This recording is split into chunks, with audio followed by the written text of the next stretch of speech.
to share. We'll start with this one. 5 couples enter and 1 couple left with the Mirror Ball trophy. Last night saw the finale of season 33 of Dancing with the Stars. So I ended up watching about 45 minutes, an hour of it. The reason I did is because they were kind of going through all of the participants, and I got to say, Kathy, there was some precision dancing. It was impressive, Yeah, I think that they, remember the days where, I forget who it was, the rapper that was on there that, just did nothing, walked out and was I think they've gotten past that. There's actually people who want to participate and get in shape and dance, so. Yeah, it was very, the people who were competing, and I know who eventually won, but the top couples that were competing, I sat there and going, oh, I'm impressed. Yeah. This is very precise, yeah. In 5th place, Danny Amendola, and I'm going to butcher these names to some of these people I don't know, and Whitney Carson. In 4th place, Steven Nedoroskic and Riley Arnold. Is that the Olympian guy? Dude, I have no idea. Okay. 3rd place went to Chandler Kinney and Brandon Armstrong, and that left the top 2 couples. So you have Bachelorette star Joey Graziadi and Jenna Johnson, and Olympic rugby star Ilona Mayer and Alan Burston. And the Mirror Ball trophy went to Joey and Jenna. All right, so Joey's the guy who went to Westchester, or is from Westchester. Local, yeah. And he was a tennis instructor. And Preston, the dude sold it. Listen, I'm the biggest cynic for this kind of stuff, and I'm sitting there watching and going, the guy's really doing good. So they were unbeatable after a perfect redemption dance and a 29 out of 30 on their freestyle. After the win, Joey said, "It means everything. This whole experience has been unbelievable. Thank you for bearing with us, and I tried my best, I promise." So congrats to him, man. That's cool. It's pretty wild. They had the judges, Kathy, were dissecting a lot of their performances, what they considered the stellar performances. And when you're doing something like that, anything that you're doing in public in front of an audience, they say the most difficult thing is for the dancers to stay on beat.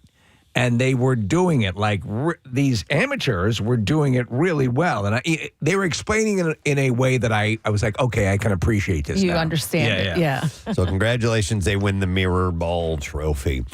Wendy Williams' health struggles have reached a critical point as her guardian, Sabrina Morrissey, claims in a legal filing that the former talk show host is, quote, permanently incapacitated due to early onset dementia. It's so friggin' sad.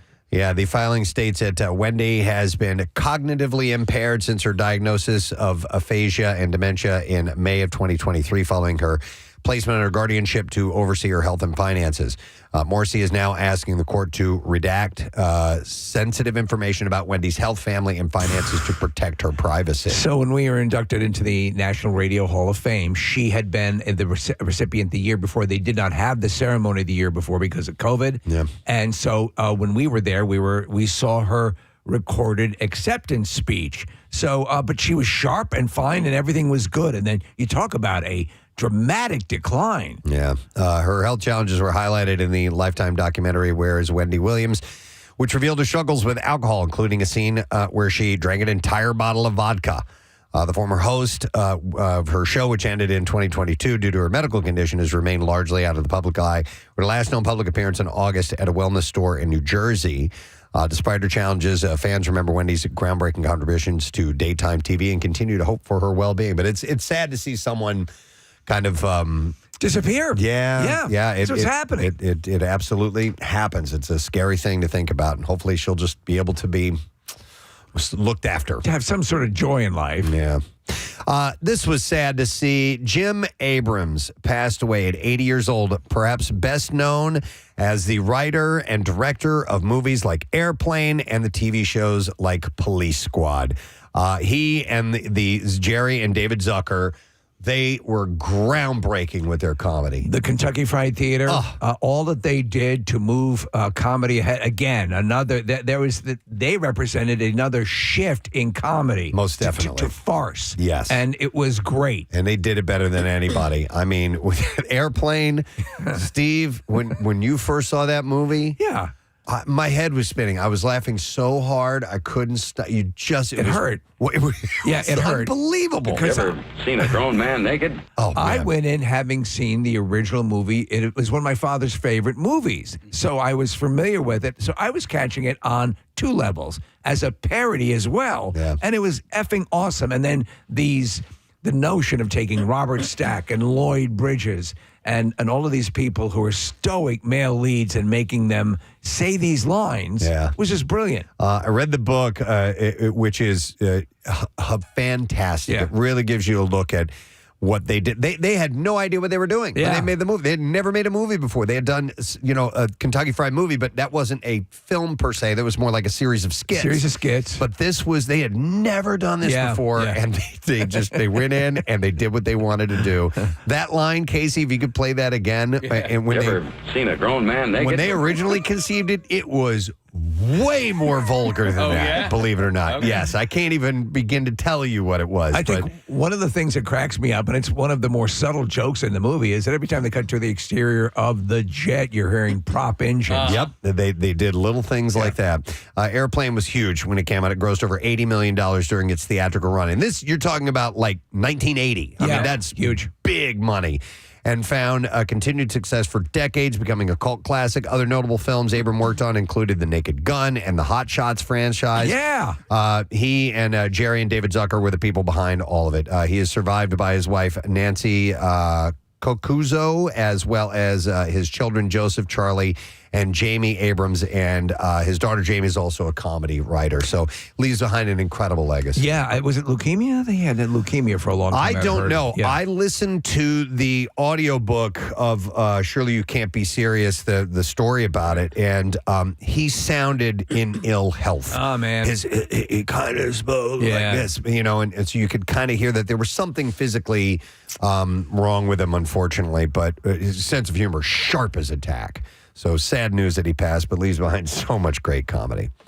You can always count on the internet to get it wrong. The hot news item spreading on social media recently was that Leonardo DiCaprio and his girlfriend, Vittoria Soretti, are engaged. What? No, it's not right. It's not true. The initial rumor was ignited on the gossip feed Du Mois. I didn't believe it for a second, and their track record's pretty terrible. From an emailed tip. Their track record's terrible, but they have hit some things. They have, They've hit a lot of things. And now, I guess if you just throw everything at it, You'll eventually get something. Yeah. Sources were quick to debunk the story, however, calling it untrue and nothing more than an internet rumor. I'm going to give him 10 years before we start to see real potential marriage taking place. I don't think... Is he worse than George Clooney? I think he's worse than George Clooney. Okay. I think also because Clooney would occasionally date women born in his century. Yeah. And that doesn't seem to be the DiCaprio. Now, I love DiCaprio. I have to say, I'm a complete convert. I think he's fantastic. But he certainly has a type, and they're usually preemies. So let's see here, Steve. Iconic actor Earl Holliman passed away. Oh, man. His career included such film classics as Forbidden Planet and Giant, as well as dozens of television appearances, including his starring role in the very first Twilight Zone episode, and numerous appearances in shows like Murder, She Wrote, Bonanza, Policewoman, and The Fugitive. The guy was great. He was, I believe, the boss on Policewoman. You remember that show? I do. I didn't really watch it, but I knew about Angie Dickinson and the show was on. A very believable story of a super hot policewoman. Okay. Very, very believable. Not that they're not, but I mean, the way they depicted her seemed to be a little bit stretching reality. I got to tell you, one of the most beautiful women I've ever seen in my life was an Atlantic City police officer. Oh, yeah. I couldn't believe I mean, I did like a quadruple take. I was like, hang on, what's going wait, oh, hey. Right. I'm like, how can I go talk to you? In this, though, she'd be in like full-on brawls and nary a nail. Right. Yeah. Holliman was 96. No cause of death was immediately available. All right, I know this, but I'm going back to it. Gleb is back in the Gleb's news. back! Gleb Sevchenko and partner Brooks Nader. They were keeping their relationship under wraps. Then they were getting matching tattoos, and then they abruptly broke up. And now we might be back to square one. Nader was spotted straddling Gleb at a rehearsal for the Dancing with the Stars finale. Were they doing it? Dancing with the Stars, Alfonso Ribeiro called the You're gonna be my regular Saturday night thing, baby. called the two out on his Instagram stories. Filming at a rehearsal, Ribeiro said, "All right, everybody, this is driving me nuts. These people, these two, they took us on a whirlwind on social media, all this stuff, everything going on, and then all of a sudden, there they are." And at this point, he panned his camera over to Nader straddling Gleb. I'm going to gleb all over your back. And we don't know if the two are for real or if they're just playing it up right now. You remember what we learned about Gleb is that Gleb did the choreography for the Danica McKellar Christmas movie. That's that's right. Yes. Right. And anytime I see any story with Gleb in it, I'm going to pass that along to Yeah. you Do we simply know? because of his name. Is it short for something? Glebins. I don't know. I do. It could be Glebins for all I know. I think it's Glebastion. Yeah. Ariana Grande and Cynthia Erivo were reportedly paid the same for their time on Wicked. Universal came out to clear things up after rumors floated around that the two had been paid different salaries. But a spokesperson for Universal told The Hollywood Reporter in a statement, reports of pay disparity between Cynthia and Ariana are completely false and based on internet fodder. The women received equal pay for their work on Wicked. So I was watching a clip of Idina Menzel and Kristen Chenoweth performing on the stage a song from Wicked, and I'm like, the song is getting to me. Do I purchase the Broadway soundtrack? And would you recommend? It's great. It's great. What song was it? Was it For Good by any chance? Yes. Change for Yeah. the better. Yeah. And God. and I'm like, okay, maybe this will speak to me. Any idea, Case, what you would put a preference vocal wise on what you saw in the film versus the soundtrack? The film, from but listen, I'm gonna sound. I don't like saying. I don't like the voices of stage actors. No. Those particular stage actors. Oh, okay. Idina Menzel? I don't. Oh, I love her voice. I don't like her tone or pitch or something like that. Yeah. What There's about just something Kristen about, Chenoweth? And I prefer Ariana Grande's Okay. voice over Chenoweth. So, All right. Yeah. But you think if I get the you're original gonna be record, happy. okay, Yeah. I'm going to do it. I'm going to take the deep Especially dive. if you like their voices, right? Preston, we So- can listen to it on the float when we're in the parade tomorrow. I'm all for that, absolutely. Cobra Kai star Ralph Macchio has shared his excitement about the upcoming end of the series. Speaking at a panel on the Sony Pictures Entertainment, Macchio, or on the Sony Pictures Entertainment, okay. Macchio hinted that fans will be pretty happy with how the show ends things. He said, "I'm very excited." Are you sad to see it go? I will be, yeah. So the second part of so they're breaking up the season into three parts. I don't like that. So the second part has been released, and me and my family are going to watch it over the holiday weekend. So we only watched one episode so far, but it looks great. He said, "I'm very excited. It is set up to embrace that big '80s movie ending that I have a feeling we will find and go forward. It feels right to land the plane." And he said, it says Cobra Kai proper, and that this chapter is ending. So that's what he says. We're going to land the plane Cobra Kai proper. So part 3 of season 6 will hit Netflix in 2025. The Talk, the TV show, is about to be shut down after 15 seasons. This is killing me. I know inside. it is. And I You and should I have are led with this. huge fans of The Talk. The long-running CBS daytime panel show will come to an end with a final stretch of live shows the week of December 16th, leading to the December 20th series finale. I can reel off every cast member. You want me to do it? Go for it. I can't do it. Okay, to get fans to tune in one last time, series host Akbar Gabaji Amila. Gabaji Amila, thank you, Casey. Amanda Klutz, Natalie Morales, Jerry O'Connell, and Cheryl Underwood will be welcoming an array of guests during their last week, along with big holiday giveaways. The time slot will be taken over by a new daytime soap, Beyond the Gates. We had talked about that. Yes. To be honest, I'm actually interested in how that soap comes out. And that is coming out on February 24th, by the way. You remember they had The Talk? There's a whole bunch of shows. There was that cooking-centric, The Chew. Yeah. The Chew. I thought that was kind of a fun show. I mean, I liked somebody it who better likes than The to cook. Talk, yeah. I wonder if they ended that because of Mario Batali was one of the main ones on there, and he had got a little touchy-feely with some of his employees. Yeah. had an issue with that, and they had to let him go. So I don't really know. All right, one more quick thing, and then, Case, we're going to move on. We have some movies opening this weekend, which we're going to get to. It's normally a Friday thing, but Steve sent me over some stuff. But one last thing. If you want to see one of the goriest, most disgusting horror movies of all time and how it was made, you're in luck. A Terrifier 3 making-of documentary called Art Attack. The dissection of Terrifier 3 will debut on streaming platform Screambox. Got it. In early of next year. And if you can't wait that long to get your fill of the maniacal killer Art the Clown, there's good news. It is now available to stream. Terrifier 3 is available to watch in 4K Ultra HD on Prime Video, Apple TV, and other video-on-demand platforms. And you can rent the film for about $20 or buy it for $25. And if a hard copy is more your speed, it is set for release on DVD, Blu-ray, and 4K Ultra HD Steelbook. The hell's Steelbook? There's a steel case. Oh, okay. Yeah. On Tuesday, December 17th. And you can get that just in time for Christmas. I think you and the family going to sit down and watch Terrifier 3? Of course we are. Yeah. All right. So, like I said, there are movies opening this week.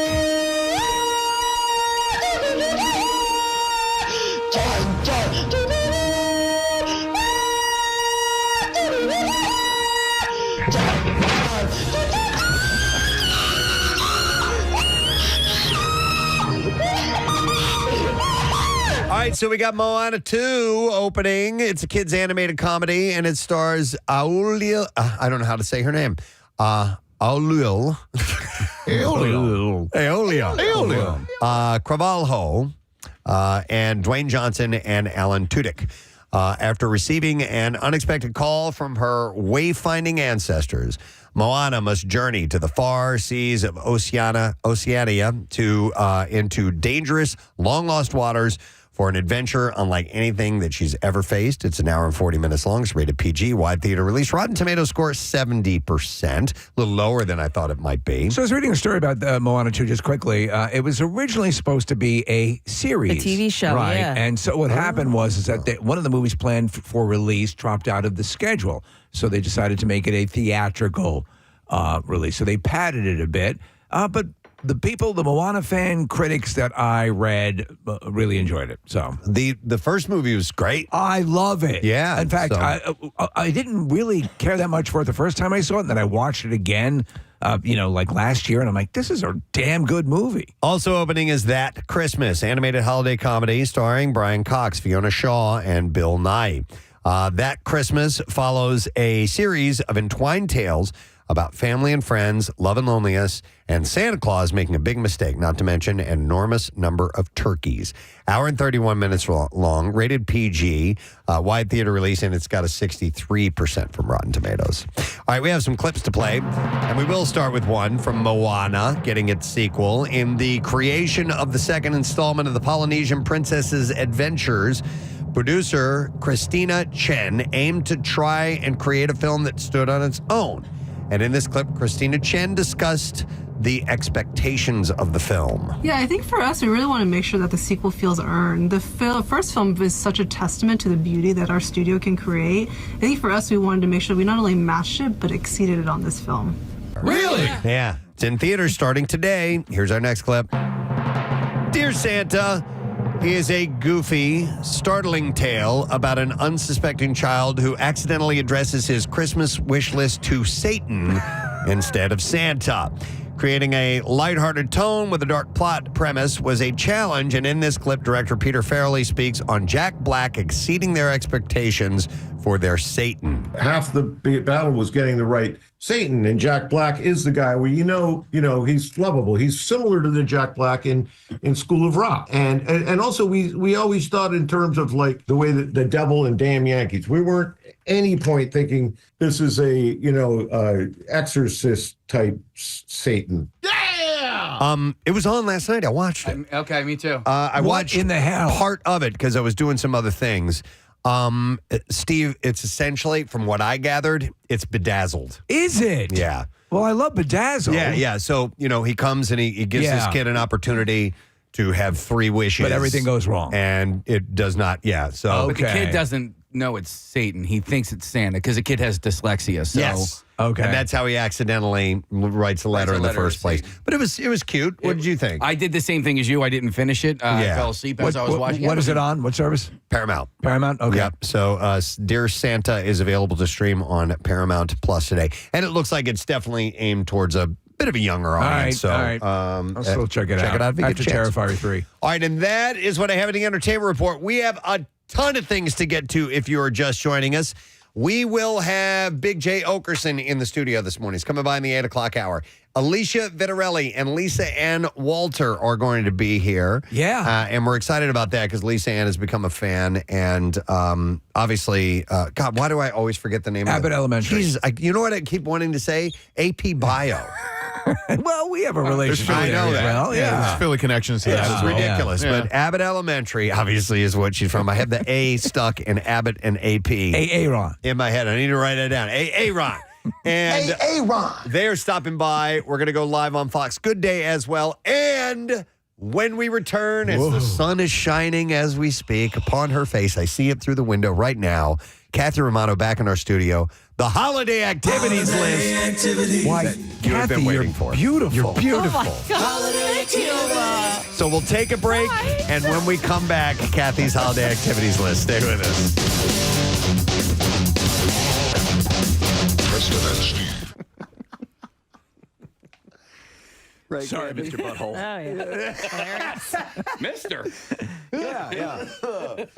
Happy birthday, Hope Solo and her butthole. You guys are just being wacky. They both turned 38 today. They're both 38. He's one of the co-creators of the band Mr. Big. Is one of the biggest, most badass guitarists in the world, in my humble opinion. Ladies and gentlemen, please welcome to the program, Mr. Paul Gilbert. I want to explain to some people who may not know the name Paul Gilbert. You have a lot of fans. Most guitarists would know who you are. Everybody who knows me knows me. Yeah, exactly, right? 100% of those But I've only had one. I was only famous for 2 weeks in 1992. So that's So, Paul, when I do meet people and we're talking music and I'll say, well, one of my favorite guitarists is this guy, Paul Gilbert. If they're a guitarist, they'll know exactly who I'm talking about. Some people don't, and I have to explain. Okay, so, he was in this band, Mr. Big. Before that, there was this band called Racer X. You may or may not know. Metal, real intense, shredding, crazy, really technical, awesome music. But then I try to explain your solo career as well. good luck. And that's so it's hard to quantify it, because there's elements of blues and jazz and metal and all this stuff. What's a good way to describe your music? Well, it's still evolving, and the discovery I made was that I really always wanted to be not a guitar player, but a lead singer. Because when I was a kid, those were the records I had. My parents had the Beatles records and Stones and bands that had lead vocalists. And I liked Led Zeppelin because Robert Plant had a great voice. Now, I didn't have a particularly great voice, and that didn't stop me from trying. Right. But it also didn't stop me from kind of not doing as well as I would have liked to as a lead singer. So the discovery that I made on this new album, Behold Electric Guitar, is that I can actually play the vocal line on the guitar. So, take it like a really challenging vocal, like, the hey, mama said the way you move, which, with my little falsetto is not so great. Right. But, you play it on guitar.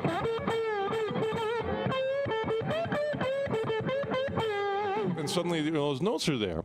And it's just, it's my responsibility to get them right, but at least I can hit them.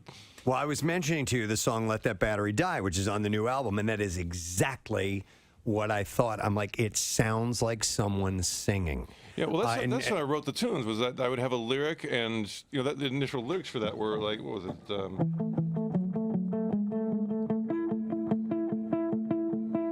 My battery is low, but my mind is high. And again, I'm squeaking it out. Yeah. But with the guitar, I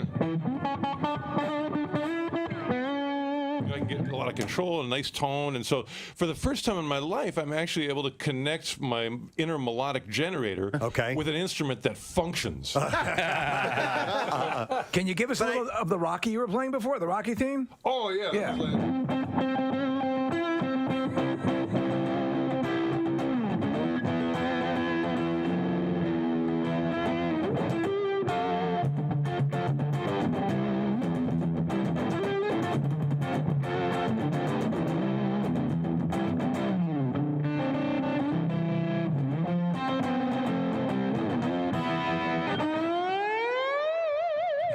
There you go.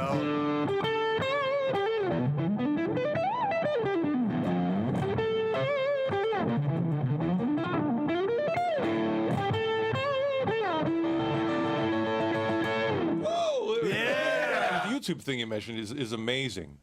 I grew up with albums, so I never expected to communicate with the world that way. And I do have to mention one. If you're in YouTube, there's one where I was doing a clinic and I had this little loop pedal, and I decided to put like the most scary, frightening shred lick that I could ever do inside the loop pedal. So I just pressed the button and it goes. Yeah. And I would pretend to play with my teeth, and then I would press that button, and the whole audience was like, "Oh my God!" and so of course he's playing with his teeth. Yeah, he was playing sweep picking with his teeth. How did he do that? And it was a guitar clinic, so everybody raised their hands and goes like, "How did you do that with your teeth?" And I said, "Well, it's pretty impressive to do sweep picking with your teeth, but I said it's really impressive to do it with your ass." Oh, yes. And then I just wiped the guitar, That's on great. my backside. Yeah. And I'm still a fan of the Beatles and Led Zeppelin and Aerosmith and the regular rock bands.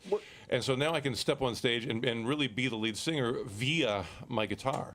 Hey, I had a story that keys off of teachers, and I thought this was kind of interesting. This is out of, where is this? Somewhere in the South. I think it's in the... is it Florida? No, it's North Carolina. The teacher at Northeast Carolina Preparatory School in Tarboro, North Carolina, had apparently punished one of their students. By punish, I mean making them write a phrase over and over and over and over again. A la Bart Simpson. Because he called her ma'am. Ma'am? Yes, ma'am, and she didn't like it, and Wow. so he had to write the word ma'am numerous times.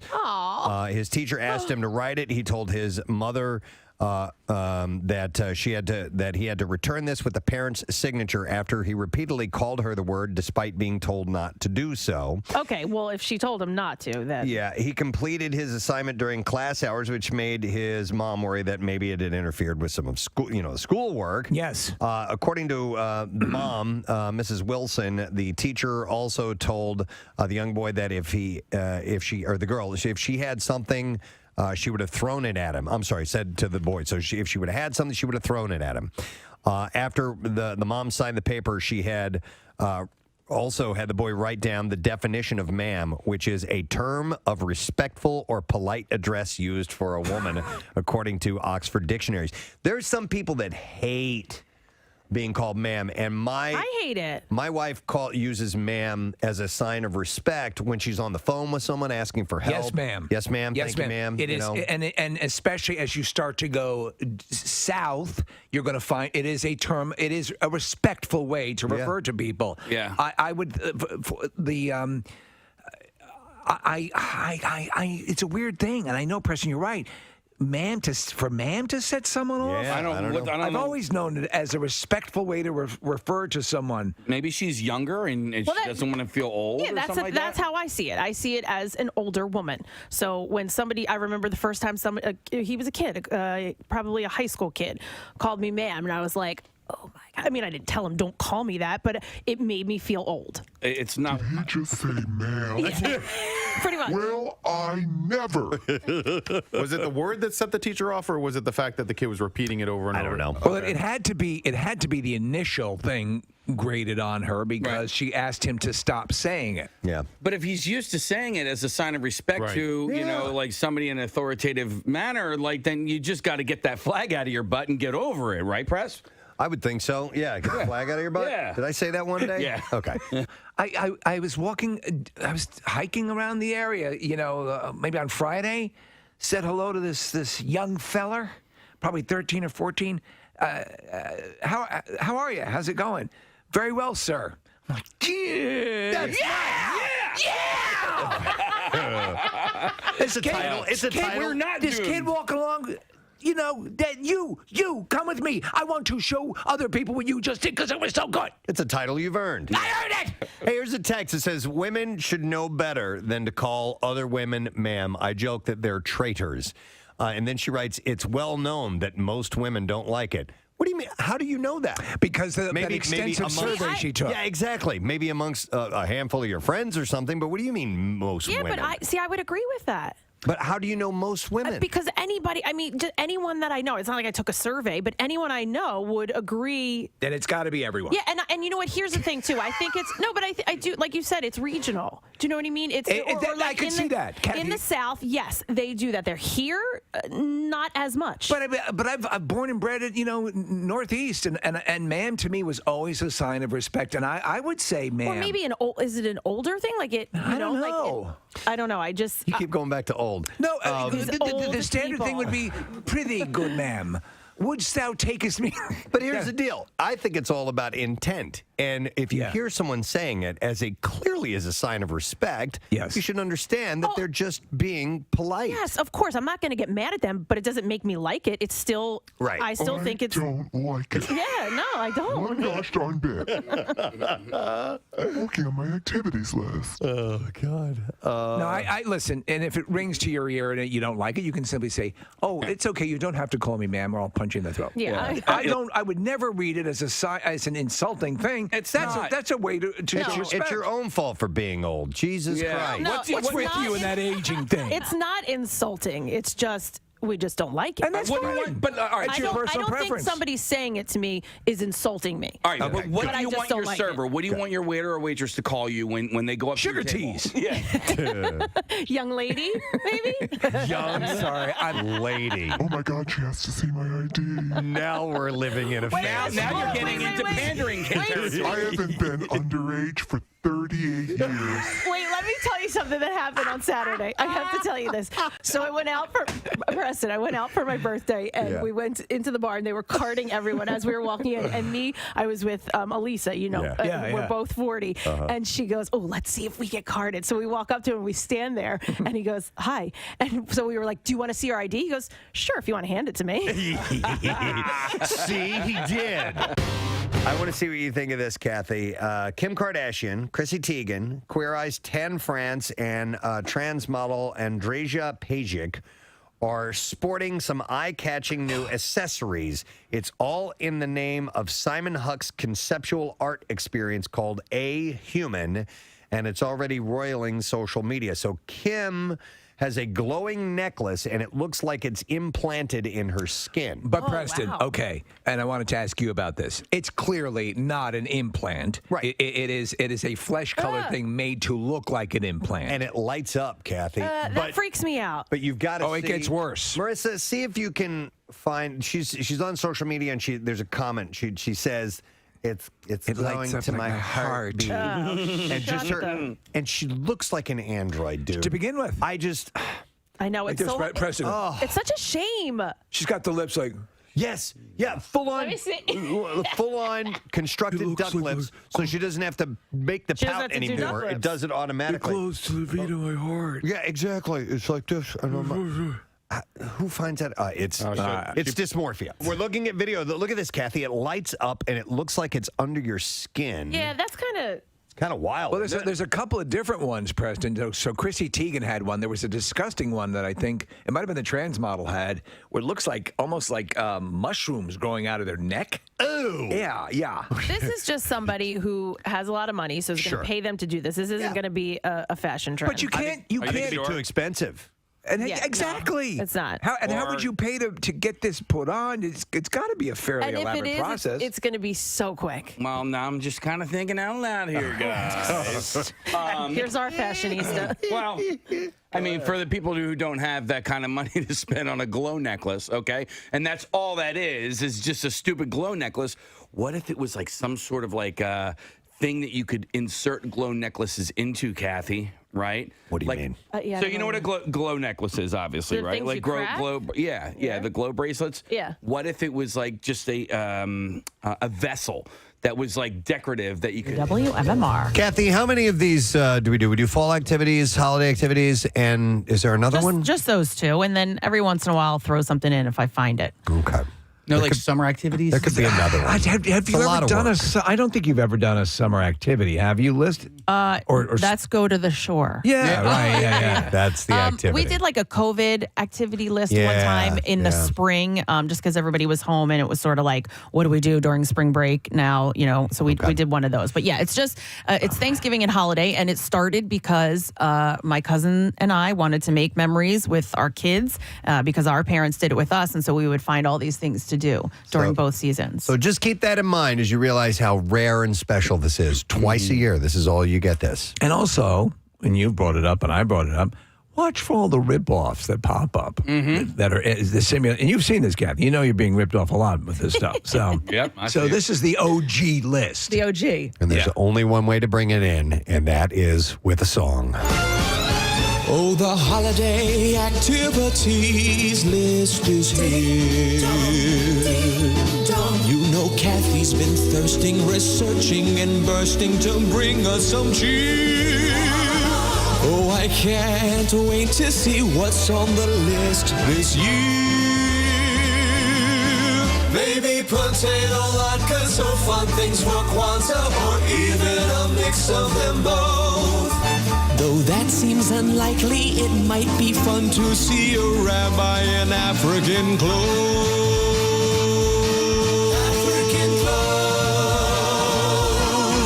I have gone so far off track, it is clear. I'm supposed to be telling of all of the fun things Kathy has this year. Kathy's holiday activities. Kathy's holiday activities. Kathy's holiday activities. List is here.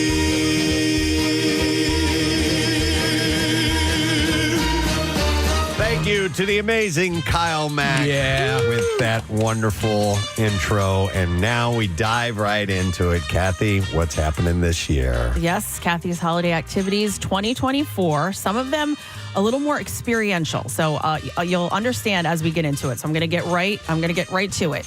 Westchester Sparkles Parade, festive cocktails, and holiday shopping. Now, we talked about the Westchester Parade last year because I hosted it. So I'm hosting again this year. It's called Westchester Sparkles? No, so it is the Chester County Holiday Lights Up Holiday.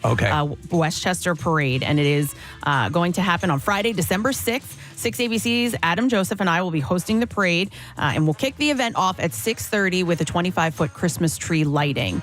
The special night includes live music. The parade starts at 7, and the lineup includes marching bands, floats, dance troops, and holiday surprises. Like I said, I did this last year. This parade is so well done. Really? I could not believe it. I've been to other parades, and you're kind of like, you go because it's fun, it's something to do, you're outside. No, this parade is truly entertaining. I mean, there were some amazing things that came through. One of the best marching bands I've ever seen. All of the instruments were lit up in Christmas lights. Like, it's such a fun night. They line the streets of Westchester. All of the shops decorate their windows. They have sometimes they'll put seats in there, and there'll be parties inside of the stores. So it's a really, really fun event. And this kicks it all off. So Westchester is celebrating their 225th anniversary. And this event is all part of the Chester County Holiday Lights Up Holiday Weekends, where historic downtown Westchester transforms into a winter wonderland with 80,000 twinkling lights along the streets. And this is December 6th? Well, December 6th is the parade. The holiday weekends are as every weekend throughout the holiday season from Thanksgiving until New Year's. And each weekend brings different events. They're having Making Spirits Bright holiday music series, a professional gingerbread house competition, and free photos with Santa. I'd like to mention that, Kathy, and I should have done this at the top, but Kathy's Holiday Activities list is presented by Acme Markets, fresh foods, and local flavors. All right, so is that activity number one? Yeah, but we're still going. All right. Still going. Wow. Like I'm saying, so it's a whole experience. You've got the parade, you've got the holiday weekends. You can also explore the 150 unique shops and restaurant offerings. They're offering holiday deals, and it's just a perfect spot to go and get some holiday shopping done. And then on Saturday, December 14th, the Chris Kindle Market returns to Gay Street from 11 a.m. until 7 p.m. There'll be 100 vendors that showcase handcrafted gifts from arts to jewelry and homewares. And then after a day of shopping, this is the highlight of Westchester this year. You have to stop by the Sleigh Bar upstairs at Slow Hand. It's a Christmas themed lounge that they went over the top. It's probably my favorite in the area. So like incredibly decorated and way over the top? Way over the top. I mean, from floor to ceiling, Christmas lights, tinsel, Christmas trees, ornaments, everything you can possibly think of. And, sometimes when you go to these bars, because they're pop-up bars, right. You'll get just kind of like drinks thrown together. No, here you're actually going to get like a crafted cocktail, which you know how important alcohol is to me. Alcohol is such an inspiration in your life. So Sleigh Bar is the upstairs at Slow Hand. And you walk in, it's a regular restaurant, and then you go over to the stairs, and right as you reach the stairs, you're like, okay, here it is. Oh, they have the inverted Christmas trees. Inverted Christmas tree. Yeah, it's awesome. It's a highlight that you don't want to miss this holiday season. So if you go to Westchester, like I said, you can go for their evenings. The whole town is lit up. Make sure you stop by here for a cocktail. Full list of Kathy's holiday activities at WMMR.com. Kathy Romano's holiday activities. We're going to craft holiday magic with Bygone Flowers. They're hosting fresh and preserved greens workshops where you can craft stunning holiday decor. What? So this is led by the talented owner, Nicole. Now, they're traditional holiday workshops, but she puts such a unique blend on it that her stuff, her creations, they're beautiful. So on December 6th, you can enjoy an evening of beer and crafting at Rec Room by Conshohocken Brewing in Phoenixville, where you'll do 2 crafts. So I did this workshop. We had one earlier, but this one that I'm mentioning is on December 3rd. You do a kissing ball, which is the modern take on a classic mistletoe, and then a preserved greens candle wreath. You're using moss, dried flowers, seasonal greenery. All ages are welcome for this, but these 2 crafts, they're so beautiful and so different. Kissing ball? Yeah, it's the modern take on a mistletoe. When did this start? High school? I think this. Yeah. No. I think this is her version. of Okay, it. got it. Just a way to make a cooler looking mistletoe. Okay, so you kiss under it. Stands out a little bit. Yeah. Stands out. Yeah. And then on December 10th, they're heading to Bistro on Bridge in Phoenixville for a fresh wreath making workshop. You can craft a beautiful wreath with locally sourced greens and enjoy holiday treats from the bistro. Nicole's guidance will ensure that you'll leave with a stunning personalized holiday piece. Don't wait on these. These are the 2, Preston, that you have to sign up for because they will sell out. Right now, spots are open. It's wide open. Will you be in attendance for both? I'm going to be in attendance. I already did the kissing ball and the wreath. I'm going to be there for the fresh wreath making on December 10th. All right. And then she has a coupon code for you. So 933 WMMR for 10% off. And then while you're at the workshops, you'll receive coupons from some of the local shops in Phoenixville. They're all into this, and they're going to come by with some coupons for everybody. So I love all this stuff, and Preston, you went to one crafting, with Laurel and Hardy. Yeah. Like a favorite. That's I got to get to OG. one. I got to bring Claire to one of these. Oh, Steve, I think I might have one. For Okay, you. all right. Yeah. Okay, let's do the next one. All righty. Holiday activities.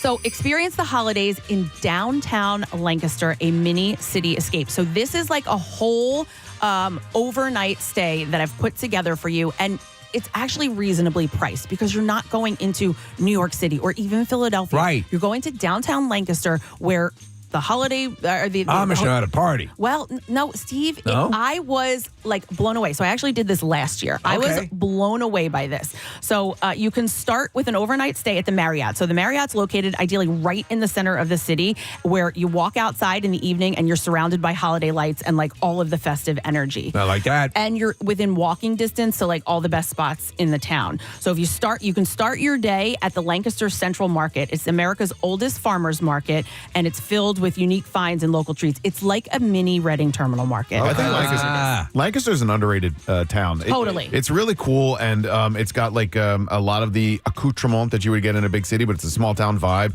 It's a really cool place to visit. And you can pretty much walk the whole thing. That's right. So so you're gonna go here. I like to strut. You're gonna go to the Lancaster Central Market and then stroll the charming streets lined with shops and boutiques, perfect for picking up gifts or just taking in the holiday decorations. Now, by 1 advice I want to give you is don't miss a stop at the Gallery Grow Plant Bar on Prince Street. Gallery Grow Plant Bar on Prince Street. This is where you can create a custom holiday terrarium. So you just walk in, you don't necessarily need a reservation, and you can kind of do like a quick terrarium, and it's in a bar. A quick holiday craft. No, it's not a bar. I thought you said a bar. It's like a plant bar, Steve. Oh, like, I'm sorry. Yeah, Okay, plants. yeah. You go, you choose the plants, you choose the decoration that you want to throw in there. We're looking at one. That's pretty cool. Yeah, they're really cute. It's like almost like a globe, like a snow globe. Yep, snow globe, and you put some plants and some holiday stuff in there. That. And then they actually have really cute, really nice gifts. So if you have a plant lover in your life, you want to get them something, like they have really good gifts Plant there as lover. well. Now, as the evening sets in, go to the Belvedere Inn for an unforgettable dinner in an igloo on the patio. So they have these igloos that they've set up upstairs, and they've made it like it's like a little winter wonderland. But you have to book in advance because there's not many igloos and they're highly sought after. However, if you cannot get into the igloo, that is really cool. That's what I did. I ate in there. The indoor dining, the restaurant's ambiance is just as nice. So it's so okay. the igloos are like these. I've seen them. They're kind of like sealed. They're sort of opaque, right? Or are they actual like igloo style? No, I mean it's Like glass. These ones, like you go in, you can see the surrounding. I love you're those up, things. I was looking at trying to get one. They're super expensive. Yeah, you're up higher. They each have like a little, heater, like Yeah. fireplace heater in them, so you're nice and warm. Oh, It was that's cool. Not cold at all. And then for an after-dinner cocktail, head to Proof Lancaster. This is a little hidden gem that I found. It's like a chill speakeasy vibe, and their menu features exquisite spirits, including an extensive whiskey list with rare bottles, and then world-class wines, making it a great spot to end the night. In the morning, you can stop by Passenger Coffee or Square One Coffee. Those are two great coffee spots right in downtown Lancaster. And before heading home, you have to enjoy breakfast at Rachel's Cafe and Creperie. Their menu is entirely devoted to delicious and festive crepes. I love crepes. I've been there, dude. Have you? It's so freaking Right? good. We went there for breakfast one year. It was fantastic. And you have to you kind of, whoever you go with, you have to decide what you want together, because you don't want to eat just one. Like you're going to, and they're sample them. big. Yeah, you want to sample them all. So there's a package deal for all this? No, this is just my package. okay. Like I've put this together for you. I'm telling you that you can go here Follow and the plan. You can follow the plan. It's like a little Lancaster getaway, and it will absolutely put you in the holiday spirit. You had me a crepe. All right, here we go. Holiday activities. So another town to visit, we started with Westchester, right? Another town that I love for the holiday season, and I've had it on my list before, but there's a few new things that they've added. It's Chestnut Hill. Holidays on the Hill in Chestnut Hill runs through December 25th, and it brings seasonal cheer and warm community spirit to the neighborhood. It's right up the road from me. I love it. Steve, and I mean, have you been there during the holiday season? Yeah, it's gorgeous. Yeah, I love it. So this year, families can enjoy various activities, including the beloved Holiday Garden Railway at Morris Arboretum and Gardens. You can tour Chestnut Hill's most beautifully decorated homes during the Holiday House Tour, hosted by the Holiday Hill Community Association. So the Holiday Garden Railway is a perfect outing for families with little kids who love trains. Have you guys ever seen this? Because it's wild. Not yet. It is an elaborate train display, Kathy. And it's multi-tier and multi-level, and it's outdoors. And if you go in the evenings, so they used to just do Friday evenings, but it became so popular that they've added Saturdays to it too. I think there might even be some Thursdays on there. But if you can go in the evening and see it all lit up, you can go anytime during the day and see these trains. But Steve's right. If you go in the evening and it's all lit up, it's absolutely beautiful. This was like a must-see holiday tradition when Jace was younger, and we still go to this. So that's something that in Chestnut Hill, and then you can kind of go into the down Germantown and stop at some of the restaurants or shops. And the house tour? And then the house tour. So I've never done this. I did one that was not really run by an organization. I just was walking into people's houses. Well, and you guys know the houses in They're gorgeous. Chestnut Hill. Yeah, They're yeah. gorgeous old homes. So they're doing a holiday house tour on December 14th, and you're invited into these beautifully decorated historic homes, and with an option to ride the festive event trolley. So they have a trolley that'll take you to the different homes, or you can go at your own pace. You can go in your own car, and they kind of give you a map for that. And then the perfect holiday shopping experience. Don't miss the return of Stag and Doe Nights. You stroll the charming cobblestone streets of Germantown Avenue. It's all lit in holiday lights, and you can explore the local businesses for different handcrafted gifts. And then to make the holiday shopping easier, Chestnut Hill is offering free parking at 6 public lots every Wednesday all day and night. That'll come in really handy. So, and the schedule for each of these things is on PresidentSteve.com. You can go to PresidentSteve.com. You can also find a link on all all of our social pages. And Kathy's holiday activities list is brought to you by Acme Markets. A reminder, by the way, today's the final day for the Camp Out for Hunger pin pad program at Acme Markets. You ready for the next one? Yeah, you know what? And if you go and you check out this full list, like I've linked to everything. So if you want more information on, the home tour in Chestnut Hill, you just click the link and more it'll take info. you there. All right. Kathy Romano's holiday activities. Seasonal fun for families at Art in the Barn. So Art in the Barn? Art in the Barn. I actually found Art in the Arn.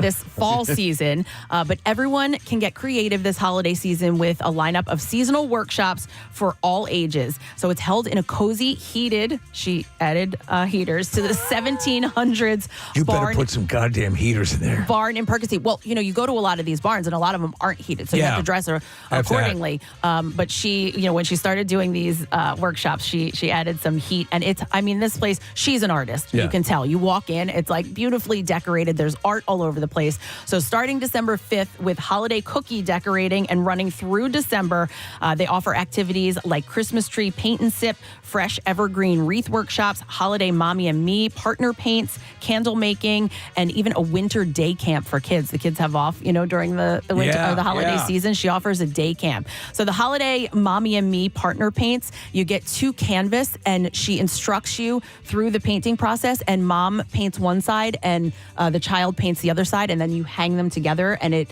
forms one picture. It's really great for parents. Adorbs. Yeah, it is totes adorbs, Steve.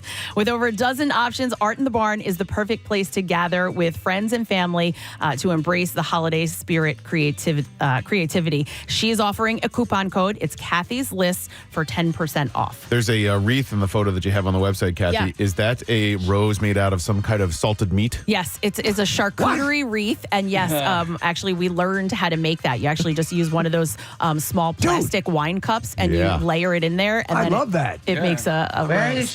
You know what I would like for Christmas? What? That. I can make that for you, Nick. Salted meat log. Salted meat flour.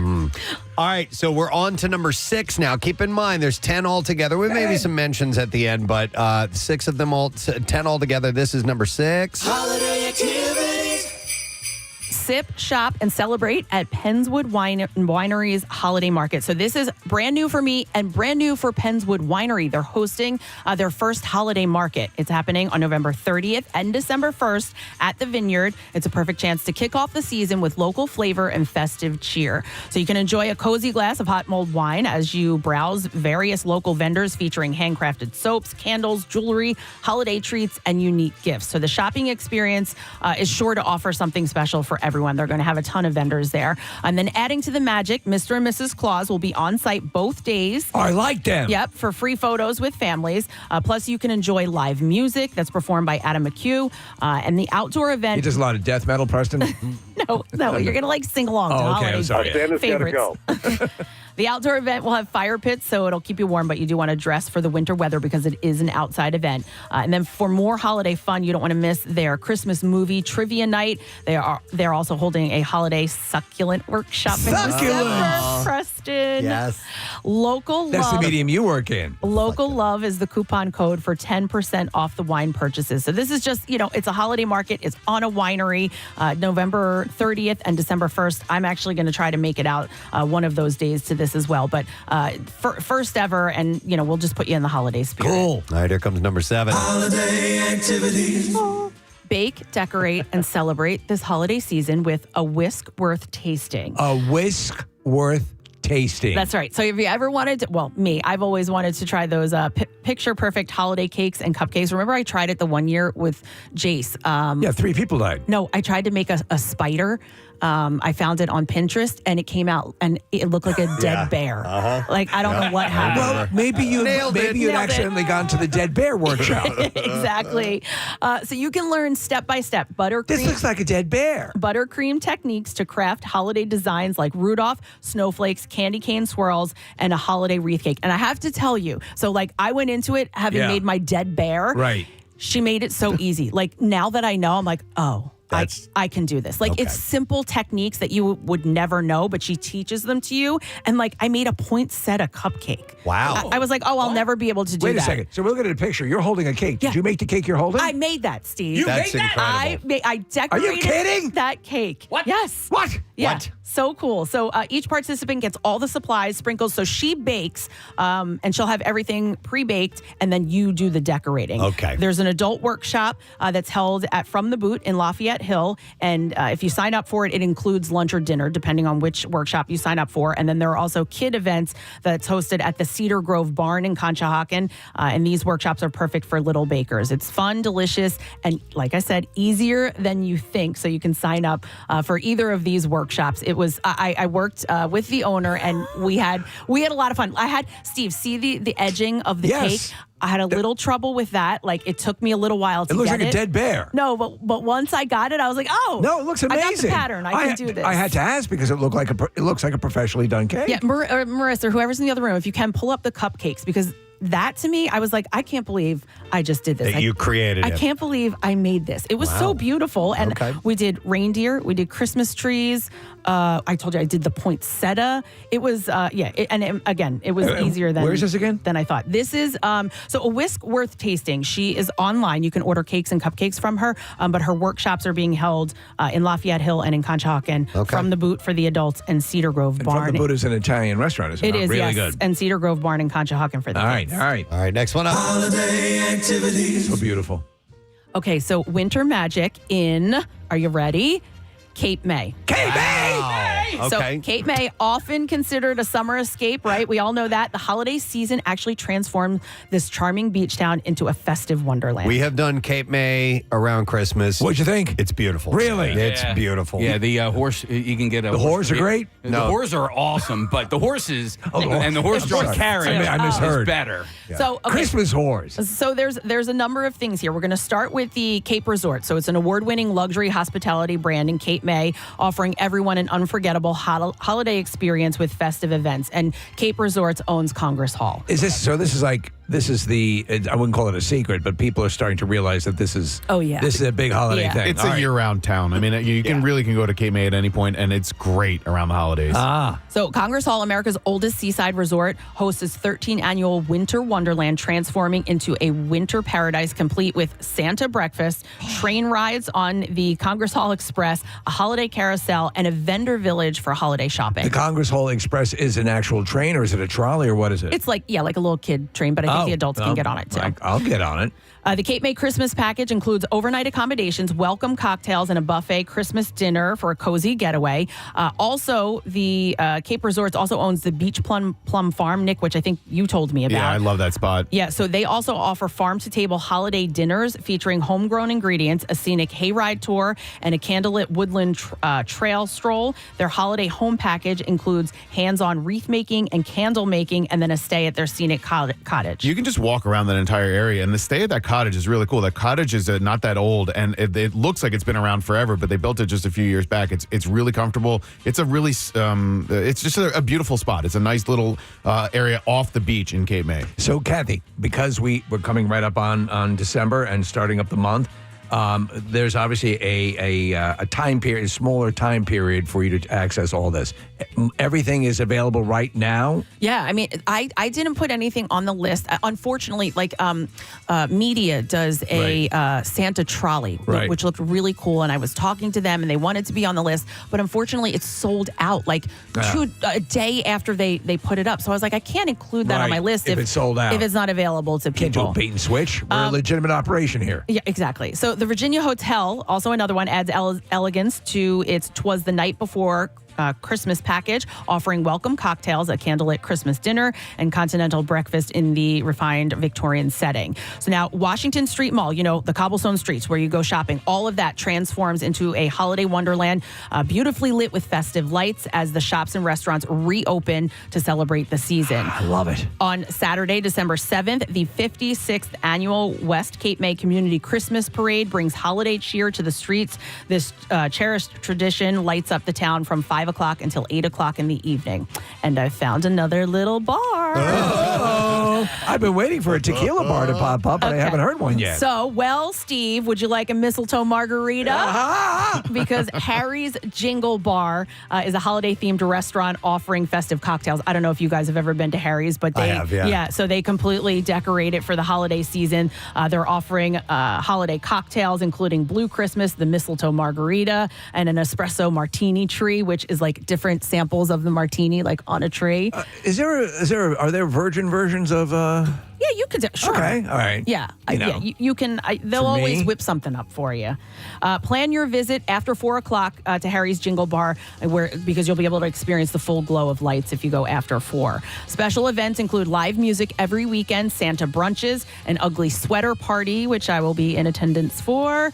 Whether you're sipping festive drinks or enjoying lively entertainment, Harry's Jingle Bar is the place to make holiday memories for sure. And as one of the 25 best Christmas towns in America, according to Travel and Leisure magazine, Cape May will provide visitors with holiday memories. I didn't even realize that they're on the list, 25 best Christmas towns. All right, we got like 5 minutes left because we're going on Fox Good Day. Okay. You ready for the next one? Yes. All right, here we go. Holiday activity. A Raider Farm in Collegeville is the perfect place for a full holiday experience. Oh, did you get to the bottom of this? I did, Nick. It is what we thought. Okay. Okay, but we're not going to mention that place, Right. because they didn't like us. But a Raider Farm loves us, and they're so excited to be on the list. Start by taking a tractor ride to the Christmas tree field, where you can cut down your tree or choose from fresh cut selection. Afterwards, you stroll through their Wonderland light show. Each weekend, the experience brings a different element of Christmas cheer. They'll have like Frosty the Snowman. They're going to have Santa's Magical Reindeer, read by a local author, campfire, s'mores, a holiday scavenger hunt. Santa obviously All the will stuff be you there. want. Yeah, so it's like a full holiday experience. They're also going to have reindeer on the farm November 29th, 30th, and December 1st from 10 to 1. You can take your own pictures. Troubles and Brewery will be there on select dates. They're also going to have gnome making and wreath decorating. You can check out their calendar for a full list of events to make sure that you get in on some of this. They're also offering a coupon code. It's ARAWMMR24, and you will get, you just tell them that at checkout, and you'll get 10% off items in their store. This does exclude the food products, but this is a Raider Farm in Collegeville. All right, one more. Holiday activities. Festive elegance at Nemours Estate Winter Wonderland. So experience a magical holiday journey through the historic Nemours Estate, where visitors can explore a magnificent 77-room mansion, discover breathtaking French-inspired gardens, and marvel at a vintage automobile collection. During December, the estate transforms into a festive wonderland with extended evening hours featuring dazzling holiday lights, live music, food trucks, cozy fire pits, and seasonal drinks, offering a unique blend of history, elegance, and holiday cheer across 200 spectacular acres. It was gorgeous. It's basically like a smaller Longwood Gardens with a mansion that you can tour through. And then I also have, Preston, I have a few bonuses that I'd like to go through real quick. I've got 3 of them. All right, go for it. So we have Kathy's 2 favorite holiday train rides. Here's what I did. The Colebrookdale Railroad, we talked about it Phenomenal. year after year. It has to be on my list. It's the most comfortable and the best decorated holiday train ride. We're already scheduled. Second is the Westchester Railroad Santa Express. It's the most entertaining for kids and the best traditional holiday train ride. So those are my 2. Okay. You can't have a holiday list without train rides. Those are my 2 suggestions. And then also the holiday festive experience at Yuletide at Liberty Hill. They've moved to a new location in Lafayette Hill, and they've added some TVs so people can watch the Eagles games. They've added an ice skating rink, and the coupon code is Kathy20. You'll get 20% off tickets, but this week only, if you can get in on it, is a big friggin' deal. Buy one, get one free with the keyword deal at WMMR.com. And there it is, ladies and gentlemen. Keep in mind, the full list is available at WMMR.com, and it's all sponsored by Acme Markets, fresh foods, local flavors. We got to take a break. Yes. Check that out now. We'll come back in a moment live on Fox Good Day and more. Stay with us. Preston and Steve. To make it different colors. Well, I see what you're saying. The Not- pitch here, though, is that it looks flesh-colored. It looks like you have altered your skin. You're saying not looking like it's implanted. not like no, but accessorizing your glow necklace. Like what Twinkie wore in Buck Rogers. Here's the audio of her showing it off. Here we go. My necklace glows like a heartbeat. It moves to the rhythm of my heartbeat. Oh my God! Shut up! It moves to the taste of my heartbeat. My necklace glows like a heartbeat. Wait. It moves to the rhythm of my heartbeat. Oh my God. My heartbeat. Wait, Steve, what are you putting in your mouth? Something to puff. Give me something to puff out my lips. Give him something. Wait, you need here, hold on. I have something. Do you have cotton or tiny something? flashlight. Steve was trying to put a flashlight in his mouth. Not a flashlight, a flashlight. Yeah, we do have those. Stick a flashlight in your mouth. Try that case. Try that. What do you have? Yeah, okay. Close to the rhythm of Wait, my this is heart. too big. What do you think I am, a Watusi warrior here? What'd you give him? Do you think somebody told her to say that, or is that all on Well, her I'm sure own? she's getting paid for Well, it. I know, but like where they like say it's, Sure. it's to your heart. Close to the rhythm. My necklace glows like a heartbeat. It moves to the rhythm of my heartbeat.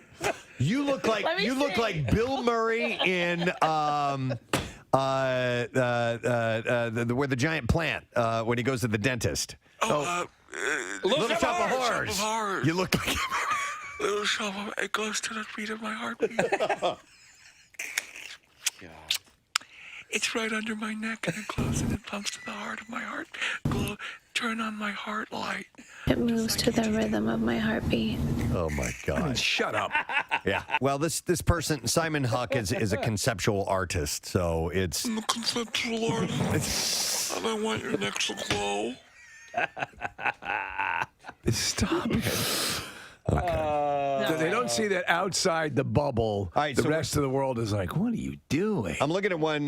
Nick pulled this up. It looks like she has feathers growing out of her chest. Yeah, Yes. Steve, this is Chrissy Teigen. Okay, so Yeah, Nick, do you have the other ones as well? Kind of cool. This is no. That's cool. She only posted one. I mean, it looks like studio makeup done for a movie. Yes, for a horror movie. Yeah, a horror movie or Yeah, some sort of fantasy, sci-fi thing. So why not be like the large singing plant from Little Shop of Horrors? Yeah. So meanwhile, Seymour? so Tegan, sported a featherhead breastplate, they called it, while Tan France wore a piece made to look like ruffled skin with bioreactive crystals, and Pajik wore horn-like sculpted shoulders. That's it. Okay, so the one that looks like mushrooms growing here, if we can get that one, I think it looks kind of really like Casey. You don't like things that look like openings and circles and indentations in a body. Wouldn't it be awesome for like the socially elite for it to become fashionable to wear like a horn out of your forehead? But Preston, Wouldn't that? Like the you're Hunger not Games? far. Yeah. Preston, the bagel thing. Yeah. The implant. Japanese were doing the bagel implants on the forehead. But I'd like to see like a rhino horn coming out of their forehead. Oh my God. Charge. Rhino. That's so rhino. All right, anyhow, the full exhibit of futuristic clothing-like objects inserted under the skin opens in New York City next week. The entrance fee to even see this stuff is $40 if you want to go check it out. $40 to see these incredible expressions of self. Ewan McGregor is in talks to reprise his role as Obi-Wan Kenobi in a series that centers around his Star Wars character for Disney Plus, according to the Hollywood Reporter. It is Obi-Wan Kenobi, attorney at law.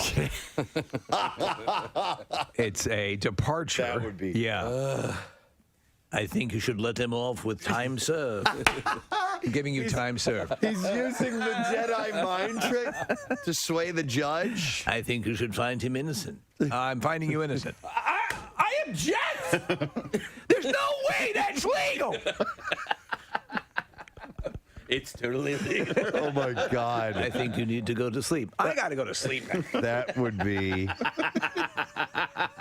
I would watch it. brilliant. I would totally Attorney at law. This isn't the evidence you're looking for. Yeah. Even if you're stone cold guilty, give me a call. Yeah, exactly. Those are the commercials. Yeah. Demand Kenobi. Yeah. And he's licensed in Missouri. I am. Yeah. And even if I'm not, I'll convince them I am. Yes, that's right. I'm licensed in Missouri. He's licensed in Missouri. Better call Obi. Would he wear Would he be a cowboy hat? Space cowboy. Lawyer? Yeah. Type? Oh, my God.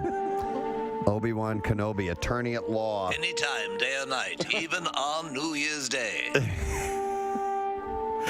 Coming soon to Disney Plus. Or Life Day on the Wookiee home planet. No, this could be good. I loved him as Obi-Wan Kenobi. I didn't care for the series of movies, but I thought he pulled it off I agree. wonderfully. He was the thing that kept me watching, and he provided, I believe, the emotional core to those.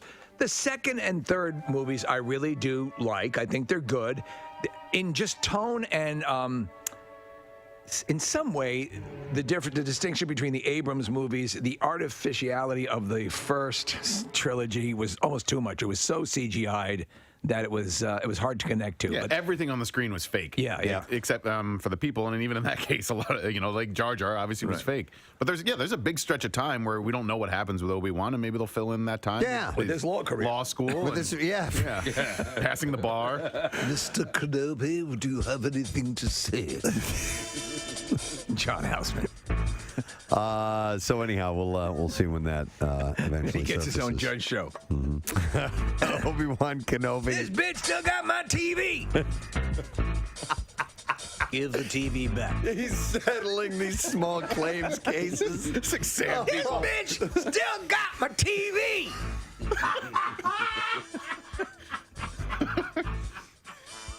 Oh my God. Oh. I suggest you return the TV. Give me the TV. Miley Cyrus, you know about all that went on yet. She is officially living her best life after splitting with husband Liam Hemsworth. Soaking in that post-breakup glow with a potential new fling. The mother's daughter singer and the Hunger Games star called it quits on Saturday after less than 8 months of marriage and many more as a couple. The two announced that they've decided to, quote, focus on themselves and their careers in a joint statement. The thing that is wild is, I guess about 4 months ago, she said she was bisexual, right? That she enjoyed relationships with women as well. And lo and behold, right? I'm sure you have the information there. Well, yeah, so she is seemingly taking an on-to-the-next-level approach. As hours before the news broke, she was spotted kissing Caitlyn Carter. Carter recently ended her not-so-real marriage to reality TV star and Kardashian step-sibling Brody Jenner. Can you imagine? The two have been vacationing in Lake Como, Italy with Cyrus's sister and were seen packing on the PDA at the Il Sereno Hotel over the weekend, where onlookers said they were not trying to hide it at all. Oh, this is all happening on Instagram. I've got to follow her, Preston. I'm missing so much. Are you ready? So here is her inspirational message. She wrote, do we have music that would... I think you should cue... this is inspirational, so this is you want the anthem. So she wrote, "Don't fight evolution because I hear you, bro. You will never win. Like the mountain I'm standing on top of, which was once underwater, connected with Africa. What? Change is inevitable." This is my fight song. Take back my life. All right, and life is a climb, but the view is great. This is my fight song. Take back my life. You know what? I think you need a different one. Can you read that line back to me again? Which one? The climb one. Okay. This is Life is a climb, but the view is great. There's always gonna be another mountain. I'm always gonna wanna make it move. What's the name of this song? You love that song. I do love this song. I think that's probably why she wrote it. Yeah. So She's so smart. Hemsworth, meanwhile, has been the only one in this love square, laying relatively low. He stepped out with his brother Chris in Byron Bay, Australia, where the two picked up some frozen yogurt. So they hit up Froyo. Hey, you want some yogurt or something? Hey, we'll get frozen yogurt. But he did break his silence a little bit. The 29-year-old was, like I said, was hanging out with Chris. And let me eat my yogurt. It seems Liam isn't quite ready to jump back in. And Liam told Daily Mail Australia when asked about the split, "You don't understand what it's like. I don't want to talk about it, mate." I feel bad for him. Yeah. I mean, he entered it. She seemed like a safe bet, Miley Cyrus, that she would be the wife he had always wanted. But no, listen, the heart wants what the heart wants, Preston. Mm-hmm. And this heart wanted another chick. I guess so, Yeah. right? It's. I was about to say it's so funny, but not funny. It's just ha funny. No, like I make you laugh. It's interesting to watch couples in an off-again, on-again relationship, and you and your friends who know these people know. Yes. It's never going to work. It's never going to work. But then one of them goes, let's get married. Yeah. Now I'm going to be serious about it. This is it. I'm diving in. And they think that is going to be the Band-Aid, that's going to be the big... Oh yeah, the impression of commitment. Yes. Yeah. Let's have the trappings of commitment. Yeah. Without the commitment. And then they don't realize after it just goes back to the same old crap, and it didn't. And there you are eating yogurt with your brother. Yeah, exactly. There you are eating froyo with your brother. It's also funny to watch the reactions because he's laying low, not saying anything, not posting anything on Instagram. Meanwhile, Miley is going nuts on Instagram. She's finger blasting somebody in Lake Como. We're going to do a little guessing game, fellas. Oh, all right. Of all your crew there, who do you think, Alex, would be someone who would track their partner in life? I think they all have partners. Right. Track? Who would track them on their phone? Do you think Preston tracks his wife? I don't think so. I don't think so either. What say you? She tracks me. God's honest truth. I don't track her. She tracks me. Wow. Yep. Have you ever been someplace you shouldn't have been? No, I have not. But She knows about your second family. I have been on the edge on the phone about to text, I'm just going to do this. And I'm like, oh, I can't do that because this is where I am right now. Now, it's very innocent because I'm usually like at the driving range on the golf course or doing something, wasting time like that. So it's no big deal. But yeah, Rochelle's got her finger on the pulse of the entire family. She tracks all of us. There's some people go crazy with those. To share. Yeah. I'm all good. Shared his location. I just hire a private detective. I think that's what you... Old school. Yeah, old school. A gumshoe. Yeah. No, we don't really... we'll call each other, but we're not checking where we are. Our whole family tracks each other. Really? Yeah. We're all on like 360. Really? Yeah, I mean, well, we have little kids and stuff like that. Well, not little kids, but teenagers, you know. So, yeah, we want to know where everybody is at all times. Huh. Well, do you think that's... So, I get it, but at a certain point, is it a little much? I just don't share my location. No, he won't. I mean, I would love to know where Mike's looking. Yes. You know how many times he's told me he's going home, like when we leave an event or something, and he does not go home? Yeah. West Philly, somewhere out by the airport. How many foreign governments are tracking you, Mike? What about Kathy? So I'm just entering the life of tracking. There has been no tracking up to this point, but I now have a teenager. And so I'm exploring the Life 360 situation where you're tracking. And the only thing is I don't necessarily want to turn mine on because sometimes I'm like, I'm on my way home. And then I stop at Target. So like, he'll be like, pick me up something. Right. Nick, real fast, what do you do? Real quick, it's not for me. I think it's an invasion of privacy, and it's a slippery slope. If it's for you and your family, no judging, but I don't like knowing where my loved ones are because I wouldn't want them to, do the same to me. So I don't do it. I'm anti it, Yeah, Nick's anti. Is Camp Out for Hunger starting Monday? Yes, Monday. sir. Yes. Begins on Monday. We're excited. The Wells Fargo Center complex right next to Xfinity Live. They're setting up our complex as we speak, and we invite everyone to come down, donate food, donate money, come and see it. We're going to have everything from rides to a petting zoo to live bands to all kinds of stuff, and we are raising food for Philabundance. A petting zoo every day. Okay. Oh, that's always fun. It's always a good time. Alex and I will be out there. Love you guys. Happy Thanksgiving. See you next week. Happy Thanksgiving. Happy Thanksgiving. All right, we'll see you later. All right. Rochelle, she tracks every single one of us. I'd be like, I'll say something out loud as to wonder where one of the kids are, and she's like, oh, they're on the Blue Route right now. As we speak. Wow. So she knows where we are at all times. That Life 360, like if they're in a car, like it'll tell you how fast the car's going. Yeah. Mm-hmm. And like if they were speeding, how long they've been home, how long they've been at this location. And at first I was kind of resistant. I'm like, that's a bit. I was like, Nick, I was like, isn't that a. And so now I'm like, all right, whatever. Man. I don't pay attention. It's just my wife and I, and the cats seldom leave on trips. So that's the situation. What I do like is I have a lot of security cameras around the house, though. And I came home to a situation I thought Claire might have been in trouble. I was able to check the security cameras and realize it was not the case. So that gives me peace of mind. But I don't feel the need to keep someone under constant surveillance. Just in the house, you have constant surveillance. Oh, constantly. But outside I of have it? one that's actually a camera right in the toilet. Wow. Yeah. That's. You ate my corn, Can didn't you share some of that with me? All right. We have Bizarre File stories. Going to get them now. WMMR presents Preston and Steve's Bizarre File. Brought to you by the iconic Lorenzo and Sons Pizza. It's a Philadelphia staple with locations in Westchester, in Xfinity Live, and Live Casino and Hotel Philadelphia.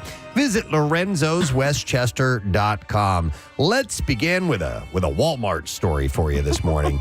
A North Texas man was arrested last Thursday after allegedly barricading himself inside a Walmart, arming himself with a hatchet, bow, and arrows taken from the store, and firing arrows at employees and customers. I'm surprised that even gets noticed at Walmart. That's true. Although no injuries were reported, the man fled before police arrived at the Walmart around 6:40 a.m. Later that morning, around 9, officers responded to a nearby home where the suspect had reportedly jumped a fence, trespassed in a backyard, and he was arrested and booked into the county jail, where authorities confirmed that he was indeed the suspect from the Walmart incident. Attention everyone in house. Where's the guy with the bow and arrow is left? You may resume shopping. They charged him with criminal trespassing and aggravated assault with a deadly weapon. A woman was arrested after allegedly punching another spectator during the 38th annual Santa Claus Parade in St. Thomas, Canada. She became angry that her view was being obstructed. Nothing says Santa's got to go. Christmas like beating the crap out of someone at a Christmas parade. According to St. Thomas police, the suspect struck the victim in the face, knocking them into the ground, and during a dispute over the parade view on Saturday evening. I can't see Santa! Despite that altercation, the family-friendly event themed Christmas at the Circus continued as planned, and the woman was charged and released pending a court date. Pizza Hut in China has introduced an unusual menu item. It is a pizza topped with a deep-fried bullfrog. Oh, my God. Oh, my God. It sounds delicious. David Hankey, a global food trend expert, shared a photo of the unique offering showing an advertisement for the limited edition pizza. He wrote, "In proof that other countries and cultures prefer different types of proteins, Pizza Hut is offering a pizza top with a frog for a limited time in China, and the frog is trending." So bullfrog in and of itself is a popular dish? I don't know. I mean, I've had bullfrog's legs, and they're okay. They don't have much flavor to them, but you eat the bone and all, or no, you don't eat the bone. Okay, it's a bone. Yeah, all right. Yeah. So the Pizza Hut features a thick crust, a red sauce base, a bed of parsley, and whole fried bullfrog as the centerpiece. And to add to its appearance, the eyes of the frog are created by using 2 halves of hard-boiled eggs topped with black olives. So they make them look gigantic.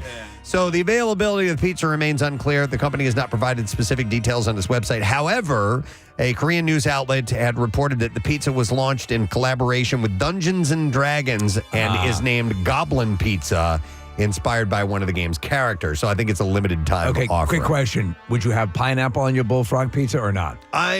Maybe. Okay. I know that's a little It's considered a controversial, sacrilege. but maybe. What is this? This is messed up, man. Listen to this story. A violent altercation at a public golf course this week in Palm Beach Gardens left one man dead and another facing a first-degree murder charge. Investigators say Junior Boucher had killed 65-year-old Brian Hittlebettel, I think is how you say his name, using Hittlebettel's own golf clubs to attack him Monday afternoon at Sandhill Crane Golf Club. So was the attacker actually playing golf? He was not. Boucher choked the man as well. Police Chief Dominic Pape said investigators are still attempting to determine a motive for the attack. Boucher did not appear to have a purpose for being at the golf course, and there's no known connection between the two men. Pape said Boucher's family had reported him missing to the sheriff's office about an hour before the attack occurred on the same day that a relative filed an eviction notice against him. Officers responded to multiple 911 calls regarding a man attacking another with a golf club. Upon arriving, they found Hittlebelt's body next to a pond at the golf course, made contact with a partially clothed Boucher as he attempted to flee. So what are the rules? If you're golfing and the person you're with is murdered and it knocks your ball, yeah, you get a free drop. Okay, free drop. You had to play where it lies. No. Witnesses told police that Boucher began hitting Hittlebelt with a golf club near the first hole. Then he retrieved another club and chased him to the pond and continued to strike him until they were both in the water. Boucher jumped on top of Hittlebelt and appeared to choke him.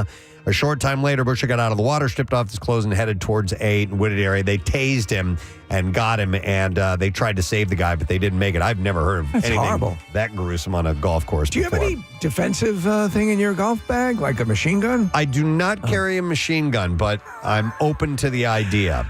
They do call them machines, right? And then we'll do a mashie it's an old golf club, yeah. All right, so one last story. A woman treasure hunting in England's riverbeds stumbled upon an extraordinary find. It was a 120-year-old jar of pickles that were preserved from the Victorian era. Jane Eastman discovered the intact green glass bottle while searching for historical artifacts, and she said it's the weirdest thing I've ever seen. Don't eat them, they're penises. Upon closer inspection, the bottle was embossed with W&D Harvest Dowgate Dock, London, linking it to a London spice dealer operating between the 1870s and 1910. So let me ask you, would there be like a wine level maturation to pickles stored over time? Do not think so. Jane marveled at the time capsule as she unearthed, saying, I never would have expected a 120-year-old jar of pickles, still corked, to survive in such pristine condition. Fans were intrigued by the state of the pickles, with one asking if they might still be edible after a century. Another noted that craftsmanship of the glass bottle from the era suggested that the seal's integrity helped preserve the contents.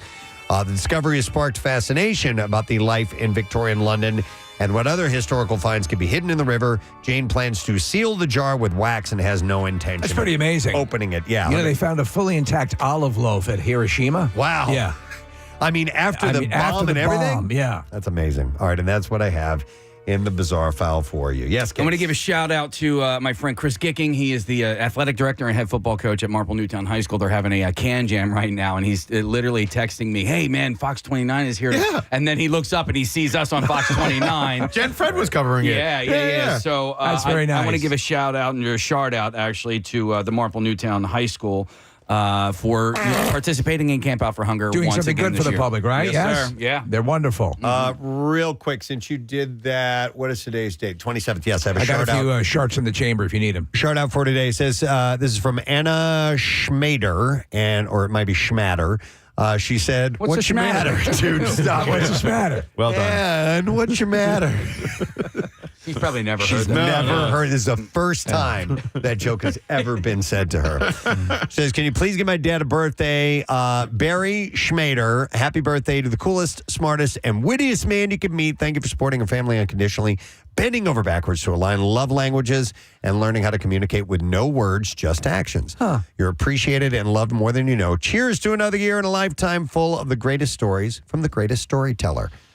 Shart out. That was a sweet That is one. very sweet. A lot more lyrical than your usual shart. Here's another quick one. It says, hey, I just wanted to reach out to y'all and send a thank you again for helping us with our engagement 10 years ago today on your Wake Up Engagement segment. Oh, wow. We've been married for 8 years and have 2 beautiful boys. My out-of-state family still talk about how they were able to be a part of it, which they cherish, especially my dad. Thank you again for everything. That is from Ashley Walsh. Congratulations, guys. That's very you. cool to hear. That's going strong. And then, real quick, because I don't think we'll have time for butt plugs next week. We'll be so busy with Camp Out for Hunger. Man, I had one.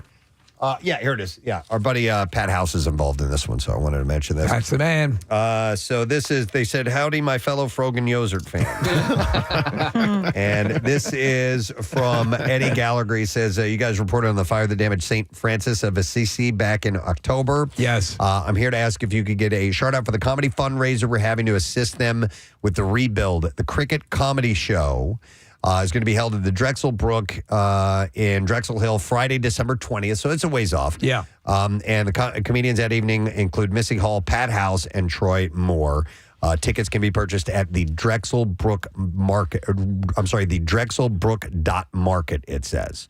So just a little butt plug for that. Yes, nice. And also, just a quick heads up that, when, the school burned down, they're at St. Kevin's now, and there was a teacher named Amy Travers who basically saved the child's life and ended up getting hit by a car as a result. But she just had surgery yesterday, so she had like a broken pelvis and stuff. So just keep her man. and What, your did she thoughts jump and in front of the car? Basically, yeah. Oh, my God. Yeah. All right, and then one last one, Casey, I want to mention this. This is from Tim Damiani, the president of Tullytown Fire Company in Bucks County. They're having a comic book and collectible show. It's this Sunday, the Fire Company. Nice. 100 Bordentown Road. And so it's to benefit the Tullytown Fire Company. And he mentioned there's going to all kinds of collectibles and sports things as well. And he has a mystery box worth over $1,000 with a box full of comics and stuff like that. 1,000-year-old pickles. Maybe there's 1,000-year-old pickles in there. I don't know. And by the way, he says, I share something in common with Kathy. I'm a 1992 graduate from Pennsbury High School. What year? 1992. Oh, 92. Okay. Yeah, Where'd you that's the graduate? year you were born, right? That's way off. Yeah, so anyhow, here's a little mention for you, my friend. All right. I think I got those taken care of. We got to take a break because one of our favorite people is here this morning, Mr. Big Jay Oakerson. Yeah. Going to be at Healing Comedy Club. You'll be lucky if you get to see him this weekend. His shows are sold out tonight, tomorrow, and Saturday. Tonight's Friday and Saturday. Tickets do remain for the Sunday show at 7:30. You better jump on it. You want to get them now. Yeah. Big J is going to be joining us next. A little bit later on, Alicia Vitarelli and Lisa Ann Walter from Abbott Elementary stopping in. There you go. As we're going to be in the 6 ABC parade with her tomorrow. All right, we'll be back in a moment. Stay with us. Preston and Steve. They're both, she and this Caitlin girl, are both posting a ton of hot photos of themselves. So in order for them to get validation post-breakup, they need to post these superficial shots of themselves. Right. Whereas Liam is just like, I'm going to get some frozen yogurt. And not for anything. Just, I don't know. Live your life how you want to live. But maybe be a little respectful of the marriage you just had. Right? I mean, just take a little bit of a breather before you're squatting on each other's faces and pictures on Instagram. So they were married for roughly 8 months, but they'd been together on and off for more than a decade. Yeah, a long time. Anyhow, some question whether their elaborate ceremony in Nihi on Sumba. This is all made up. Is this all? Are these real These words, are pretend Nick? places. You're our geographer. I know places, but yeah, this one's a mystery to me. In Nihi on Sumba. How do you spell it? How do you spell it? Where'd you get married? Nihi. How do you spell Nihi? Nihi. Oh. Yeah. Oh, I thought you said Ehe. That's a town one over. No. It's like Shelbyville and Springfield. What? That's how they sound in Ehe. Oh, Nihi Sumba. It's all. Oh. All right. Is it an island nation? Yeah, it's in. It's right next to Nelby Tai Tai. It's in Indonesia. Oh, dear Lord. Nelby and Tai It's right next to Nihi on Sumba. Yeah. Just south of Isotata. y'all going? What? That's the main city. Yeah. I'm going into where you're going. Wait. So people are wondering if their ceremony in Nihi on Sumba in June of 2018 was legally binding or not. They might not really be married. Yeah. Okay. So that was a big story. It sort of rocked my world. Let me ask you this: then you all worked in besides? Did you all work in regular restaurants? Fast food, yeah. For servers, is how commonplace is it to on the way from the? No. Not the way. But we talked about this. Maybe on the way back. Maybe up on the counter. No, on the way out. Yeah. Because the way the kitchen that I worked in, you'd put up, order up, you put it up on a counter. Like there's a whole plate of fries. And it was still in the kitchen, so it wasn't in line of sight for the customers. So they could probably grab a fry and eat one on the way out, It was never that for me. You never did that? No, but I never. But I sucked all the nitrous out of the whipped cream. Really? I watched. Dude, my waiter just took a dump on our table. I watched one waitress. She had like 3 or 4 different whipped cream things that just was like cream juice because it had no nitrogen. What's going on here? These are all broken. Do you remember? Dripping. I don't know. I have no idea. Casey. That's messed up there. Casey, at a place called the Coffee. You remember the Coffee Beanery? Yeah. All right, so the same thing happened. I wanted whipped cream on hot chocolate. Oh my God. The guy's like, he's going through the cans. I said, what are the odds that 6 cans of whipped cream have no propellant in them? And Steve, did you know that when you do nitrous, it's like sulfur hexafluoride? Yeah. It makes your voice sound like this. Did you folks like some espresso? Just side note, that stuff killed brain cells so fast. Oh, my God. It was so stupid. Dude, also, I watch people in the parking lot doing these things and walking at the same time. Rule number 1, sit down first. Because you're going to fall and smash your face into a parking block. Oh, yeah. I gotta get to surgery. I'm a neurosurgeon. Preston, you know that thing that you got me where you can stick your phone in the vents of your air conditioner? Yes. I saw somebody that has. That's how you heat up your chicken? No, Steve, it's even more ridiculous than that. And he listens to the show.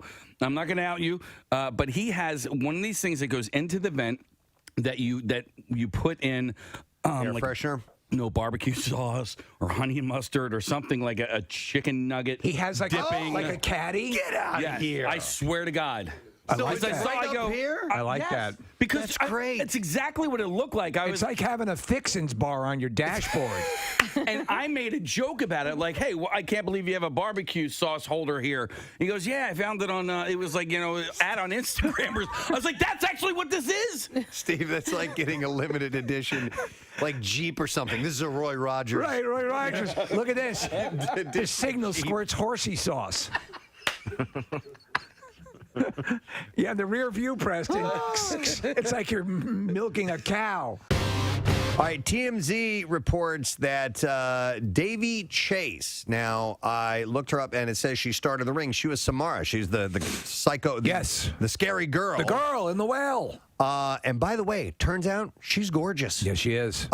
She was arrested, and she was arrested on a drug possession charge and spent some time behind bars. Yeah. But she escaped through the television, didn't she? She did. She managed to get out of I there knew we were through the going that TV. way. But she's had some run-ins. Last year, she was locked up after cops pulled her over for joyriding in an allegedly stolen car. She was locked up for 7 days. Is the phone rings after 7 days or something like In that? 7 days. Yeah, that's when you die. You have 7 days to get your affairs in order before you're... 7 days. It's been a while since I've seen that movie. 6.5. 7 business days. Business days? So that means I get the weekend, too? Well, it's Monday's Labor Day, so about 8 days. All right, just stay there. I'm going to come over and kill you now. Yeah, if you could be more specific, it might help in planning. So, What if I go across the international date line? Let me get back to you. Coming up soon, we'll be addressing Halloween. But Yes. it's a favorite costume for Halloween parties and haunted houses. Which is the one where you go to where they have a girl who really does the full, clicking and the whole body gesticulation. Penhurst? No, it's there's probably one there, but there's one, maybe it's There's one it's the one way out where I know we what always you're get talking lost about. going to. It's in Bucks County. Yeah. I know exactly the one yeah, you're but talking the girl Valley who of Fear? Nah, Might be. Valley of Fear. It's out kind of in a woodsy area. It's Grotto of Consternation is the name of it. Hang on. Chrissy is on the line to tell us about that haunted attraction.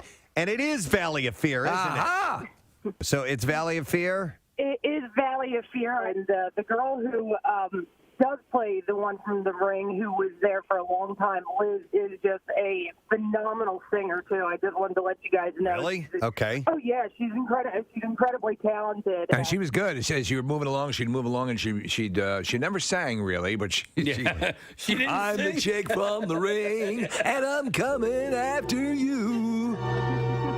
So her name is Liz? Yes, Liz. All right, cool. Thank you, Chrissy. Appreciate it. No problem. Cause in 7 days See ya. you're through. Choppa-da-ba. All right. It's not that scary. I know, it's not Yeah. scary when you sing it. Yeah, right? Wouldn't it be a little less if it were a musical? I live in a well and my life's kinda hell and I'm coming after you. My life's kind of hell. I'm the chick in the well and my life's kinda hell, but I'm a coming after you. In 7 days. 7 days. In 7 days. 7 days. 7 days. Coming after you in 7 days. Hey. The Ring, the musical. Turn my mic on. You turn his mic off. I didn't turn it off. I think you might have hit the button yourself there, dude. Uh-oh. No, there we go. I just hit that button. All right. Wait a second. What's going on? Wait a What second. just happened here? Your mic will turn off in 7 seconds. Your mic will turn off in 7 seconds. What? I don't have a mic.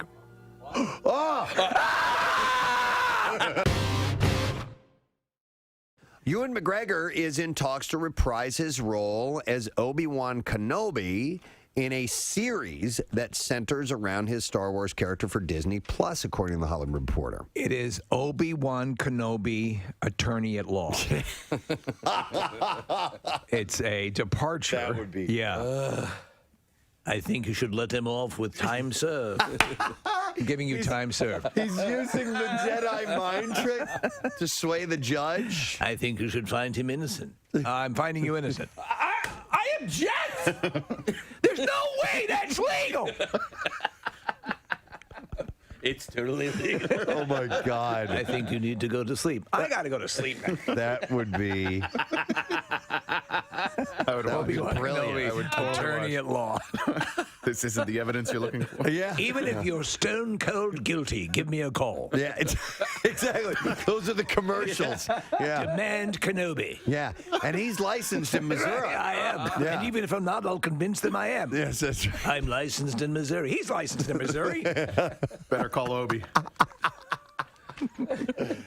Would he wear would he be a cowboy hat? Space cowboy. Lawyer? Yeah. Type? Oh, my God. Obi-Wan Kenobi, attorney at law. Anytime, day or night, even on New Year's Day. Coming soon to Disney Plus. Or Life Day on the Wookiee home planet. No, this could be good. I loved him as Obi-Wan Kenobi. I didn't care for the series of movies, but I thought he pulled it off I agree. wonderfully. He was the thing that kept me watching, and he provided, I believe, the emotional core to those. The second and third movies I really do like. I think they're good. In just tone and in some way, the distinction between the Abrams movies, the artificiality of the first trilogy was almost too much. It was so CGI'd that it was... WMMR. He's back in town for his annual visits, and we love having him in the studio. By the way, the shows at Helium Comedy Club selling out fast. Tonight, Friday, and Saturday, they're gone. Tickets are gone. You missed your window. But Sunday is a 7:30 show. You better order those right now at heliumcomedy.com on the Sabbath. Do we have some Sabbath that we could use to bring on our guest? Why not? So you said it. Sure, why not? And I like to bring on from time to time a guest with some music, kind of hype it up a little bit. Sure. So maybe we could get a little bit of atmosphere. P.T. Barnum in you. As we welcome the one and only, yes, ladies and gentlemen, Big Jay Oakerson.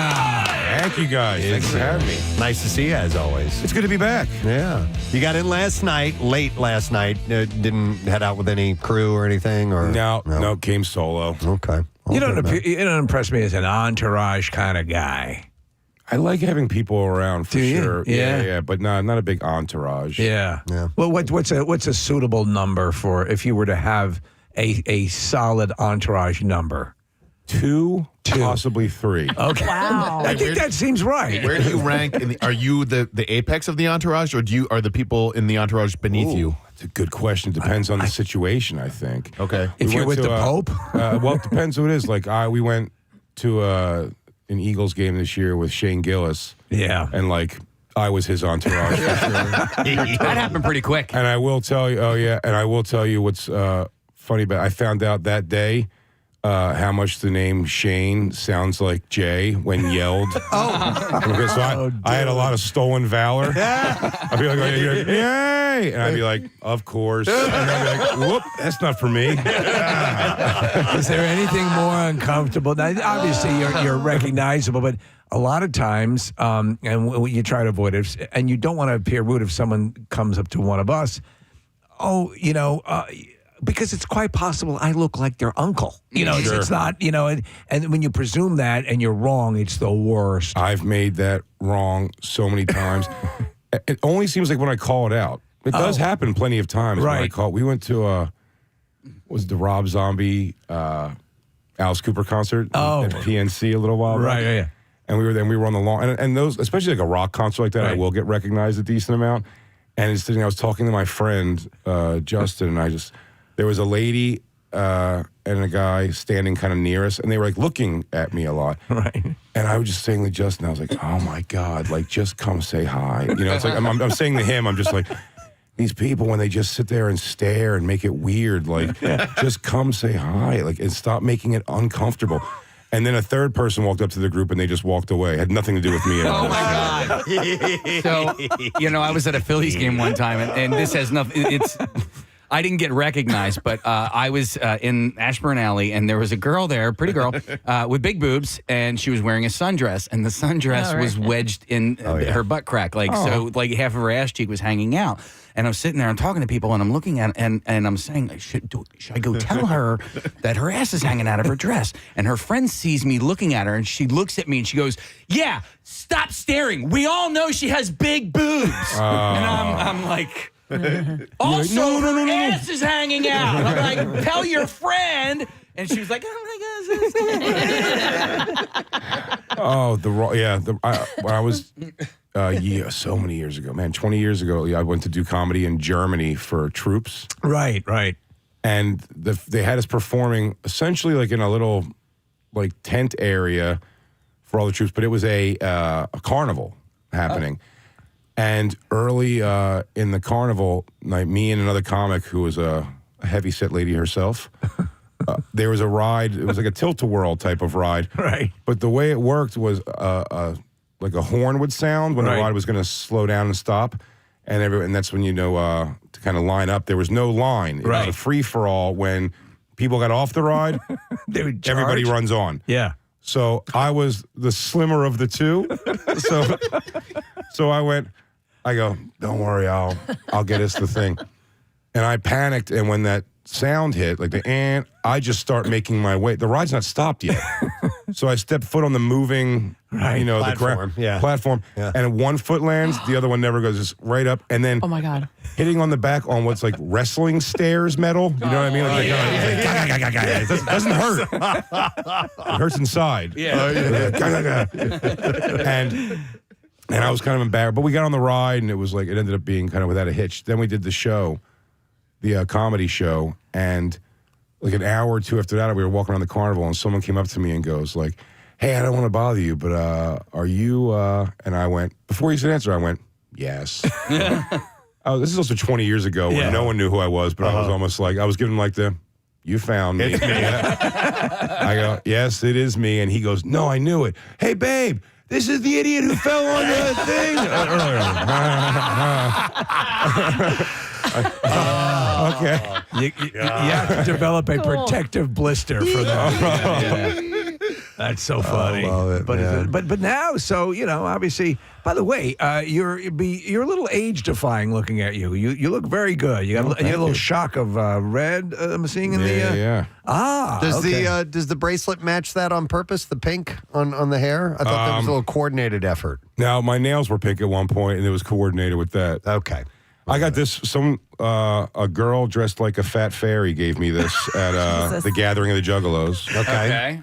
No, she wasn't fat. She was dressed like a fat fairy. It's okay to say it if she's dressed like that. An actual fairy. No, luckily she happened to fill the costume out, but the costume was fat fairy. She rose to the challenge. Yeah. That fairy was never going to be just fairy. What was this Juggalo event? The Gathering of the Juggalos. They're big. How recent was that? That was in the summer. Last summer. Okay. They were obviously they have a dyed-in-the-wool fan base, and we've talked about you with them. But for some reason, they used to be a lot more on the radar, but they're a little bit less so. I think they've been in it so long that I think they've aged out themselves of controversy. Yeah, because they're like, now you get to see them like they are just nice, normal adult guys. They're just sweet guys, both of them. Yeah. Good evening, everyone. Where was the gathering? Where did it take place? It's always in it's got one of those crazy Blair Witch names too. It's like Coffin Rock somewhere or wherever. Out in a field sometimes. Yeah, right? No, it is. It's on 100 and some acres. Yeah. Field. Yeah, it's dirty and it smells bad. And It's got to be fascinating for the fans of a band like that who have grown up and probably have kids or careers or whatever. Don't worry, they bring them. Are you a juggalo? No. How I'm not do you a become one? I think you have to do meth while pregnant. Oh my God. That seems like a bizarre. I mean, there's several recipes, but that's it's like chop suey. You can make it 1,000 different ways. Right. To the top of the But Math while pregnant. But they're great. They're such a loyal audience, and they really we have such crossover. Fans too, which is great. It's always been considered like the real test. I would imagine people talk about a comedian doing the Apollo as being difficult. I would imagine juggalos exponentially that much more difficult. Well, it depends on see, I've done it now. What about Rita Rudner? How would she do? No, not good. Yeah, gloves off though. She takes take her elbow ball gown gloves off. Some people have gone there that you'd be surprised did really well. Gilbert Gottfried did well performing there once, but then you could be like Tila Tequila went up there and was like, "Hi everyone," and they threw human poop at her. So, you can go 1,000 different ways. That could be a compliment. The word is fickle. It's fickle. What a trajectory she had, huh? Yeah. Tila Tequila. Yeah, she did she was on MTV, then porn, then full blown Nazi, I guess. Yes, yeah, something like that. She has a Nazi tattoo, like a swastika. Yeah. And now she's religious and yells at people about no, the Nazi thing's over now. That was a phase. Speaking of tattoos, is the Legion neck tattoo fairly new? Yeah. I don't remember seeing that. Yeah, about a year and a half or so. I got it at our festival. Neck tattoo. Go for it. So what was so we? It's official. Always I can't get a job. 47 years old. It's official. You know what? You know what? Put it on there. I'm not even gonna get a job. Are you never gonna go face?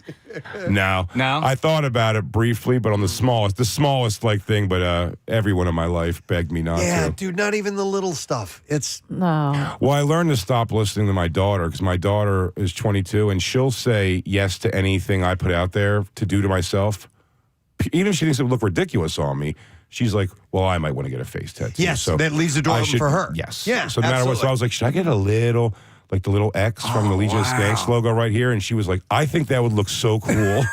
Is she setting you up? Yes. Yeah, Listen, my youngest is doing the same thing right now. We were in New York and we were walking by, 17 years old, walking by a tattoo parlor. It's like, we could get matching tattoos, And as cool as that does seem to me, I'm like, we need to pump the brakes just a little bit. Let's hold on. All those, how old is he? You said 17? 17, yeah. 17. See, it's tough. Like my daughter, she has tattoos. We've never gotten tattooed together, but it is hard to stop her from doing the things that you're doing actively. Yes. Yeah. Let me ask you, what was the most profound, I'm going to be the parent here and forbid you from doing something I myself have done moment? Ooh. That's tough. Oh, I'll tell you what had actually happened. When she found out that I smoked weed. Yeah.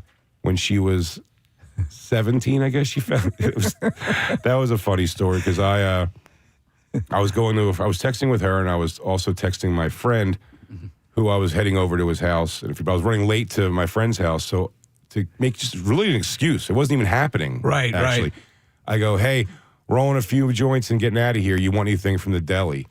And then 3 minutes later, my daughter texts back, grab me a sandwich, dude. And then I wrote back, I saw what happened. Yeah. And I treated her such like an idiot. I went, what? I was prepared for a second to start going I didn't text that. And then I was like, I felt so dumb to treat her that way that I called immediately and I was like, your dad smokes pot. You shouldn't. I think I know she does now. And people keep saying that, is it cool? We've gone to Sixers games and stuff and she'll drink twisted teas and whatever. Childlike. By the way, we're that same person too. I'm like, twisted tea, you're such a child. One White Claw, please. How old is she? 22. Okay, so my son's 18, and we're in that weird weed stage where I have to be a parent, and be protective, but I also know that he's an 18-year-old kid who, and so I want to be like direct and honest with him, and acknowledge that I also smoke weed. But it's a weird dynamic. I don't quite know what to do. Yeah, I know she has smoked pot. I don't think she does it with any kind of lots of regularity, but maybe. Yeah. But I don't think she's a big drinker, very much like me, because I've been in situations where like she could have. She's the same. She doesn't like booze, so she'll like twisted teas and those kind of like girly drinks. But she, with weed, I smoke now. I mean, cat's out of the bag for years now, aggressively and openly in front of her, and she doesn't ask, nor do I ever say like, hey, you can smoke. I just like, I can't see it. Yeah. Right. I don't care. And it's nothing to do with like the legality of it or anything. It's seeing like, it's like a song should play. Like as soon as I see her put it to her lips, I'm gonna remember her like in a little like nightgown as a kid. You know what I mean? Or, like playing with cake in her hands. And you're like, no, my baby. I love you this much. It's the death of another chunk of innocence. Yeah. Cue the Harry Chapin song. Yeah. But you were mentioning like Twisted Teas and White Claws, and the college students these days, they're drinking White Claws.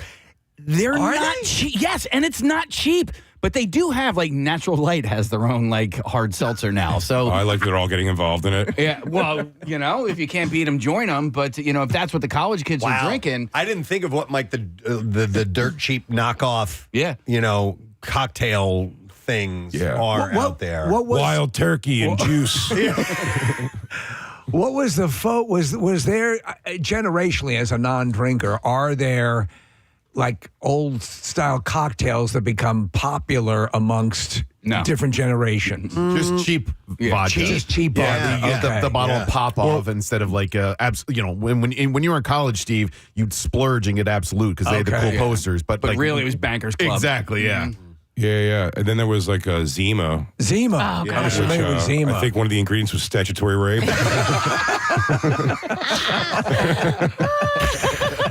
Wow. The Zima bottle was cool, though. Oh, yeah. And the ad campaign was pretty good. I mean, it came out of nowhere. I remember it went from 0 to 60. 0 to statutory rape. Yeah.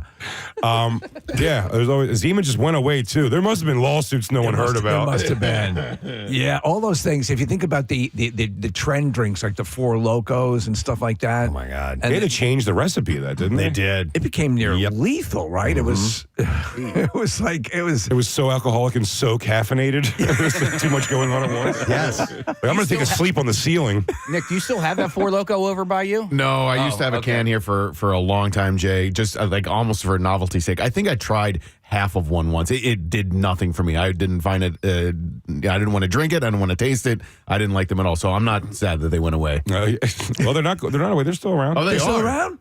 Do you Four Loko? It's just changed. Like you said, changed the recipe. Okay. It's not as potent as it used to be. Because it was heavy duty. Yeah. Are you like an occasional Red Bull guy if you need a pick me up or like anything like that? No. Iced chai latte. Wow. Badass. Ice chai Wow. Yeah. Iced chai latte. And then I pump my fist. Little Judd Nelson. Wow. So, yeah, that's, I mean, it's funny how you, not having kids though, but you talk about seeing that evolution. And is there a don't ask, don't tell sort of mindset? With my daughter? Yeah. Yeah, for the most part. Yeah, I think so. I met the first boyfriend that I was aware of this year. Do you believe they were predecessors, or was that the legitimate? Oh, yeah. Oh, yeah, for sure. And he was the biggest and the blackest.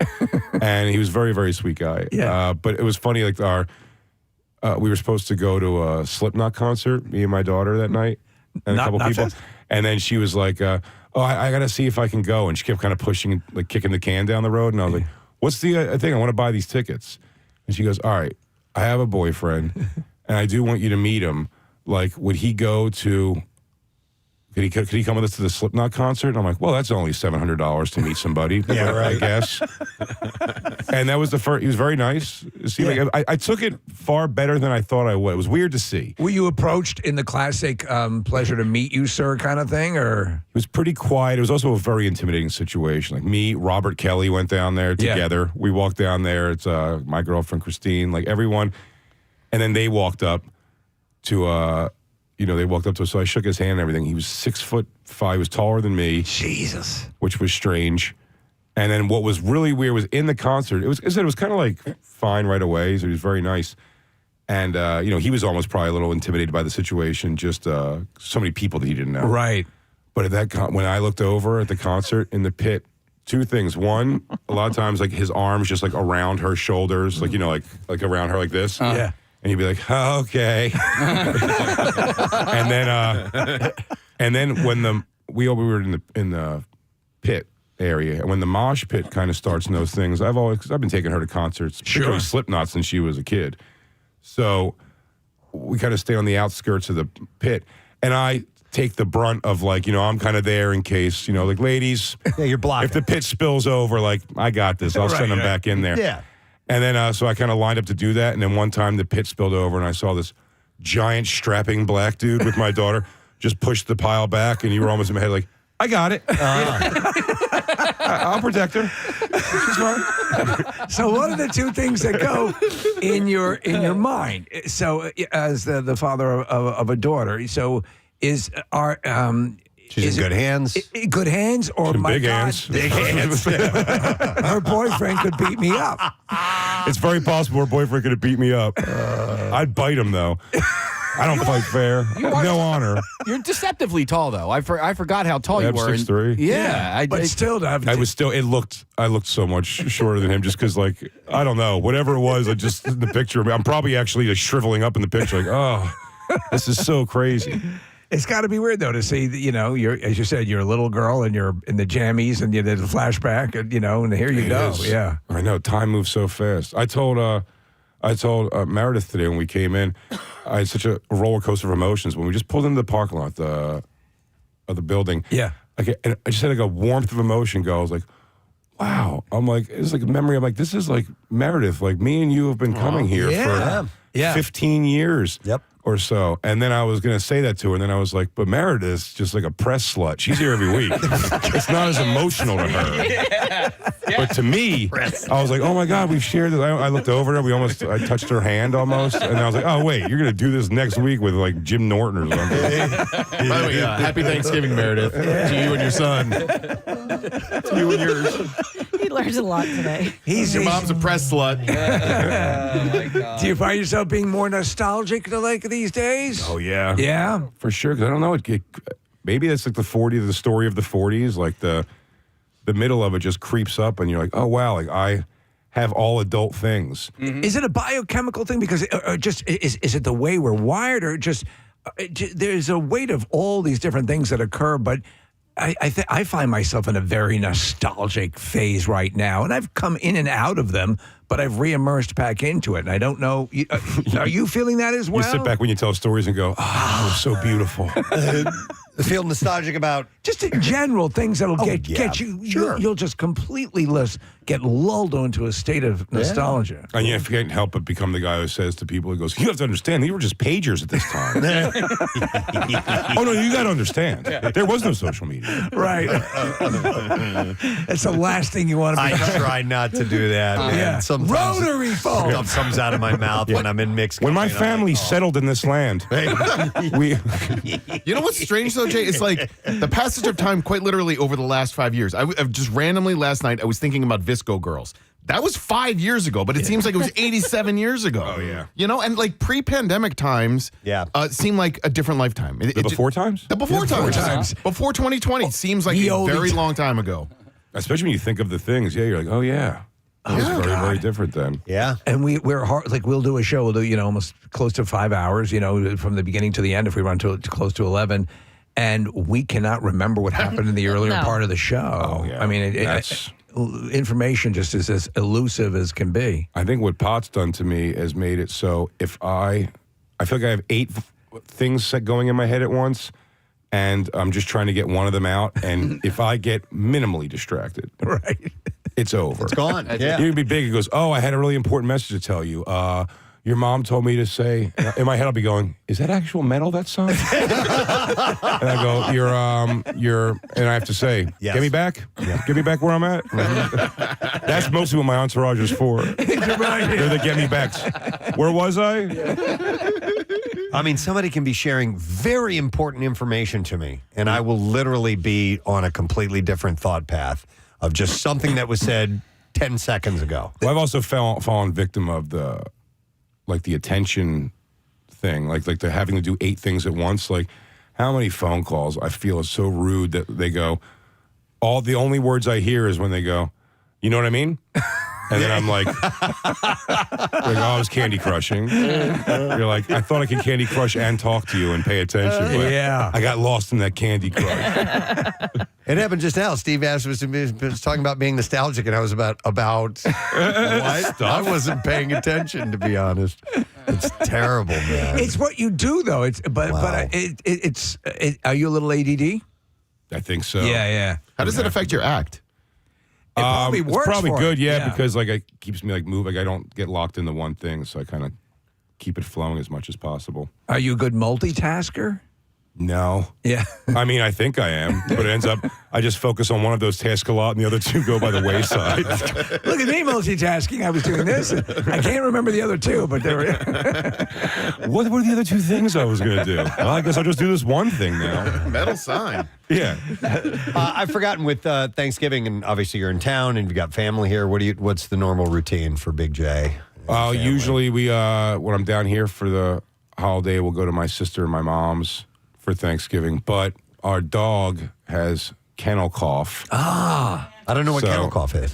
I just Very found out about it contagious. this week. It's very contagious for dogs, but it sounds nasty. It'll go away, but she can't be around other dogs, so we can't put her with the sitter. It's the canine whooping cough, Preston, basically. Okay. Yeah. So I'm gonna go back, just home, me and my girlfriend and the dog. Really? At Thanksgiving. Maybe I'll bring home some gobblers. A few gobblers on the way. They're good, man. Well, you got to get it with the turkey deli meat, though. Yeah. When they put those turkey chunks in it, I don't know. And I'm not taking a dig at Wawa. Everybody knows how much I love Wawa. I've made it a thing. They denounced me, and I still love them. The Big J advice is to opt out of the turkey chunks and go with the deli turkey and the gobbler. Go to deli turkey. They'll know what it means. Tell them Jay sent you. Wawa told us they could not support what we do because they are a Quaker-owned company. Well, I guess you can see that. But as you're traveling around and obviously touring a lot, is it sort of nice to see Wawas in other states now? Oh, yeah. That's always been. Well, I'll tell you this, though. Okay. If you're going to Wawa, and it's usually what you're doing, a late night for a sandwich. Yeah. There's a lot about, you have to grow up with Wawa being what it was, I think, to have the passion for sandwich making, sandwich artistry. Yes. I can see so that. I do see that when you get like further away from Philadelphia, like this area here, the sandwich becomes pretty like Subway style standard because they don't have a passion for it. So lack of quality control. A rich history. Okay. Yeah, that's right. Well, listen, we have Cosme's Deli bringing us food. You want to talk about passion? This is a real Philly, South Philly deli. And yeah, they should be here shortly. They take their sandwich making very, very seriously. I agree, though. The great joy of Wawa is that ability to go get a sandwich. And I'm a big proponent of their hamburgers. They're pretty goddamn good. And the pizza's not bad either, and the man. Pizza's pretty I had a damn piece of the good. pizza. Their mac and cheese is Stouffer's. It's fantastic. So what I like to do with their pizza is get it and then bring it home, and then just because I like my pizza like well done, I throw it in the air fryer for a couple of minutes after I get home. I think it's solid pizza. I'll tell you what, that'd be insulting though to the thing. He goes, no, it was good. I'll fix it. I prefer my pizza well done. My family does not, so I have to. That's my. So when you concession. order a pizza from any pizza place, you throw it back in the oven? If it's not well done, like if I'm getting if I You'll go, ask for it to be well I done, will. right? I will. Yeah. If I'm going to certain places and I know I'm eating the straight pizza all to myself, like if I go to Imperial, I'll get it well done. With that, can you ask for like rare pizza? If Like you're just the slightly dough? undercooked, Yeah. if you want. I've never Undercooked thought about pizza. ordering pizza. Well, with different sushi pizza. doneness. There used to be Mom's Bacon Home Pizza around here. There's a place in Manayunk that had, and they would sell, and got very, I don't know if they're still around, but their pizza dough was considered some of the best, and people just go get basically the fixins and make it at home.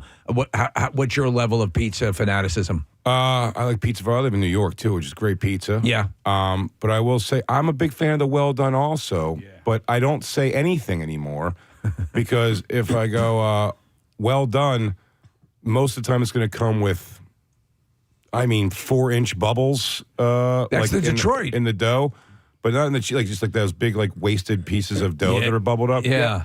And then you can't be like, hey, well done. But don't bubble up the dough because then you might as well just order semen on your pizza. We got because that's what I would do if they called that to me. I'm like, what? Here's a bubble special for table 7. What is that? What is that white cheese? No.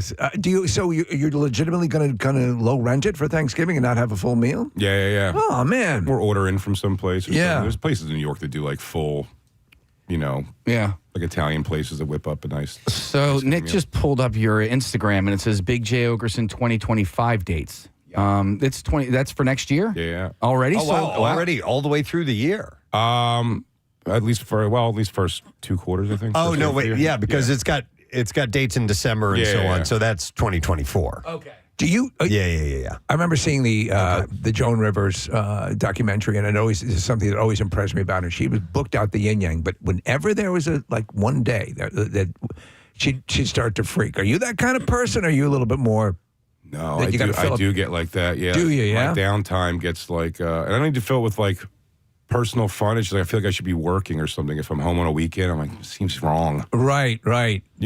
Also, that's a difficult thing with like, just like life in general. It's like me and my girlfriend, we're so used to like the schedule is we work together on a bonfire 3 days a week. And then Thursday or Friday, I take off. So it's like when I'm home on a weekend, it's like I feel like I'm in her way. like obligation to do stuff with them is what cuts into what I like to do on a weekend: lay on my tummy and watch things on my computer nobody wants to watch. But like a lot of things, like socially for the rest of the planet, happens on Fridays and Saturdays. So like, do you miss out on those things, like going to weddings and all of that stuff? No. I mean, You're not a big fan of going to weddings? Not a big weddings guy. Well, some are fun. The food's good. I don't like dressing up. Yeah. Oh, yeah. Yes. That's my least favorite part. Yeah, I don't like dressing up. I don't like feeling obligated to dance with somebody. What else don't I like? Love. Consummation of love. Oh my God. All those things. Wow. Well, some weddings about when my cousin got my cousin got wedding here or got married here in South Jersey. Yeah. Some years back, and I wish we would have filmed this whole thing because her wedding song when she came out when they did for the first time in public, Mr. and Mrs. whatever. They came out to Let's Get It On. Oh my God. And she was doing like ass dances down the aisle. So it was so I was like, I was on maybe a third date with my ex-wife to this wedding. And I was like, hey, this isn't but it was like Hispanic and like from like, their weddings have to be like a 4-day fiesta. Right. And she's coming to see like a potluck dinner wedding at a VFW in Belmar, New Jersey. Was it Jersey? That footage of that reception that descended into a full-on brawl, and there were people up in the balcony. That was Philly. It was in Philly. Yes, Sheridan. Was that here? Yeah. Sheridan. Yeah. Did you ever see that footage? Oh yeah. You watched that on your tummy, of course. I'll tell you what. Whenever I get homesick, I just put on those Kensington cams. Oh my God. On YouTube. Oh my God. Watch and zombies. I just pick people and do voices for them. You know what? I'll tell you what though. If you want a good alternative now and then, Oakland. Because there's similar Oakland videos. Really? Yeah. But is it a live feed? No. The beauty of Kensington is you are seeing it in real time. Oh, I didn't know that. When we were on so funny, I brought this up when we were on the Fully Loaded tour, Bert Kreischer's tour around the country, and we were watching on the tour bus. I would do it. And Matt McCusker, another great comic from Philly, was on the bus with us. And as we're watching this live feed from Kensington, he goes, wait a second. He goes, I think that outside that club is this rapper Skrilla. Who's like a well-known like Philly like rapper, dangerous guy. They saying all this stuff, and Bert Kreischer gets so excited, he goes on Skrilla's Instagram, right? And Bert's Bert gets so hyper, yeah. And he's like, Skrilla, this is Bert Kreischer. We're on tour. We're watching you right now. Go outside and wave. We're watching you. And then just watching this drug dealer, I believe, come out and be looking around like. I know what you did last summer. He's like, what is it? Who's watching me? Oh my God. Kidding? And everyone was kind of like, Bert, take that down immediately. And I was like, Skrilla, we're watching you. Go outside and look up. Oh my God. That's weird, man. It's so weird. I didn't realize it was that interactive. Oh my Wow. Oh, well, yeah. It's real time. And it's a fun game to play, too, because they show what's Kensington and Allegheny, right? Yeah. K&A. They have that stop there, but right next to the train, like station opening, is the Skid Row area. And they have a camera just on that Skid Row. And there's a pretty fun game to play called Is the Next Person Who Walks into the Frame Passing Through? Or is Skid Row the destination? And you'd think that wouldn't be a great game until you are blown away by how many people are going to that Skid Row who don't look like they're going to. Like, wow. Oh, this poor kid just wants to go to school. Nope, heroin. Damn.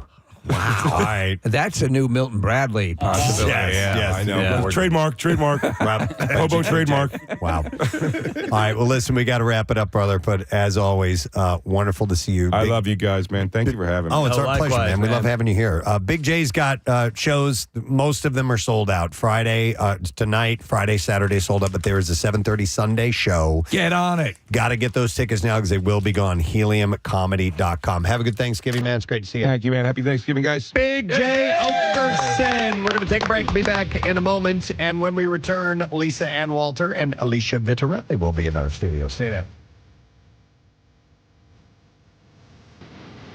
Preston and Steve. It's in Toontown, by the way. There was somebody on a mobility scooter. Okay, all right. Kathy, but the fight happens. They start to split up. Then it sparks back up again. Then they kind of split up. Then it keeps going on and on. I mean, and it's like the Andy Kaufman used to do the intergender wrestling. Yeah. They're brawling. Doesn't matter. The dude's beating on the woman. Oh my God! Wait, so that's okay. I'm just seeing this for the first time. The guy fists are punches flying. the woman. Yeah. Oh, and there's a couple of women beating up. It's just a mess. Where's security? Not that it's an excuse, but it kicks off. They're having words, and the woman just spits right in this guy's face, and then he slugs her. But I can't figure out who's on whose side. No, neither can I. It's like I'm like, oh, he's hitting her now. I thought she was with him, and it's just who the hell knows what's going on. And then the woman in the mobility scooter gets up as if she can walk. Yeah. It's a miracle. This stupid fight between these imbeciles has caused a miracle. You know what? And there's a moment in this video where the whoever is filming this video, by the way, is laughing the whole time. She's not with them because obviously she would be getting in the middle of this. And she's up close. But there's an older woman who gets knocked down to the ground on her back, and you hear the woman filming just laughing her ass off. And I'm like, and you can hear children crying in the background. Oh my God. There's a little kid walking around, and it's obviously this is there. I will freely admit, I chuckled a few times, but the really tragic part of this here is this little kid is watching these adults do this and walking around with his hands up like, what's going on? Yeah. Even a kid can't figure it out. And he taps, I guess, who is his mother, like, hello, I'm here. Obviously he needs attention. He's upset too. And all the while in the background, you have the delightfully colored Toontown. Oh, my God. Happy place. Listen, I understand that things can go awry anywhere, and somebody can have a bad day, and something can trigger. But if you can have the presence of mind to be aware of where you are, right then and there, you're in Disneyland, the happiest place on earth. Come on, look around you, see where you are. Shut up. But some people are just a-holes. It just kills me in this one because there was another one, Preston. I forget it was. It was at like a kids park. It was like an amusement park. It very well may have been Disney World. And this one's great because the woman in the mobility scooter in that one, Kathy, she doesn't get up, but she starts using her mobility scooter to join the fight. Oh, She's wow. backing up and ramming the brawling people. So apparently this one, they're all in the same family. They're all related. What? Yeah. What? So this is an ongoing investigation. No arrests have been made, but there was infighting that had begun outside of the park, and the fight just continued inside the park. God. No arrests. They all knew each other. ridiculous. Well, not yet anyway, Case. They said the investigation's ongoing. But after they viewed the video, now they're looking at potentially. Because then that guy goes on everything. I saw it all. It was a mess. But then the guy goes on to slap another woman and take her to the ground. Kathy, he doesn't just slap her. I mean, and this is horrifying, but he gives her a haymaker. Just some unwritten rules, right? Like protocol. Yeah, protocol. You and all don't that sort of fire on someone else's bitch. No, you don't. Not in Toontown. Not in Toontown, man. You take that to Epcot. I think, Casey, of your story at the 4th of July parade all the That's time. exactly what I was thinking. And the bending down and addressing them as a father to kids who needed to be addressed by their father. But like you get in that mentality sometimes, and this is a place where that can happen. You can have an Independence Day from life. Oh, I totally understand. I'm gonna make you independent of your life. But on the outside, everybody else. Hey, is like, what a good dad. Oh, you were. Oh, you poor thing. You're so upset. You better stop crying right now. Don't cry. Don't even let him know you're in pain. A former Cape Breton University student says that she regrets not making a formal complaint 3 years ago against a professor who was fired this summer for demanding moose meat, lobster, and sex from a student in exchange for better grades. In that order? Moose meat, lobster, and sex. All right, you don't have moose meat. You don't have lobster. You got any lobster? Sex. All right, look, how about sex? She said, Wait, I found some moose meat. Yeah! She said, I wish I did something back then. I wish I got him fired, Jess Hardy said. Then the situation wouldn't have happened. She was a first-year student and said that Shamal Fernaduple made inappropriate comments and suggestions. You're going to ruin the day, Fernaduple. And her appearance, and implied that he wanted a sexual relationship with her, and he would say inappropriate things all the time. Now, unfortunately, as the story goes on, it never gets into the details about the moose meat and lobster. Well, it's a bizarre That's what I'm pecking most order. interested in. Right, yes. You don't understand. But they ended up firing this guy because he apparently did. Was it the moose meat? To a couple of students. It was the moose meat. He's there in front of the dean. It was the moose meat, wasn't it? Well, actually, the number 3 on the list here, the sex. So apparently he wasn't only demanding sex, but moose meat and lobster. I should have stopped at lobster. And they fired him. So there you go. That's all I have in the It's details. like he's looking for something to round out the list. Yeah. And the sex. Yeah. So I was surprised the other day when my daughter came to me and described a very specific detail of what I'm assuming. I don't know if it's a social class or if it's just a fashion or what. But I was like, okay, this is all new to me, and I've forgotten what the full description is. So if anybody wants to call in, if you're familiar with this term, but Visco girls. Visco girls. Yeah. And that's spelled VSCO. Yeah. Visco, you've heard of this, Nick? I have. I hadn't heard of it until Friday. And so I learned about it just as recently as you did, Preston. Visco, From Ben? No, from BuzzFeed, of all places. Okay. I read an article about it. I saw Visco online somewhere, right, as about a post. I didn't know what those letters meant, VSCO. Yeah, I still don't know. It's an app, and it stands for Visual Supply Company, right? And, the reason that I know that it's an app is that my girlfriend does some photography on the side, and she's used this app to process photos. What girls now are doing, Preston, is they're taking this app and they are applying it to their social media posts, and now it's also become its own social media thing. Nick, look at this top text. Do you know what that means? Okay, so it just says SK. Apparently, they go around going. Wait, like okay, that. okay. So So the confused. crickets. Visco. So what is it? I don't know. I'm trying to figure this out. Our phone lines are lighting up, so we'll find out in a minute here. It's right. That's what it is. As far as social status goes, it's a new thing for this school year. It's brand new. But How is it social status though? because it's a look. So basically, it's a look. If you are a Visco girl, you are you kind of look like you came from the beach. You wear scrunchies around your wrist. Scrunchies are a big thing. Seriously? Yeah. You carry on your wrist. You carry around a hydro flask. And you have a natural look, Kathy. So you don't go heavily made up. So like Renee Zellweger. So it's not like a filter that It is. Yeah. So the Visco app is a filter that you can apply, but it's a lighter filter. So sometimes Instagram models will go very heavy on their filters, right? Right. And so you look incredibly made up, and you will take an Instagram app and you'll use that app to change your look essentially on your social media post. It happens all the time. Visco girls, Steve, don't do that. They go the opposite route. They go very natural, Completely raw. Very light makeup. Unfiltered. Yeah, and there are 2 essential settings on the Visco app that you use for your look. And now it's translated from this app to real life. Okay. Wow, man, Preston. So when in school we had Crisco girls, we had a lot of fried chicken. Yeah. Sure. Crisco girl. They would bring fried chicken to school. Yeah, those are Crisco girls. Crisco girls. Yeah. My Florence Henderson was a Crisco. Westonality. And Steve, there we go. That's Crisco girl. It's them eating the skin off of the chicken.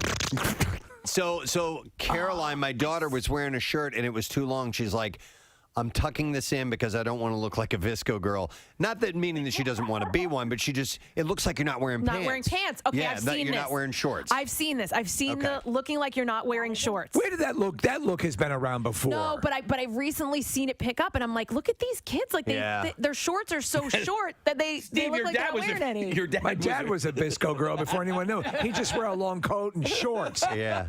You also might have known them as flashers. Yeah. Case, is your daughter into it? Or is she Visco? What do you say? Help me out here, guys. She's a Delco girl. She's a Delco girl, Kath. You know what? I don't know. She I don't Visco? know. I don't know how new this scene is, but here's the deal. My kids go to Catholic schools, so they all wear the same thing at school, and then we just got done in the summer, and we were down the beach all the time. I saw a text that this is supposed to be camera sound. Oh my God!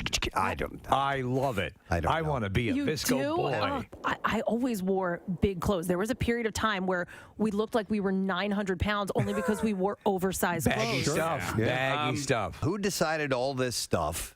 All these various things together make this. You know what I mean? A Visco girl. Yeah. I think it's just a style. I keep relating it to the hippie. It's just It the is, hippie but like somebody had to put these pieces together. They don't necessarily, automatically go together. The thing, Preston, that you're reacting to, and I think I agree, is because like things like this would happen over the course of a little while, and like in school, going to school, you start to see people adopting something, and there'd be a movie, or there'd be something that they would, or a musician or somebody they're responding to. But this seems to, for a lot of the people are saying from 0 to 60. I know. Because of social media. It's like the, now this isn't a fashion thing, but it was an accessory people had. You remember the fidget spinners? Oh, yeah. Like that took off in 10 minutes. Boom. And everybody had them, and then they were gone. Look at this. Visco Girl Starter Pack. You can buy this $150 for $150. Should we get it, guys?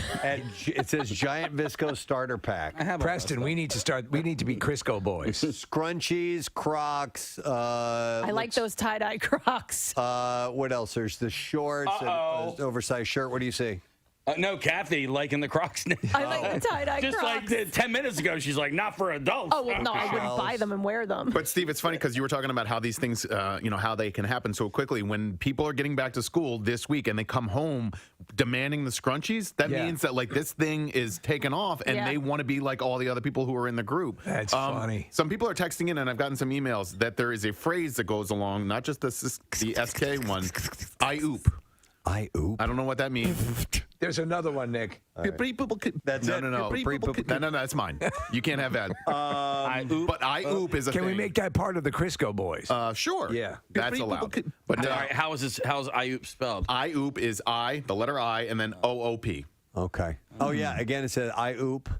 Here, there's I oop can be used as a reaction to express sudden surprise or shock over an unexpected situation. That's like, oh my God. Yeah. For example, you can say it if someone calls someone else out on social media in a mic drop moment, as in I oop.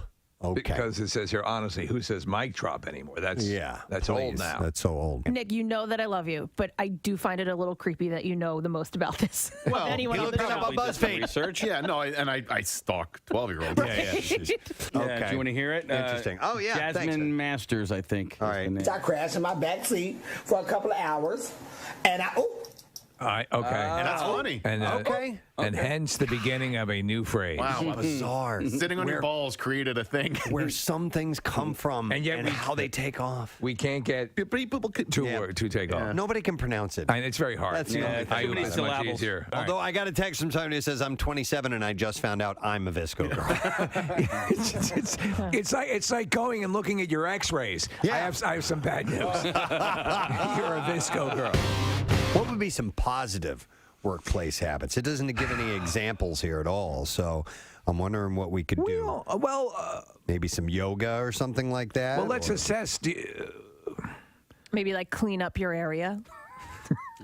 Are you talking to me? No, I was just saying that's like a positive workplace. I just moved knew. all my stuff in there. It's a mess. This morning, Kathy goes to me. She goes, "Oh, your area looks really nice, Steve." And Preston goes, "Oh, what about mine?" Mine's just an absolute. It looks like an atom bomb went It off. actually looks worse than the old office. I haven't done anything. I just dragged all my crap in here. Listen, I was and not set talking to you. And I was just saying in Steve, general. your area looks very nice. That's pretty mean. Steve came in over the weekend and worked on his. I did. Whereas Preston just poured it his I over. just brought my Didn't have stuff over chance. and left it. I'm going to work on it today. I was just complimenting Steve because the shelving in the new office was made specifically for his guys. Like, Yes, my Batman. It looks so nice. I wasn't saying it. Kathy did it in the way where you're talking to one person, but your mouth is actually towards someone else who you want to make sure they hear that particular statement. Your part of the office looks much better. WMMR. All right, thanks, Kath. So, two of our favorite people are in the studio right now. Yeah. One of them we've known for years and years through 6ABC, and the other one we always have awesome food for when she comes in, so that's why we love that she's here.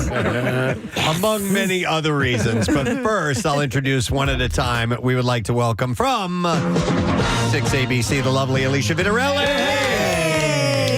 My friends, I'm so happy to be here with my sister Lisa. It is so nice to see you. And yes, for Lisa, let's welcome Lisa and Walter from Abbott Elementary. Oh, thanks, guys. I'm so happy to be here, and not just for the food.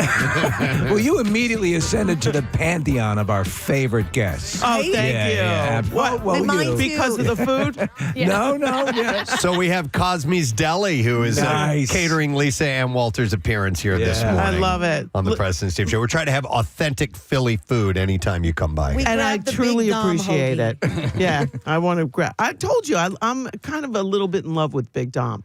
I was very upset to learn that he was a happily married family man. Oh, wow. I got paws off him. Yeah. Is it the big part of the Big Dom or? That helps. Yeah, I would imagine. I told you that I have one prerequisite for when if I do ever land a fella, and he's just got to be big enough for me to feed. I just want to feed someone, and have him go, yeah, I'll take another plate. You know, I want a guy, and he shouldn't have like a heart disease or anything, but like let him be healthy. Right. But I just want to shove food down somebody's face. So that's part of your love language is feeding people. I think 100%. Okay. That's Italian. it. I am. Yeah. I am. And I tried. I think I did it with my kids too much, but how so?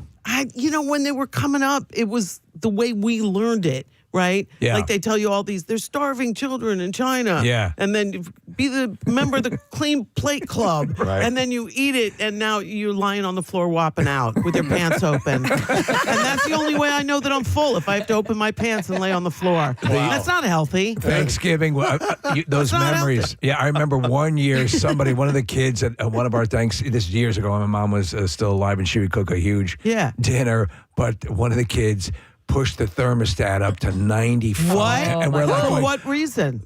Because a little kid, but we're like, wow, we really ate a lot. We're sweating bullets. Thanksgiving sauna. Yeah.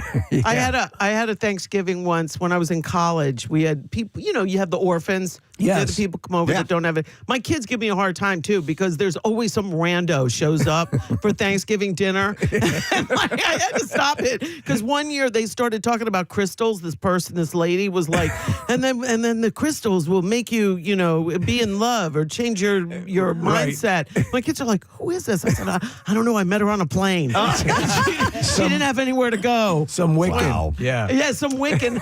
But we had this group over from college, and one of the people that came was my best friend in college, her brother, John Carroll Lynch. That's his name now. His name was just John Lynch back then. Right. You know him as Norm Gunderson from Fargo, the movie called Fargo. Yes. And he's been in a million things. The big bald guy, right? Yeah. Well, he was almost that bald, but not quite when we were still in college. And he was my best friend's little brother. 6'5". Yeah. Still big like that. And we had him for dinner. You've never seen my mother so happy. We fed him until he laid on the floor. And It's he a took up- challenge. The Yeah. entire living room was filled with John Lynch. I love it. we talked about the whole. It was an Italian family. The first time I experienced a full soup to nuts meal. Oh, yeah. And I've never seen so much food in my life. It goes on for hours. Yeah. Yeah, in fact, we just shot. I'm so sorry. I feel like I'm taking over. Alicia, back me up on this. We just shot our Christmas episode, which will air in of Abbott Elementary, Right. which will air beginning of December. I think they got back-to-back episodes for Christmas, right? Like, Yes. so one, the winter show, and then the next one is big Christmas dinner at my house. So it's like the bear did, but funny. Anyway, I didn't say that. I did not say that. Shots fired. I didn't say that. It's a comedy. It's a comedy, you know.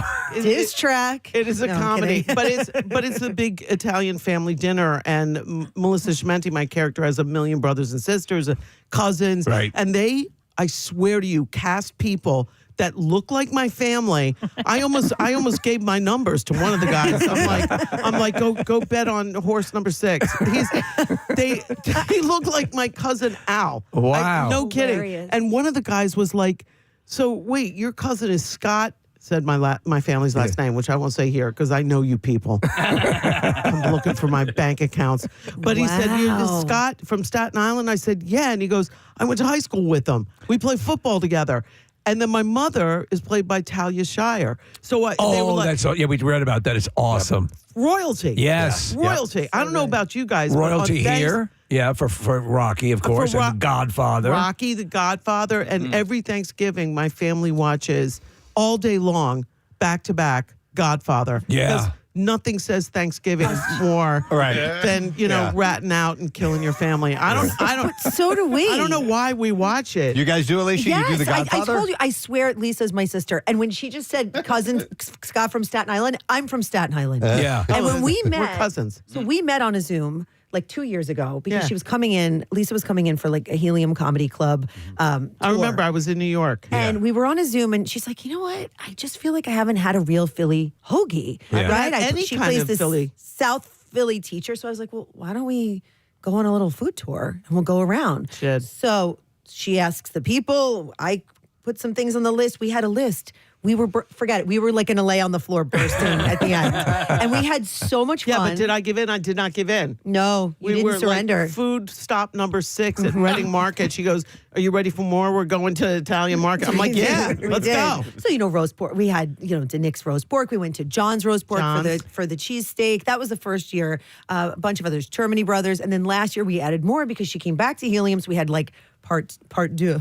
Yeah, well, you got and we did. It's just there we are. Oh, there we are. Watching video of this. Nick's yes. opened up with another restaurant. I forget, and Marissa probably know. They're now in Reading Terminal Market. They have a new cheesesteak place. Right. Yeah. Right. Yeah. That's where we went. Oh, that's where you went? Yeah. Okay, yeah. And so this is us. We were in West Philly. We ate these wings. Danny Walk. Danny Walk. Danny Walk. We went. So I said, let's go to all the places that we talk about on Abbott Elementary, Yeah. like all the food places. So I said, Quinta, where else do we talk about? And Danny Walk was number 1. And she said, she told me, don't go to the original location. I'm like, why not? She goes, because I need you to come home. I'm like, what the? What are you talking about? Well, let me ask you, because you do mention a lot, and a lot of stuff is obviously you're making constant references to local places. There he is. Does there exist a, as mentioned on Abbott Elementary Yes. sign? Marissa just came in to tell me there's an eater list of every single eatery that has ever been mentioned on Abbott. That's Abbott hilarious. Elementary. Okay, so Is that true? let's look at the Wawa, list. I'm telling you what, Wawa was one of my favorite places of all time. You to are a go in Philadelphian, Philly. yeah. I'm not kidding. First of all, they go real hard on the food there. Yeah, I'm yeah. telling you, that's a good sandwich, that Kelsey. Yeah. You made it. I did make it with my own That's why I liked it so much. And they have good milkshakes, too. Yes, Yeah, I yeah. agree. 100%. But do they do the chicken dance with you when you go in? As they did with me. No, I think you're a little bit more royalty. Yeah. And then we had we went to Chickies and Pete's. So I'm taking you to the parade. We went to Chickies and Pete's. We hang out with Pete Cherokee. They hit it off like they've known each other forever. Like literally, another they could be cousin. related. Yeah, yeah. So we say to Lisa, "Do you want to be the grand marshal of the the Italian American Heritage Parade in South Philly in October. So she comes in, and guess what? We got her back for Thanksgiving. So once you get me for one parade, I'm here for life. The 6 ABC Duncan Thanksgiving Day Parade is tomorrow. Lisa, we are in it as well. I know. Yeah. Guys. I love Preston that. and Steve What are you going to do with your hair? We'll be represented.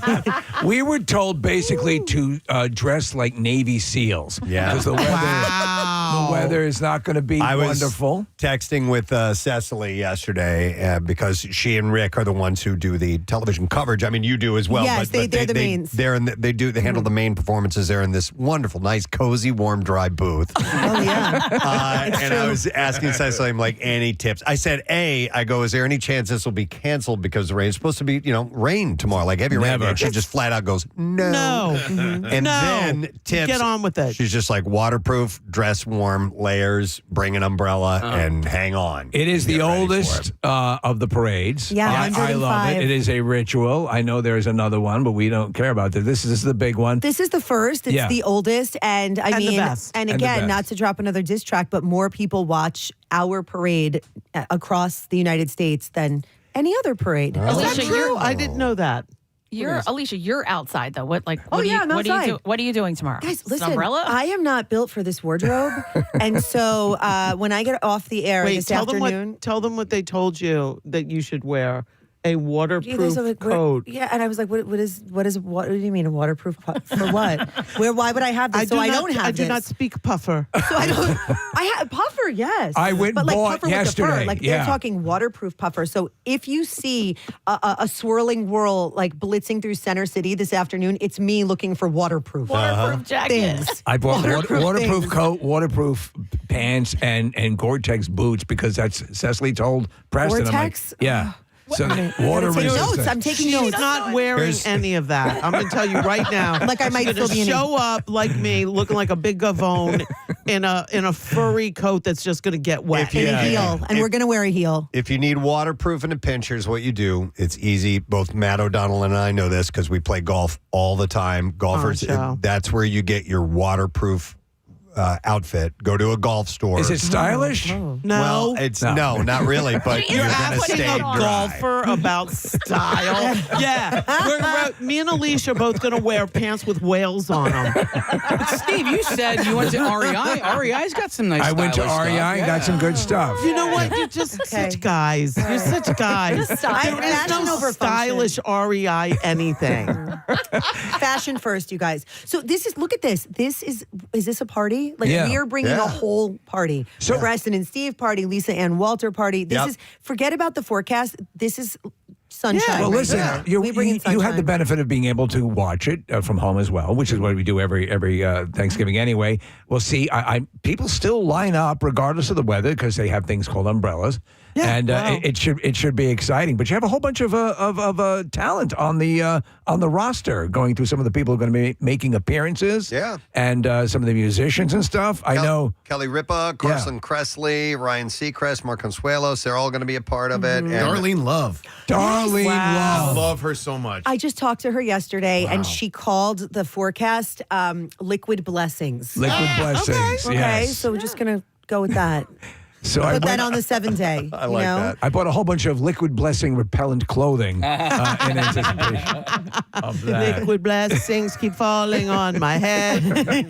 All right, stop. That was one step too far, you guys. Sugar Hill Gang, you mentioned. I apologize. No, it was wonderful. But this is the first time I've ever been on a float. Well, I was years ago, Little League, but I don't really remember like a real float. Yeah. So do you have your wave? Do you have your wave down? You've been practicing? I assume like a pageant. You do this. There's a couple of them. Elbow, wrist, touch your pearls, blow a kiss. Oh. There we go. Elbows, wrist, touch your pearls, blow a kiss. Oh my God. All right. I didn't know that. All right. Are you good? You look like Do we need to run through it again? Do you have water repellent pearls? No, I do not. So how's your parade game? Have you been in a number of them? I have. Yeah. Okay, so the first one they asked me to do that was big was the Cherry Blossom Parade down in D.C. where I'm from. Yeah. God, we crapped the bed so hard against the Eagles, you guys. That was a sad.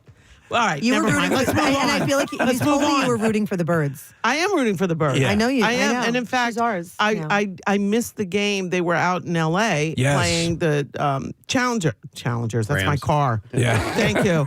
I'm like, it's the one that's not the Chargers. Right. No, that's my car that's a Challenger. Different Dodge. Thank you. Oh, yeah. You drive a The Rams. Challenger? I do. Yeah. Oh yeah. Wow. I'm a muscle girl. I did not yes. know that. You told Okay. us, yeah. Yeah. So yeah, they were playing the Rams, and Quinta, of course, calls my boss, says, "Hey, we're all going to the game. We got fancy seats. You want to go?" Like the whole cast. First of all, she goes, "I have 7 tickets. We are 7 cast members in Abbott Elementary, except for me." Every one of them went, "Can I get 3 more tickets?" Like, I'm like, she gave you the number.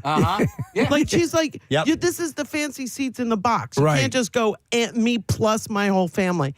So I couldn't go because I was taking my twins. We were celebrating their birthday at Disneyland. right. So, and we already had the plan from way back, so I couldn't go. I was very upset. I wanted Yeah. to see them play. I've never been to an Eagles game.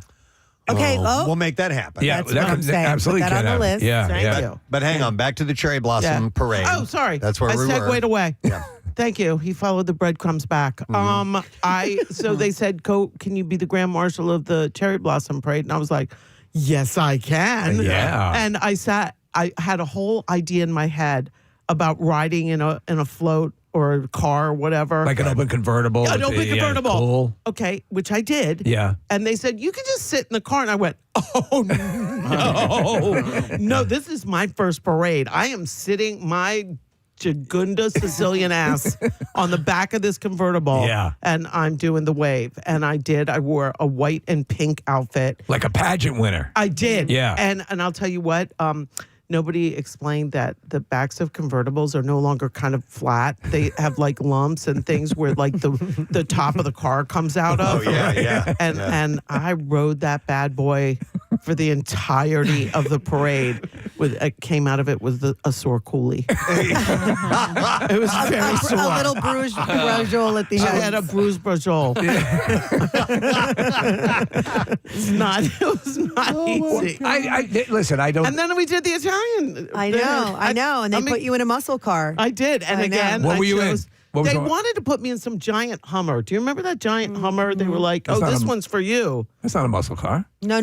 I said, she no, switched. thank you. Okay. And I picked the muscle car and again, rode the hump. In her like hotsy red dress with the heels. Like Yeah. she brought. Yeah, I brought it. She brought the hot sauce. Nice. And now here we go. All of Yeah. us. Like Yeah. all of you will be riding in this parade. And I want Wait, which float are you guys on? I don't know. wanna I have no compete. idea. Mike Monsell What? from 6ABC is looking into that to find out exactly which one we're on. We don't know yet, but we're just. What is it? Oh my gosh. We're on a flow called Who Are Those Guys? You're on the Sound of Music float. The sound of music. Oh, one of Preston's all-time favorites. With the sound of music. I'm a huge Sound of Music fan. Edelweiss. Edelweiss. Edelweiss. In German. Du kriegst mir Jäger morgen. Wow. Ich freu sich. I hope we get Multilingual. yodel, yodel, yodel. High on the hills was a lonely goat. Ole, ole. Did you The watch Sound that? of Music is strong. I'm psycho for that Did movie. you watch that every year when it was on Every- TV as a Do you family? remember- All 5 hours. Pull your chairs up to the radio, children. Yes. And hear a tale of back when you could only watch a movie once a year. Once Yes. a year. Once a year. You like the Wizard of Oz, do you? Easter. Right, that's it. That's when you get it. Yeah. Sound of Music, Thanksgiving. Doesn't look like Everybody it's that. shut up in between. Yeah. Oh. It doesn't look like it's that Sound It's of Music. not okay. We What? just found a picture of it. Damn it's, it. it's more like a How dare you. representation of. Why'd you bait and switch us? Oh, that's cute. It's Oh, like, the Sound of Philly? Yeah, so you got some TSOP. like treble clef, eighth No, notes. that's the Midnight Express float. It's entirely No, different. this It's a Turkish prison. hang on. There's like Dang. guitars and It's a deep pianos cut, man. and records and things like that. So that type of That's sound cute. of music. Listen. Oh, that's You so know what? good. I guarantee you that we're not the only ones that will make that mistake. Of course. When they say coming up, the Sound of Music float, people are going to be looking for 7 Kids and Dirndls. Yeah. Yes. I got news for you. Lederhosen. We're still going to sing Edelweiss. Well, Absolutely. and you should. And Yeah, you know who's going to play Captain wanna- Von Trapp? do you know Just what? saying. Do you want to know what float I'm on? What? Come on. She's dying. She's losing it. because I know my kids, and they will totally just the entire time they will take the pee. It's a pirate flight. Yo ho, a pirate's life for me. Wow. Arr. I don't know why. That's kind of perfect. Yeah. I don't understand it, but I'm going to wear an eye patch and a peg leg. I was going to say, you're the one who was worried about style earlier. No, I'm bringing a parrot. All right, good. You can be the maiden that was stolen from the port town. God bless you Yeah. for calling me a maiden. Yeah. Wow. There you go. No, it's exciting. It's I love the. I think what makes also just this staging area where everyone performs is a perfect area at the base of the steps there, and it's just they can put on much larger. I mean, my heart goes out to they'll still be in their regular costumes and stuff, and the marching bands aren't going to be walking with umbrellas, but they're still going to put on the show. But you don't. Yeah. Listen, speaking as someone who used to march in parades, this is what I did. Dun, dun, dun. 1, 2, 3, 4. By the way, those of you driving in your car, I'm prancing as a pom-pom girl. Yes. That's what I was. I was a prancing pom-pom girl. Yes. And when you march in a parade, first of all, poms are much heavier than you think they're going to be. Okay. Very heavy. Oh. Da, da, da, da, da, 2, 3, 4. On Blair High School. On Blair High School. That's what you do for miles and miles and miles. Yep. Whether it's 1,000,000 degrees in humid, as it is here in the summer in D.C., right? Or if it's raining or it's cold, whatever, get it together. You're in saddle shoes and you march. And you just get wet. How many miles is it? The Like parade 3. route? 3? Yeah. Any idea, Alicia? Mike? What's this? Oh, we're looking at the pirate float. The pirate Mike, float. how many miles is I'm the in parade front of route? a skull. Ah. They're saying 3. 3. All right. It starts at 20th and JFK, I think. Somewhere. Yep. Yeah, it's cool. Last year, I rode. My broadcast gig last year was on top of a float. That's for the cool. first time, and the bird's eye view was so cool to see how deep the crowds went back, how excited everyone was. So I got to start at 20th and JFK and make my way to the art museum. It was so cool. Any idea how long of a ride it was for you? It took a couple hours. Yeah. It's like an hour and a half. Yeah, It was less than 2 hours. Santa's the money shot. Yeah, and also you're not going like 40 miles an hour. Right. Hey! That was a pirate. What? When you get the Doppler effect, you're going too fast. Meow. And then Wow, those bands are they play fast. Why do these have Hemi engines? I don't know. And Santa will be there, so Yes. Well, that's the important. With his list. And then, absolutely love it. And always a great Santa. And quick question. Sugar Hill Gang and the Funky Bunch and Sugar Hill Gang.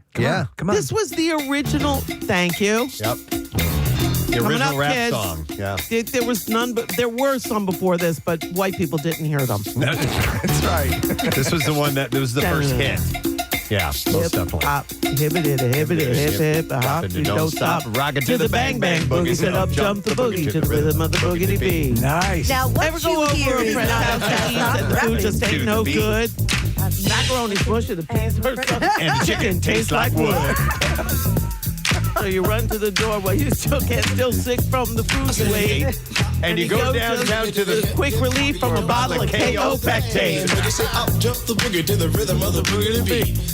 There was a when you can rhyme KO Pectate. I think it was Childish Gambino made a joke. He's like, rapping back in the day was like, I went down to the hat store today and I bought myself a hat. He's not wrong. He is not wrong. It was a more benign period in rap. That's right. Yeah. So we'll relive those days at the 6 ABC Duncan Thanksgiving It's gonna Day be Parade great. tomorrow. Yeah. Quick question. My first time riding on a float too, so I'm excited about that. Yay! Is there coffee or anything on the? Are you kidding? on the float, Duncan? Put your orders in. Duncan is going to be roving around, like coming to you. Want munchkins? You want donuts? You want, really? Yes. Awesome. Yes. Yeah. Like put your orders in. Bring We love some Duncan. hot. All right, coffees. Yes, it is a 3-mile route. Okay. It is a 3-mile route. It's been confirmed. Nice. And yeah, so Duncan's our sponsor. The Aikens Oval is going to have a huge setup with like a whole, Duncan extravaganza. And Adam, Joseph, and I will be there. Alicia, come say hi. For those who want to, who attend, who come and just Tell me to watch the parade, what's like any parking suggestions that you know of offhand? Because that's what I don't know. Yeah. Do you want me to call the PPA and Yeah, please. ask for you? No, but if you're driving down from one of the suburbs, You know, I honestly, you can legit like take the train right into the center of the parade. Right there. Right by Love A lot of people do that. That's what I would do. Because why would you want to deal with your car? Because the thing is, by the time you get in, you try and park, and then after the parade, try and get your car and get out of the parade. I don't know. Do you know what I would do take the that? train. Do that if you got kids though, and you want to take the car, that makes sense. And I bet you there's we'll have a link up on your website. Yes, go to By the time we say this, Probably. So and it'll tell you how to get there. Because honestly, when you have kids in strollers, it is true. It's true. You can park. I mean, you can park in Fairmount and walk through, right? Yeah, So you do Marissa that? was just telling me that you can park for free in the city of Philadelphia on Thanksgiving Day. Hey, there you Just go. looked at the PPA website. Solved. Do you know one of So my you did favorite call the aspects PPA. of the parade is leading up to and throughout when you have families that have made it a generational thing. You wanna hear that something to be cute? there. It's so awesome. I think that's a big part of it. Yeah. Because I remember when I lived outside of New York and people talked about going into the city. I didn't do it because I always was home cooking. But I had family members that went because they went every year. and that was it. That's what they did with the kids. And it was a family event. If you're just tuning in, we're speaking to Alicia Vitarelli and Lisa Ann Walter. Thanksgiving Day Parade. We're all involved in it tomorrow. And I want, Lisa Ann, we got to ask you about the Always Sunny crossover coming up. Oh, yeah. And now, So obviously, great. you guys haven't filmed any of that yet, or have you? We have. Oh, you did it? We Okay. shot both sides of it. You can't tell us exactly. I could if I wanted to get fired. Right. I do not. Were you, had you known Rob and Caitlin and those guys and Danny? Had you ever met them? Were you familiar with them? Danny, I knew for years because he was this is so LA. He was a dad at my kid's school. So, like, I knew him through that way. Right. But the other ones I had just met at the upfronts where you go, like, to announce the shows of the coming season. They call them the upfronts. And I met them. I met Caitlin first just because there was something going on with her dress. And I think I zipped up the back of her dress that was down a little bit. That's how girls meet. Yeah. In the ladies' room, or it's like, whoa, don't run away. I'm putting your tag in. Your tag's sticking out. Or Lisa's a girl's girl. yeah. If I see a woman with one of those helpful hanger straps that come with the dress, you know what I'm talking about? Yeah. And those things that always find their way out your armpit hole, and you're in a ball gown, but you got that strap thing hanging out. I will chase a woman down like a gazelle. I swear, I'll be like, wait, and just leap on her. So and be like, tuck that in. I So that's interviewed why I met her. Quinta and, and Rob Caitlin. about this. I'll tell you what we could say because Okay, go they ahead, told tell me me. what we Nobody could. Right, tells me. I know because I want to protect Lisa. Yes. Don't slip. But here's what I know. What? There's an episode for each show. Right. So I don't know if people were clear about that. It's not just like one crossover episode, but they believe this is the first time in television history it's been done where they've dipped into both and there's a totally separate episode and we get to see this is the only thing I found out. What happens when the school bells ring and the teachers leave and then they're on the Sunny episode? We've heard this is what I want. We've heard it's like a Rashomon kind of. Oh my God, I was totally going to say Rashomon. There we go. And then I was like, should I say that? Because that's a kind of a. I don't know what that means. very I don't know what it esoteric- means. Okay. I don't so know what it a means. Rashomon kind of a show character, or whatever is when it's the same life events, the same situation, but it's the point of view of different. So it's the point of view from Abbott and Right. it's the point of view from Sunny. How did it play out? Yeah. Every different way. Yeah.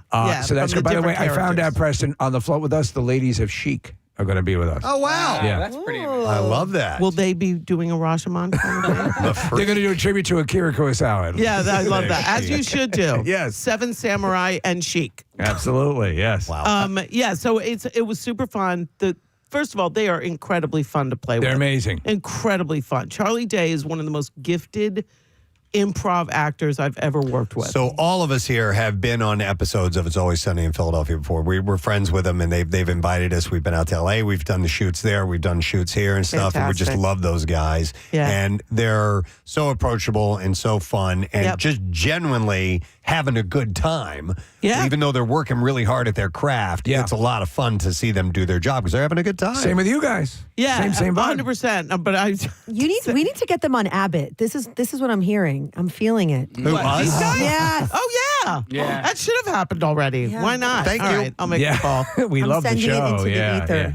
I'll make a call. Yeah. So anytime that for me that it is authentically Philly, it improves the show. Because I think Quinta really tries to keep that alive. She tries to not make it, because we get a lot of like people saying, I want to be on your show. They're big, famous people. And sometimes it works out if it's a Bradley Cooper. And sometimes it's just like, but how does that, how would they be in that world? Like, why would that make sense? That's why this is totally, because if you take It's Always Sunny, and you, so there are flights of fancy on Abbott Elementary, but it's not absolutely absurd. Right. So you go for it. So you guys have a nice zone where you can meet, and it seems like a perfect fit. It is. I think that's the same level of, this is extreme, but yeah, these people would do that. Yeah, exactly. Yeah. Very nice. And yeah, Charlie Day, I remember on one of the scenes that we did, we were all together, their cast and our cast, kind of in a face-off against each other in the school hallway. Yeah. And I said something, because he's such a great, I did a lot of improv with him that we normally don't do on our set. Yeah. But he was doing it, so I'm like, all right, get out the duck suit. All bets are off. We're going to play. Let's tangle, Charlie. I love watching the outtakes of shows. I love watching, and they have a particularly amazing set of outtakes. He says some wild stuff. Yeah. But then I said something to him, and he goes, I don't think that has happened yet. Like, damn it. I improv too far. Real quick, couple of texts. It says, Lisa Ann was at Helium this summer, filmed a special. Any idea where I can watch it? My wife and I wound up in it. Oh, wow. Awesome. I wonder which, is that Jesse? They don't say. The text right below that says, love listening to you guys. Always feels like home. Lisa Ann Walters and Alicia Vitarelli, the two hottest Italian mommies ever. So I wanted to share that with you. Anyway, when is the special going to air? Well, or do you know? No, I don't know when. I don't know where. Because we are we're just now taking it out. It just finished getting edited.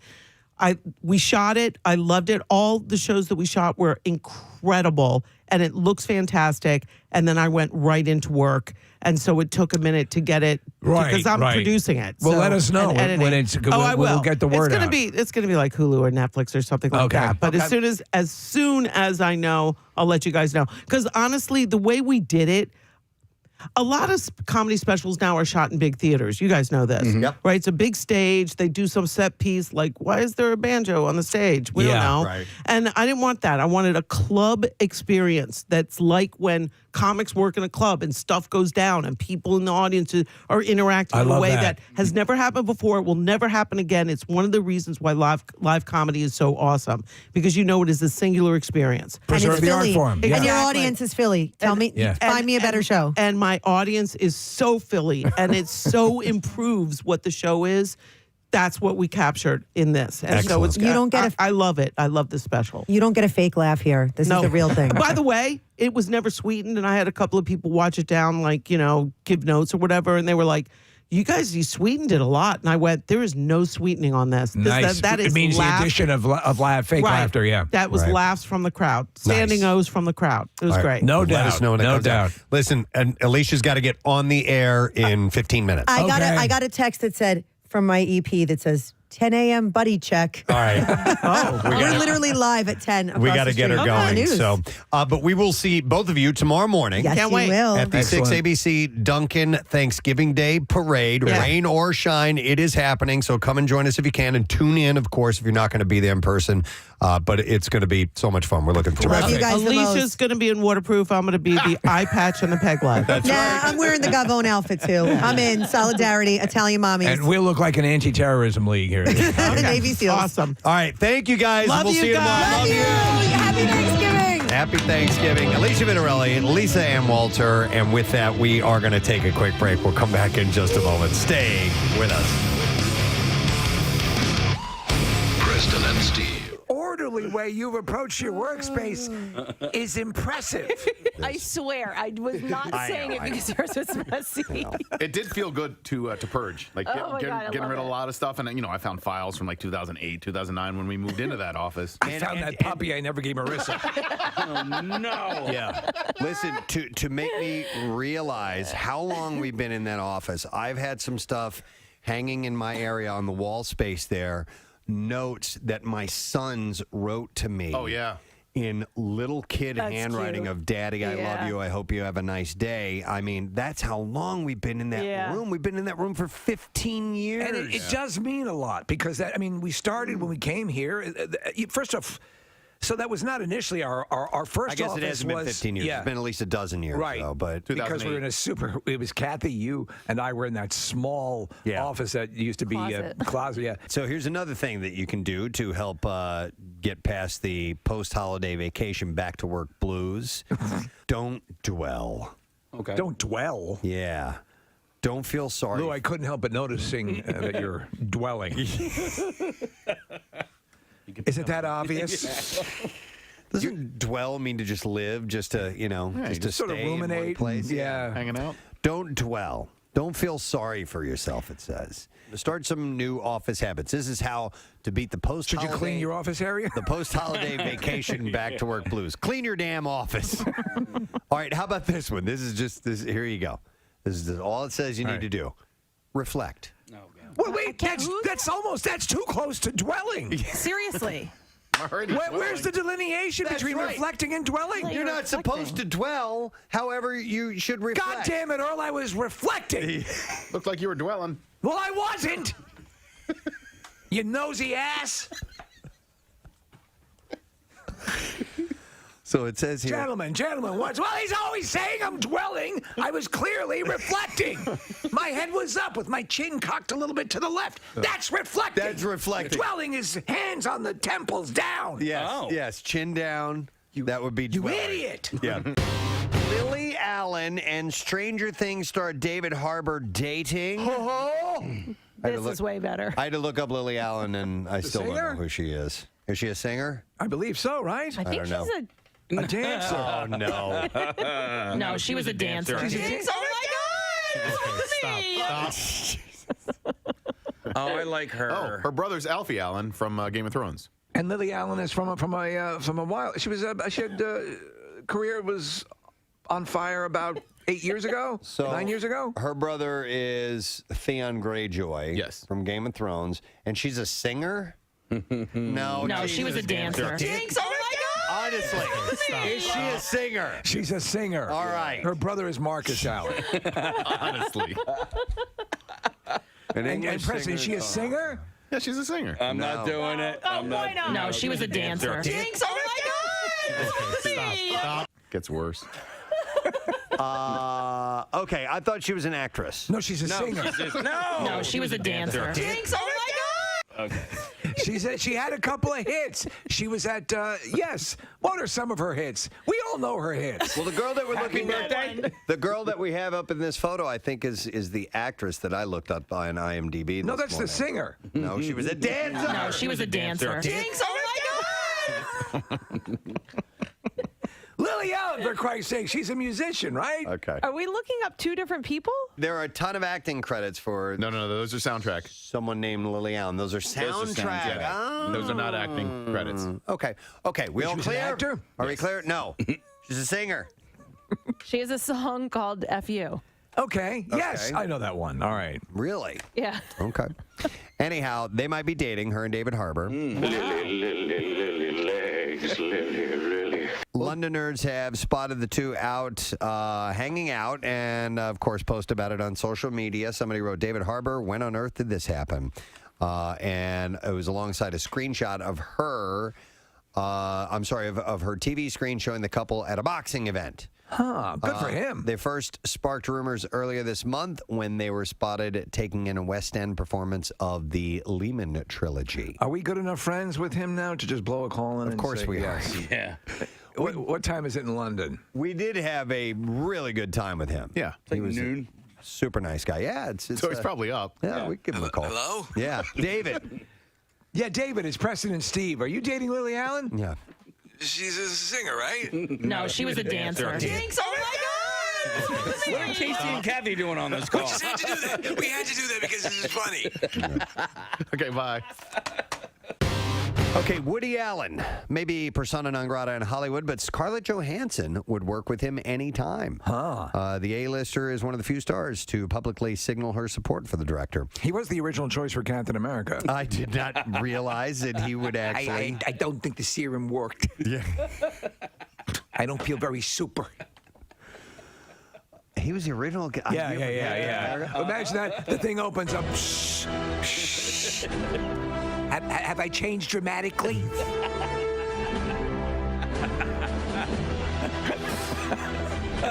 He comes out worse. Yeah. They go the opposite direction. He got older. He's aged. His eyesight has gone bad. He's wearing glasses now. His hair's falling out. Ready to take on the Nazis. Yeah. I'm not a big fan personally of their conduct. Several stars. They reach over. He just looks over. Stark's father reaches over and had the lever all the way to the wrong side. I'm sorry. I had it on skinnier. I should have pushed it to muscular.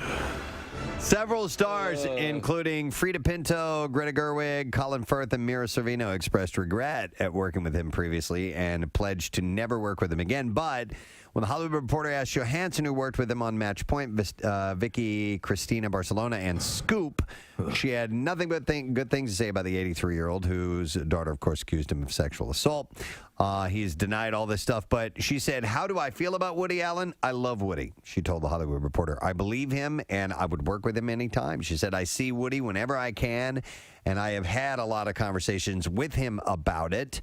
I have been very direct with him, and he's been very direct with me. He maintains his innocence, and I believe him." Well, that's her prerogative to take it that way, and that's okay. She said, but she also understands why others don't. She said it's hard because it's a time where people are very fired up, and understandably, things needed to be stirred up, and so people have a lot of passion, a lot of strong feelings, and are angry, and rightfully so. It's an intense time. What a missed opportunity that they could have worked in the Avengers films together. It would have been so great. I ran into somebody who works in our office, and I'd asked her what she did the night before. Maybe it was over the weekend. She's like, "Yeah, well, I went to an I Do barbecue, and blah, blah, blah. This is kind of skated over there." I'm like, hang on a second. What's an I Do barbecue? You guys ever heard of that before? No, but I haven't. Like an engagement party? Yeah. Yeah. But I'm gonna vomit. But only for people in the wedding party. Right. Okay. So It's kind of where they do they ask them to be in the wedding party? Like that's part of the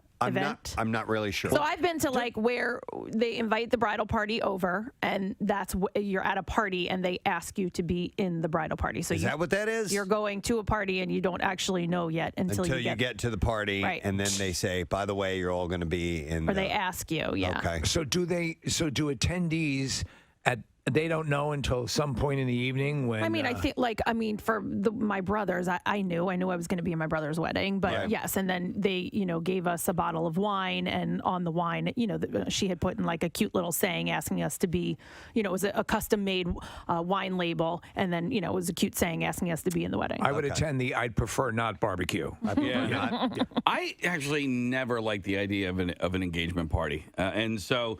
You can put a cute little name on it, right, and make things rhyme, and I'm not going to like it or dislike it any more or any less. Well, that's what they do, though. Yeah, that's what whoever they are. There must be some counselor, commissioner, somebody who puts together like. With the gender reveal stuff now, that went from 0 to 60. I'm wondering where this started because there's an article on the knot.com, right, which is a wedding magazine and a wedding website. And so do you think that they wrote the article thinking that this might be a thing, or did they write the article because it already was a thing? I think probably they can help boost it by reporting on it. Right. All the not readers. But I don't know. Usually, something has to have a little bit of traction before you report on it, right? So yeah, I would think so. But so you have an engagement party, okay? Okay. You have, I guess now, an I Do barbecue. You have to have a rehearsal dinner. The rehearsal dinner is to me, isn't that that's the wedding party gathering, That's right? what I always thought it was. Well, but not anymore, because now if you have out-of-town guests, if you're going by their rules, you have to invite the out of town guests to the rehearsal dinner. Right. So, but out of town guests who are in the wedding party aren't expected to attend the I Do barbecue, I think the I Do barbecue is taking over the engagement party. I don't think you're having an I Do barbecue and you're having an engagement party. I think it's sort of one or the other. Really? Yeah. So, but you would only invite. An I Do barbecue is an engagement party.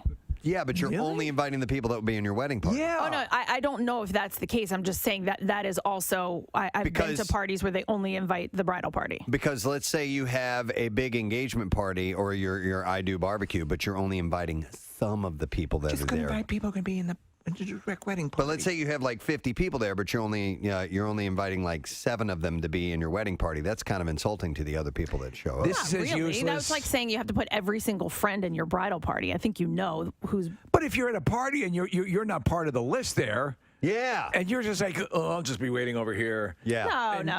Enjoy your being celebrated by the bride and groom, and I'll just stand over here and have my fruit. Yeah. No, I don't think so. So you have all these parties. What are the ones involved with having a baby? There's a shower. The right? barber bris. The barber bris. But listen, like the I Do barbecue and the gender reveal, I think are kind of organized so that you don't have to bring a gift.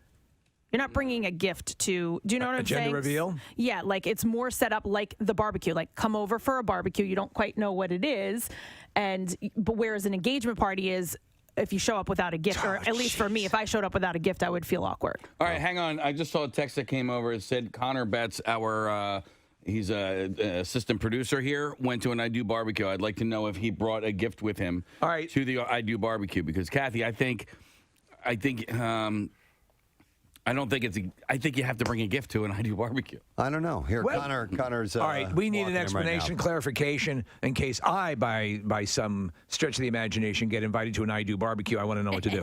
Connor? I did not bring a gift. Okay. Were you aware that it was an I Do barbecue before you attended? Yes. Okay, so that it's the premise of the I Do barbecue when it was presented to you that you were coming because you were going to be asked to be a part of this wedding party? Yes, and I was not a part of the wedding. All right, did your girlfriend bring a gift? No. Okay. So when you went. Do you know what I'm saying? Like the gender reveal is to come. We're all finding out together what the baby is going to be. You're not going to bring a gift to that. The baby shower. Yes, that's the point of a baby shower. Your friends, your family, they're bringing gifts so that you can be prepared for when the baby comes. Connor prefers to be called Moose. Yeah. What's that all about? That's just a nickname from high school. Oh, I did not know that. High school into college, and everybody calls me. Okay, gotcha. Well, I didn't know that. Nice to meet you, Moose. So Moose, what was it like at the I Do barbecue? Well, I didn't bring a gift, one, because they are wealthy and I am poor. Right. So Can I, before we do the bizarre file, just breathe for a minute? Yeah. Because this has been a busy ass morning. You notice that whenever, so when the year wraps up, we have two major we have a broadcast week and another big broadcast event. We tend to go contrary to what most people would do, which is to wind down. No. We accelerate. Yes, we do.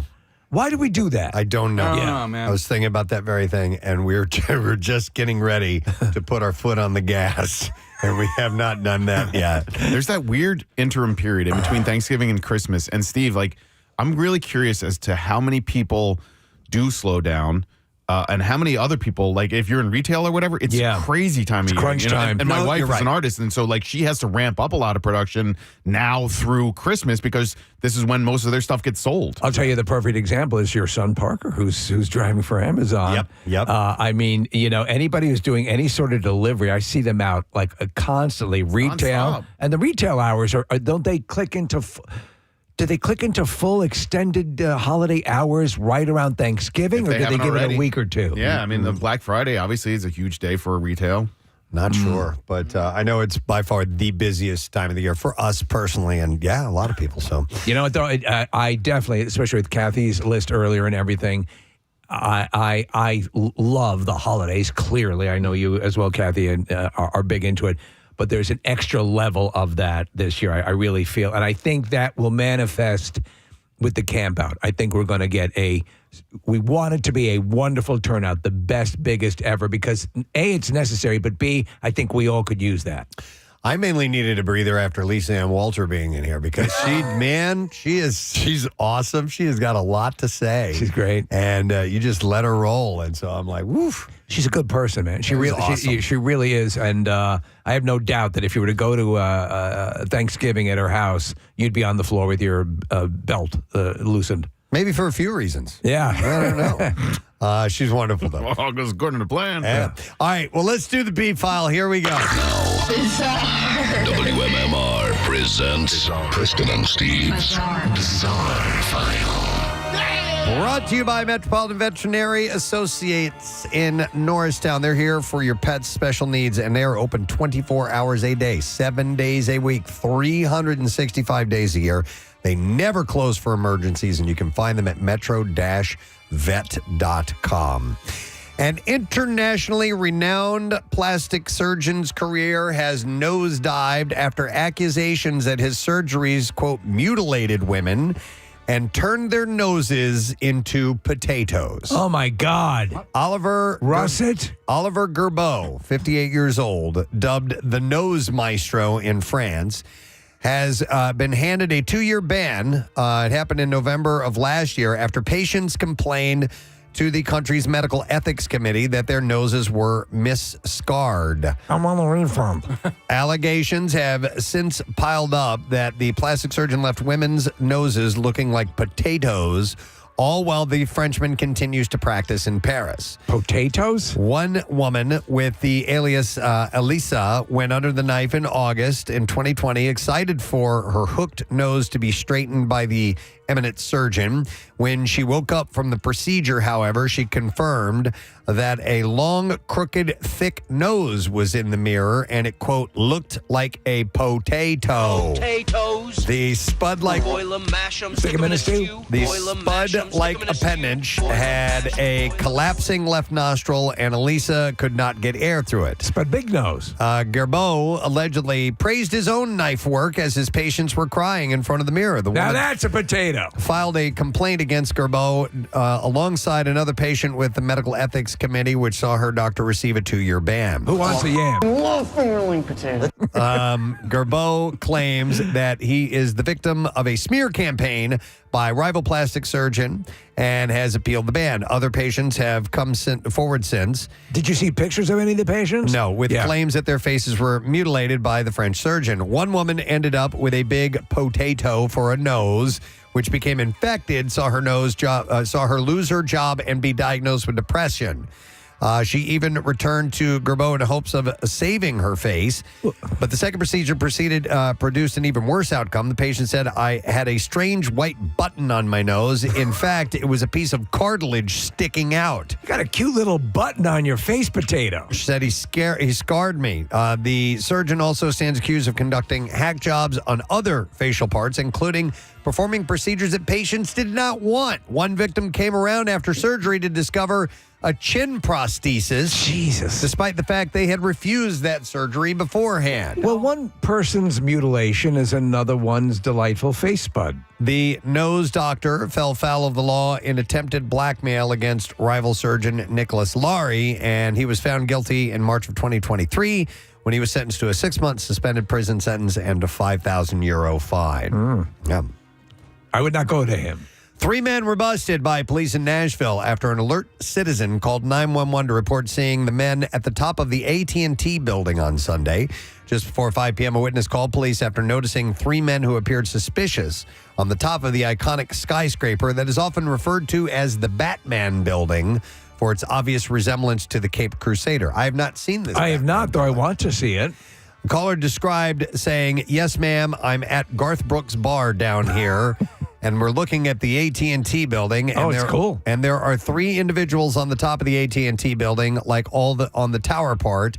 They don't look like they're supposed to be there, and it's Sunday, so I can't imagine that they're working, but it looks very strange, they said. They totally dismissed the possibility that it was, in fact, Batman? Police said officers were able to spot the men on the building with binoculars. One thrill seeker was seen near a spire at the building, and another was lying down on the circular AT&T logo. Officers entered the building and headed to the roof, but neither they nor a police helicopter crew could find the men. So following a floor-to-floor search, Officers ultimately ended up in a men's restroom on the 24th floor just before 6:30 p.m. The officers found all three men hiding together in a locked stall and ordered them to show their hands under the door of the stall. The three men complied, and they were taken into police custody. The men told that they entered the building through an unsecured door. All three are facing charges of aggravated trespassing and disorderly conduct. The trespassers were Jacob Kaczynski, Chase Lester, and Ryan McGarity. In addition to aggravated trespassing, police said Lester is also charged with possessing burglary tools, a crowbar, a screwdriver, and they found those in his backpack. The other three had several cameras, including a GoPro. Wow. So I was wondering if they were simply there for the thrill of getting up to that perch, but it sounds like they were also there to do some robbery. Well, I don't know. I mean, they said that just they found an open door, so who knows? But they were farting around up on the top of the building. The building's cool, though. They got busted. All right, and then one last story, and we will wrap it up. Let's end with... Well, I just want to end with a decent one. All right, let's end with this one. In Colorado, video has surfaced of a man throwing what appears to be coffee at a bull elk at Evergreen Lake. The hell did I do? Just standing there. Yeah. In the video, shot by Matt Roll, the man appears to be angered that the animal is on his path to work. And this is my path to walk. Roll said he was trying to get to work when all the action took place. He said the man in the video first yells at the elk, and then after the elk charges, he eventually tosses the beverage in the animal's direction. These we're looking at the video. These things are magnificent, but they are enormous. Yes, they are. Roll said that he was trying to get by the bull, and the bull wasn't having it that day. Care. Yeah. Nobody was hurt in the encounter. A spokesperson for the Colorado What's your job, Goober? Parks and Wildlife said, in general, visitors should not approach wildlife, and it is illegal to harass wildlife at any time. So don't throw your coffee at them, man. Come on. Could you imagine if that thing, so seeing the footage, it's rearing down and moving forward with its antlers. Could you imagine getting rammed with one of those things? No. Those rantlers can do some serious damage. They could easily kill you. They're huge. Rantlers! Yeah, he knows. Like a billion. There you go. And that's what I have in the bizarre file for you this morning. Like a billion. All right, we are going to take a break. Kathy, I need a number caller for the secret text word prize. Oh, caller number 10. All right, 215-263 WMMR. You heard it. 10. Caller number 10. Let's see if we can get it. We'll be back. Stay with us. Preston and Steve. Mom might have brought a gift, but I didn't. And so who with the cluster that you attended, who was asked to be in the bridal party? It was my friend's brother's engagement party, I guess. So then we were all friends with him, and it was a bunch of my friends, and then I was not asked. Did they line you up? I was backup. Did they line you up in a row and then yes, no? Yes. Yeah, it's like picking your kickball. Right, right? No. And then, Connor, you're there with the caterer standing there. Yeah, it was me and the caterer and the dog. Right, yeah. On the side. These are the ones who will not be in our wedding party. Shame them. Sorry, Moose. Why don't you forget the moose for a moment? But you didn't go to the party expecting to be asked to be in the bridal party, right? No. Not even a little bit? No. It's with not. how good you look in a gown? You don't have every friend you know in your bridal party. No, but I'm saying this seems oddly, it is like being picked for teams in school. No. And you're left out of it. No. It's like, why not break up into shirts and skins? Well, I had never heard the term "I do barbecue" before, but apparently that's another one to add to the list with your gender reveals, your sprinkles, your showers, your engagement golden parties, showers, your golden showers. Butterscotch bandits, and that's Carls, overcomers. Guys, you're combining things that don't. It's disgusting. It's not. Yeah, Overcomer was a movie. We're here for the Hot Carl party. What were you going to say, guys? I just don't make your wedding more special than it really is. Yeah. You know? Or do it since it's your wedding. Yeah. Don't make it more special than it really is. Because it might end up in a murder-suicide, you know? Wow. You're not special. This day isn't special. It might end up in They had an I do barbecue. They had and now he's dead. Yes. Congratulations. It might end up in a murder-suicide. I'm Keith Morrison. It started with an I do barbecue and ended with where'd you bury the body? Yeah, Claire is in the studio, about ready to take over for the day. It's a miracle. It is a miracle. It is a miracle. Every day's a miracle. Every day's a miracle. Rodney brought me coffee this morning. Oh, that's awesome. Rodney's the man. If Rodney isn't the greatest already, he, on his way in, found some wonderful coffee for me and brought it in. I have a Superman statue that I'm going to give Rodney. There's one statue that has not ported over to my office. I said, if anybody around here deserves the Superman statue, it's Rodney. I would agree. Yeah. You need more figurines and statues, though. I have space now, and they will be coming. They're ordered and on their way. In fact, one should be arriving at the house today. Yeah. Claire, God bless her. She really is a saint. She is a saint. Yeah. But I'm sure she said, no more in this house. Send them to the office. Absolutely. Work it is. Are there pictures of the assortment? Yeah, in the house. But there's still room in the house. No, I mean up online, though. Oh, yeah. So that people can see how many Batman, Superman, other figurines you have. Just go to our Instagram page. Yeah. We posted yesterday. There's more on the way. Yeah, so this is just beginning, but mostly featuring Batman and Iron Man. Right. Okay. Right now, I have to decorate properly. No, I understand. Yeah. I understand. It's a miracle. There you go. There's a picture of it in the studio right now. Oh, this is the new office. Yeah, too, right? yeah. Yep. We just moved in the other day. So there's huge spaces where people would put books and tapes and various recording instruments, but Steve has used, they're 5 feet high statues. Yeah. And they're not 5 feet high. All right. They're 4.5 feet high. 4.5 feet, yeah. And the Iron Man, gets a giant Iron Man head. That's a 1-to-1 scale Iron Man head. Wow. I'm so glad listen, it looks good. You've organized it so nicely. I am proud of you. But I'm glad there's a buffer between me and you. Yeah. That buffer is Nick. It's Nick. Yeah. I've started to straighten up my area. You have. It's and my collections are coming too. So I have display area finally. So I'm going to put some of my stuff up. Nice. I don't know if I'm going to do the swords. Really? Yeah. No, we threw the swords out. No, I have a couple of swords. There's one like the Philadelphia Pipe and Drums brought us this really cool. It's engraved and everything. So that's for the show. I need to find somewhere for that. But I have other collections that I'm going to bring and display. Are we going to do that thing that we were talking about? That one idea where we were floating We got to around? do that. Yeah. We'll hopefully get to that soon. Okay. That's an idea, and we'll get to it. Yeah. We're not going to reveal what it is. We're going to put a chopping board in the middle of the room and hang our pots and pans from the ceiling. No, that's Kathy's sections, along with the doilies and the Martha Stewart tribute area. You know what? I've always wanted that. I've never had a setup where I can hang my pots and pans from like a ceiling setup. I like that look. My wife doesn't like it, so we didn't get it. Here's why I do like it. It looks great. But you can't use the pots because once there's a stain and you hang it up, now it looks ridiculous. Shut up. I'm just saying that's when Once it doesn't there's look a good. stain, That's why she's. that shows that that's a working kitchen. Which is There fine. would but never then be a stain if it was me because they'd never be used. Me neither. It would That's look why I always lovely. wanted it. It would work in your house. Yeah. See, that's why we should live together. That's why we are married but stay apart. Right. Forever. I mean, you can't have sex all the time. Well, exactly. No, it's the perfect marriage. We don't live together and we don't have to have sex. Yeah, you just love each other and then leave it at that. We just love each other, and that's all Kathy, there is to it. had she not met Dennis, she would have been married to a prisoner. Yeah. Yeah, you're right. It'd be the perfect thing.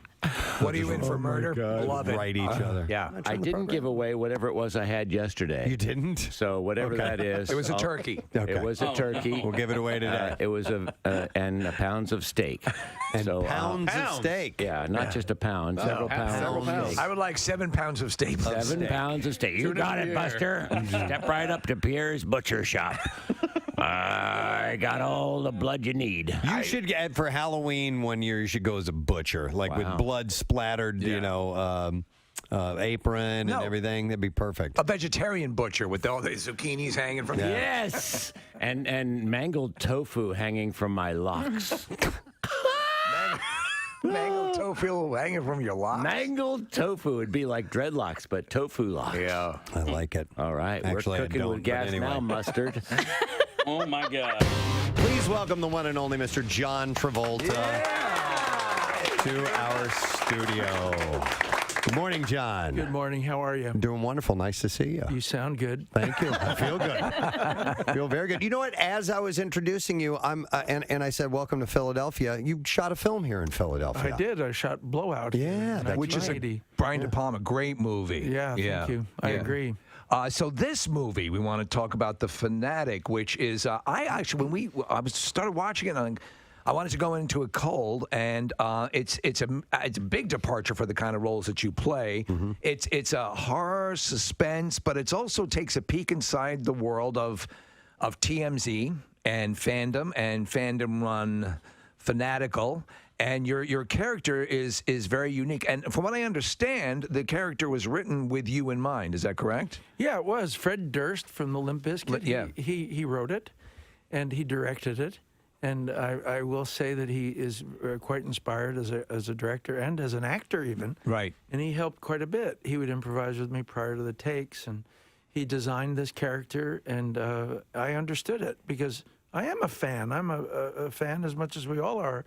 And I think if you don't understand that, whether it's sports or whether it's the arts or icons or whomever you admire, you can't do this kind of role. It's funny because John, because I collect things. I have I'm a massive movie fan. I'm a huge fan of yours as well. And there's something that, and it's your character exemplifies in the movies. So just to be able to get the tactile sensation of touching something that a celebrity or there's this bizarre thing. I remember it's odd, as I was watching the movie, I was thinking the story that Gene Siskel of Siskel and Ebert, it was very important for him to own the white suit that you wore on Saturday night. Correct. And he owned that. It was a holy grail for him. Yes, so and then Jane Fonda bought it. Right.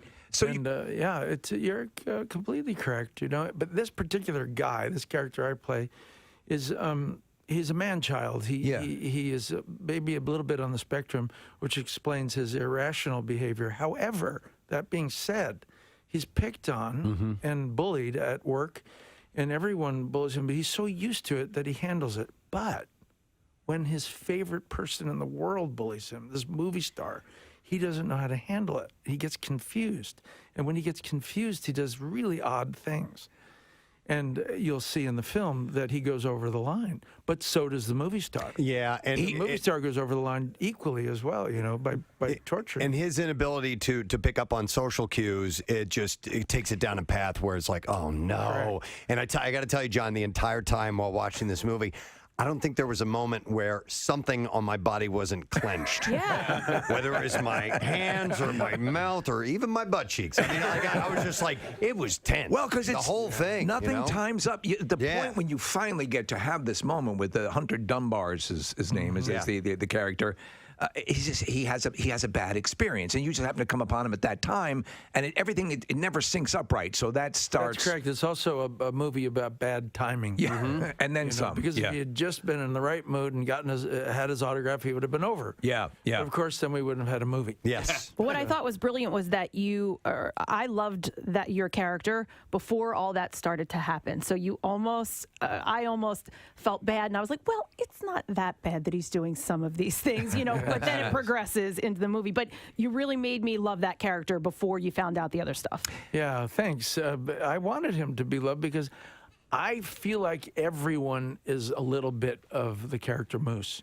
We all have a little Moose in us. It's just how far do we take it? And if we didn't have Moose in us, how would we be, ourselves to create an effect on others? Yeah, I might be in your plane later. Well, Hunter Devin Sawa, is that the actor who's playing Hunter? Correct. Yeah. So again, nobody's all that awesome in this. Everyone's got, even his friends, or quote unquote friends, are not that good as far as friends. Correct. And I like that because that's sort of real. But I like also the peek into the side of the people who are out on the street who make money. You're dressing up as a Bobby, to pick up some money, and there are these things going on in that world that sort of, for some reason, Hollywood, when depicted in a seedier fashion, always appeals to me. It's like a Raymond Chandler sort of. Well, also maybe that's a bit of the truth. Yeah. But in a way, that's sort of, and that's almost sort of enticing too. That bizarre aspect. Yeah, I love how L.A. is depicted in this film. I think it's very real and tragic almost.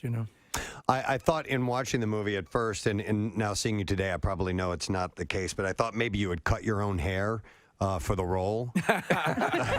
No, it was really cool because I said, when I loved the script and wanted to do it, I said to Fred Durst, what do we do about how he looks? I mean, the Hawaiian shirt was an obvious kind of choice. There's bad shorts and bad sneakers.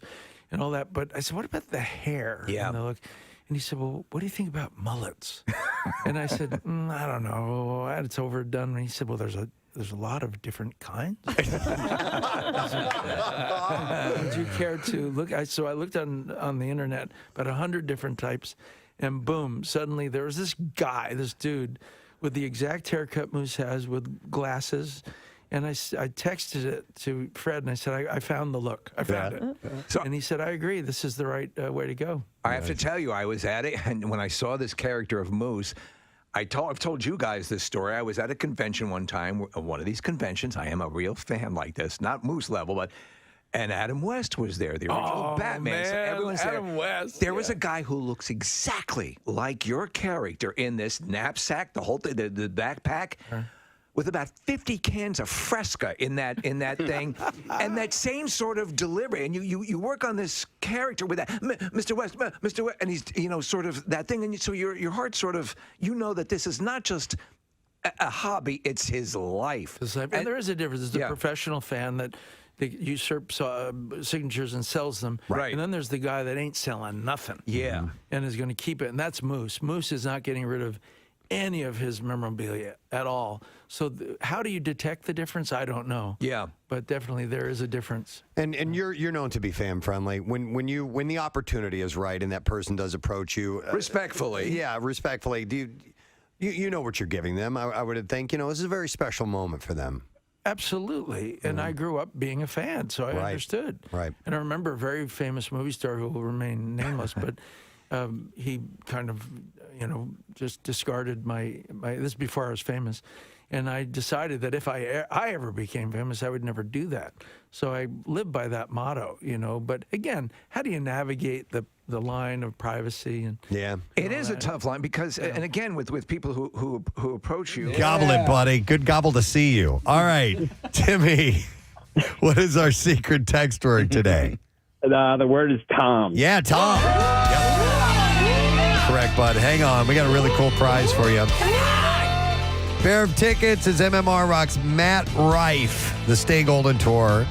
Saturday, November 29th at the Wells Fargo. Now, Saturday, November 28th, 2025. I need to reiterate that. And it'll be at the Wells Fargo Center. Tickets are on sale now via Ticketmaster. I'd like to congratulate our random texter, and that is Jennifer Lovenstein, who is from Southampton, PA, and she's going to go see Matt Rife next year on November 29th at the Wells Fargo Center. So congratulations. We're going to give away something else now. We have our lesson question. Pair of tickets to see Daughtry and Sleep Theory this Saturday at Franklin Music Hall. And so the question I have to go with, courtesy of Big Jay Oakerson. What's one of the main ingredients in Zima? No, don't go looking the ingredients up because that's not what it is. 215-263 WMMR. It's what Jay said. Big Jay Oakerson was here. And he had stated one of the main ingredients from Zima. It cracked us up.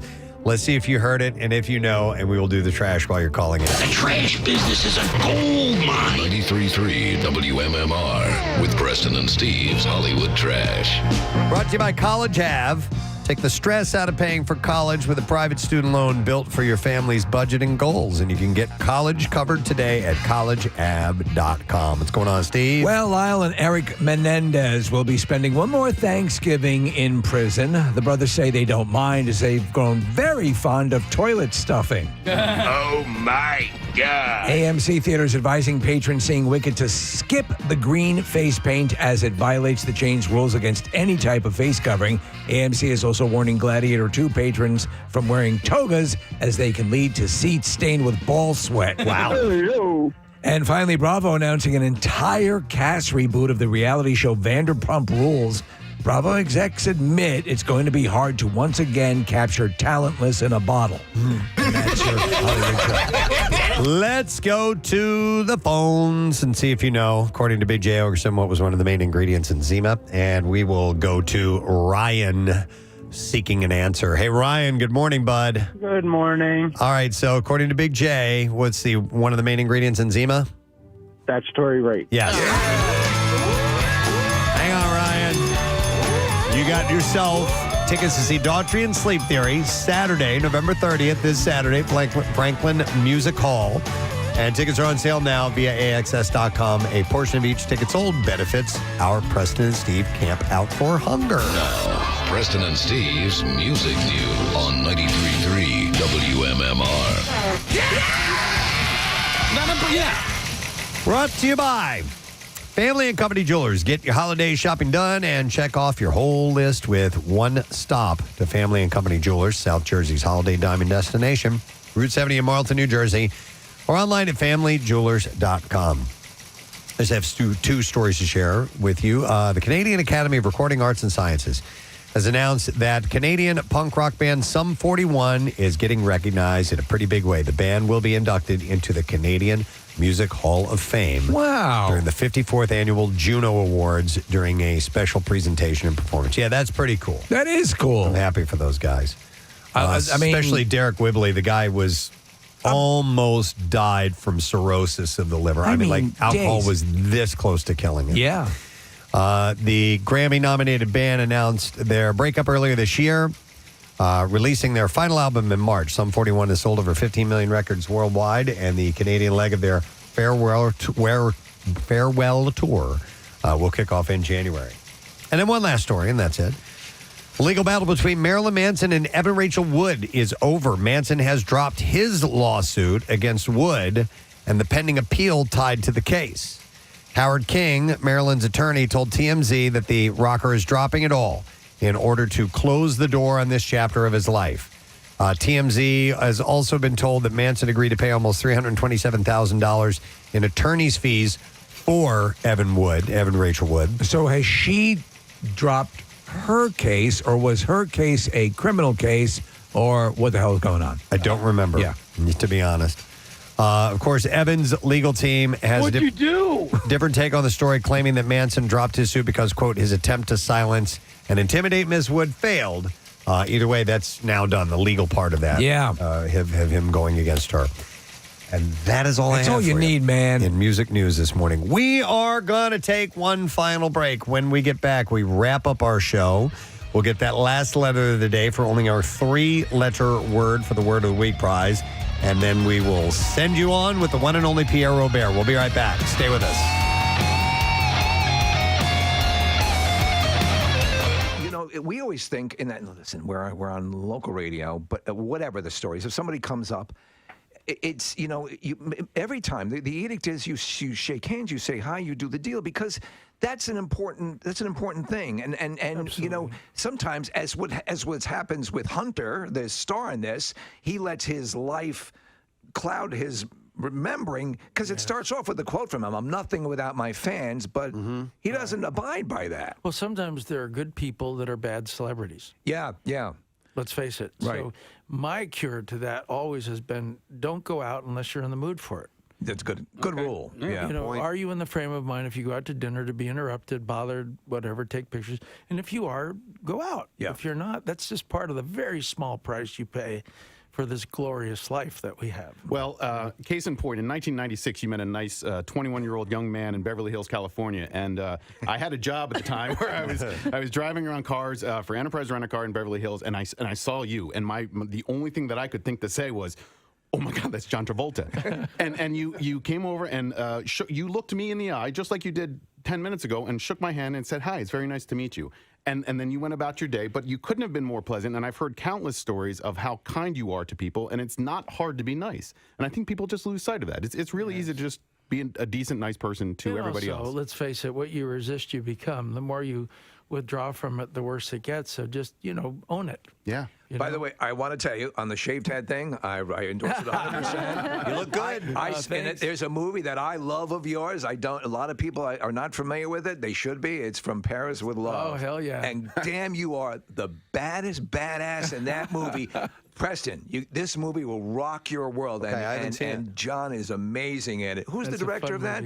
That's the guy that did oh gosh, you've tested me now. Yeah, he's great. He's done a whole bunch of stuff that's similar. Fantastic. But did you enjoy making that film? I loved it. Yeah. Because they were demanding stunts and action that I've never, had done before, and I had to do them myself. And I love the badass character. He was just whatever. He was bold. Yeah. Pierre Morel, is that it? Yes, there's Pierre some. Morel. Yeah. There you go. Thank you. Well, I looked it up. You've so. saved me. What would you prefer, stunts or dancing?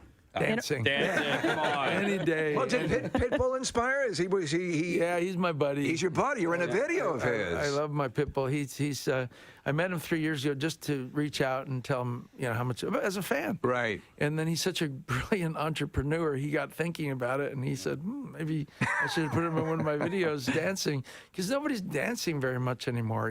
Right. He does, but nobody else really. So I thought, well, hell, I'll join him. And I think Christopher. I'm sorry to interrupt. I think Christopher Walken has danced in every single movie, even if it's for just a quick shuffle step. I think in every single role he's ever done. Got a Broadway history. Music. Yeah, and you danced with him in Hairspray.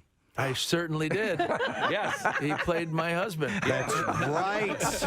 So I wanted to ask you, because you had 3 movies in a row that I really loved of yours, and it started with Wild Hogs. I can't believe I loved it as much as I was laughing out loud. It's a funny movie. It is a funny movie. It really is. It surprised me with how funny it was. I don't know if that's a backhanded compliment or whatever, but no, it's a funny movie, and who would have thought a bunch of old guys in motorcycles would be that funny? But your character as Edna Turnblatt in Hairspray, and I love that movie. I have songs from that movie in my iPod.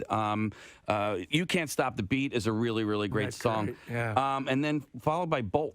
And speaking of songs, he's not kidding. I'm not kidding. I have I Nearly Lost You. It was a duet that you did with Miley Cyrus. Yes. I have that on my iPod. Do you really? I do. And I thought you sounded great in that. So this is a long diatribe. But what do you prefer, singing or dancing? I'd still prefer dancing, but I enjoy singing because I did both as an early professional. In order to work in New York, you had to sing, you had to act, you had to dance. 3 chances of getting employment. Yeah. So I enjoyed all of them. Yeah. But I'm most comfortable dancing, and then probably acting and singing. I just happened to be able to hold a pretty good tune, Well, I had a very high, like almost a high baritone or tenor. You still do. Voice, yes. You still do. I mean, in Bolt, in that song, and I would ask anybody that has an iTunes account or whatever, listen to the song if you haven't heard it before. It's the song that ends. He's played it for us many times. Maybe, but it's the song that runs at the end of the movie. Well, it just seems that my voice is like, for instance, You're the One That I Want in Greece. Yeah. And Bolt song, there's this high, range that I sing in that it's kind of different than most people. So it's kind of identifiable as my niche or something as a singer. I love the way you sing. You're the one that, because you're the one that I want. Yeah. A lot of yodels in that song. A lot of yodels. So with the career as long as yours, getting back to the Fanatic, it's biblical, yes. It seems I never hear stories of you. There never seems to be a situation like a moose ending up. You don't seem to draw that kind of. I don't, because I embrace my fans. Yeah. And I actually communicate with them. There is not that urge to. I'm not a mystery as much, and I'm not a can't have. Right. And as soon as you become a can't have, it starts a frenzy. Do you so some people are calling it a horror suspense. Do you like things of the things that make you uncomfortable? I like the ones I've done. I love Carrie. When I was a kid, I did that movie. And was that your first major film? Yes. Yeah. Yes, with Brian De Palma, and then we got together again for Blowout, and I certainly love that. Which is so we work obviously with audio. It took the classic film Blow Up and made it audio. Yes, exactly. And so I remember thinking, and I thought with the editing and all that stuff, it actually was one of the things like I think I want to do this. But Brian De Palma is a brilliant director. Did you see the documentary on him recently? I haven't. He goes on about you in really? it, and just nothing but accolades and working with you. But it's a really cool insight to the movie. When did this come out? I'd love to see it. I watched it on iTunes. Netflix or iTunes? It's probably all over the place. I'm gonna have to see that one because I love documentaries. Yeah. I mean, they're my favorite. entertainment. There's actually CNN is doing a good series on movies now, a documentary series, and you are figuring prominently in it as well. Wow. Yeah. 2 things to watch. John, I wanted to ask in The Fanatic, your character Moose mentions a couple of times somebody you've worked with before, and that's Jamie Lee Curtis. Yes. And she's got 2 pools. I got a kick out of hearing that because I'm sure you guys are friends or have been over the years, and maybe it's been a while. But has word gotten back to her that, or have you heard from her that she's mentioned in that? Not yet, but soon. Okay. Soon. I invited her to the premiere, so maybe she'll learn that. Yeah. I thought, was that Fred's idea to include that, or did he write that in? Okay. He wrote that. All the dialogue is there. I improvised quite a bit, but MMR rocks with the Struts and Two Good Raising Hell. 10:33, the Preston and Steve Show coming to a close. Weather-wise for mostly cloudy, high of about 54, which is not such a bad thing. It's seasonable.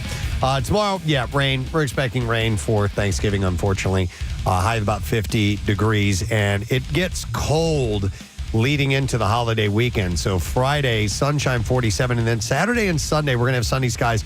But both days, the high is going to be only getting up into the upper 30s. That's it. So it's really going to be cooling off a tad bit. Has anybody looked for next week at Camp Out for Hunger? Your upper 30s, lower 40s, no rain. You have a couple of sunny days starting things off. Sunday's actually going to be like a significant wind chill, but it'll be pretty decent for Monday for food trucks and fireworks. Okay. Wait, and do you know there's a slight chance for snow on Friday? No.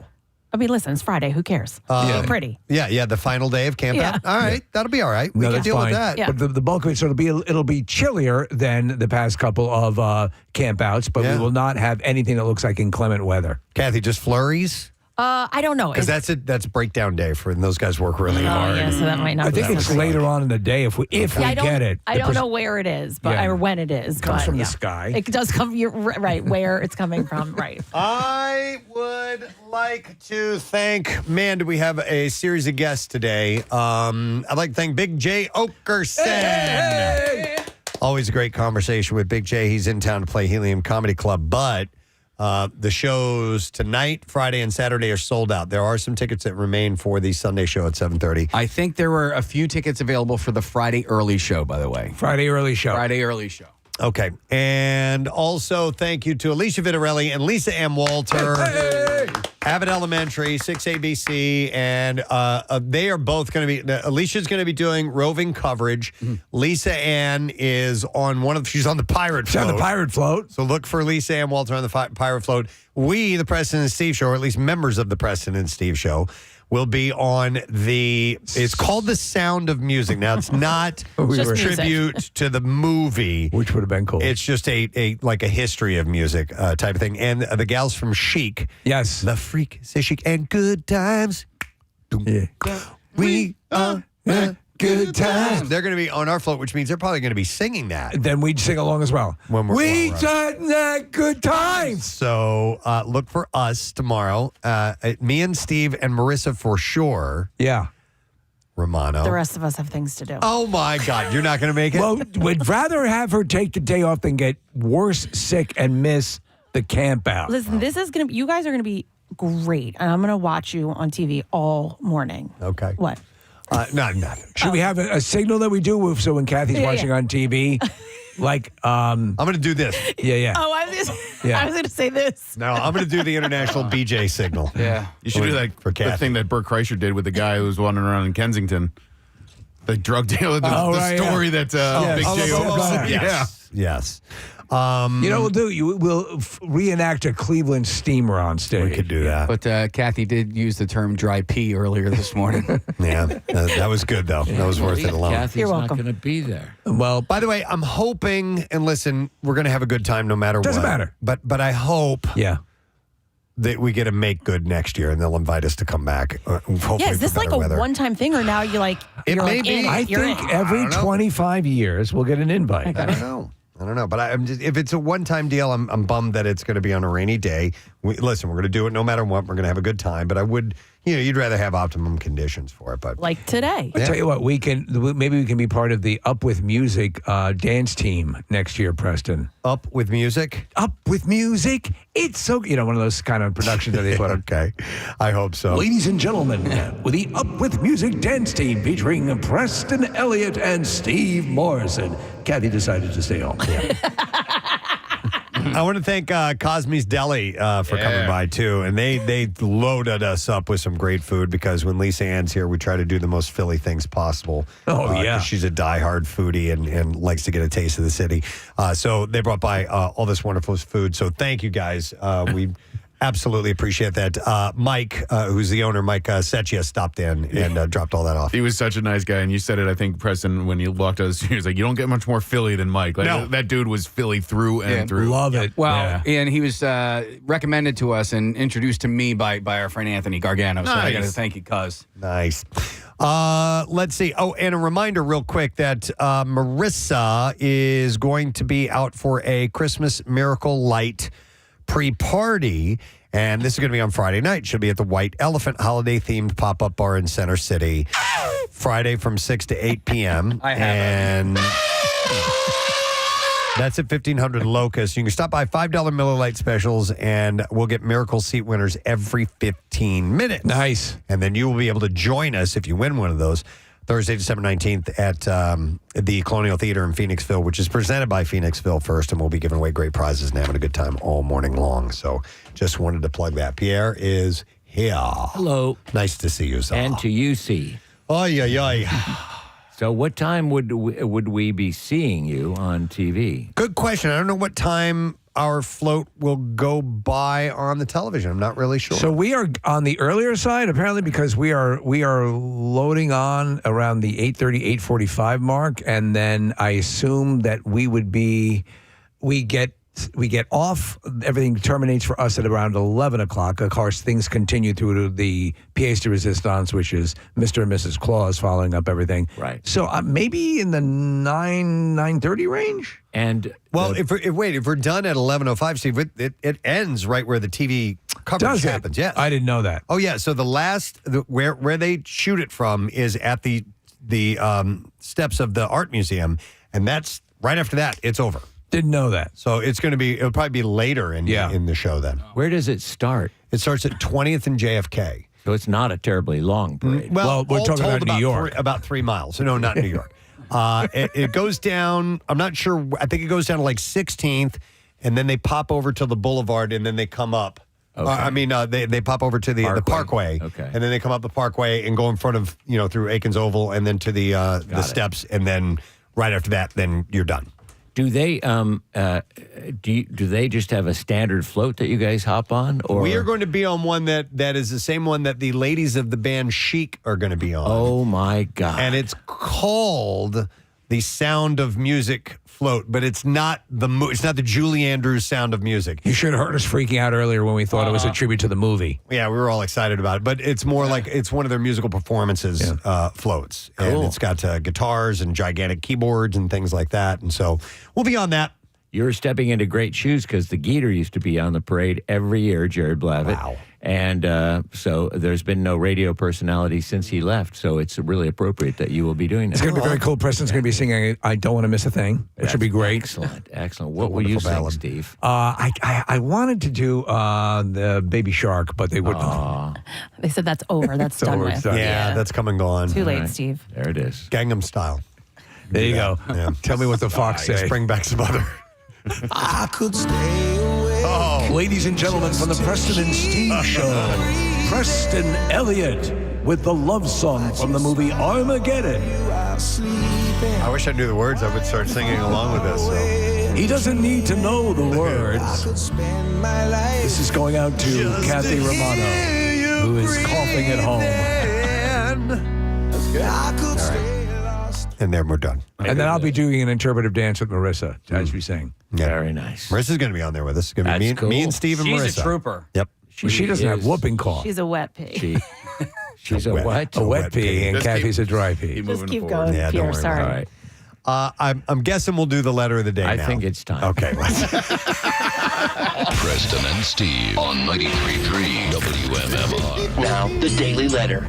And the Preston and Steve show is brought to you today by the letter T as in Tommy Two-Tone. All right, perfect. Let's take caller number. We'll stick with the T theme and take caller number 3 at 215-263-WMMR and see if you happen to know what our 3-lettered word of the week is. So call right now.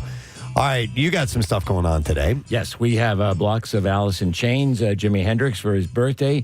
We have a request for a local block, some of the great 80s bands, Robert Hazard and the Hooters and the A's and Brew Review, so we'll get that in.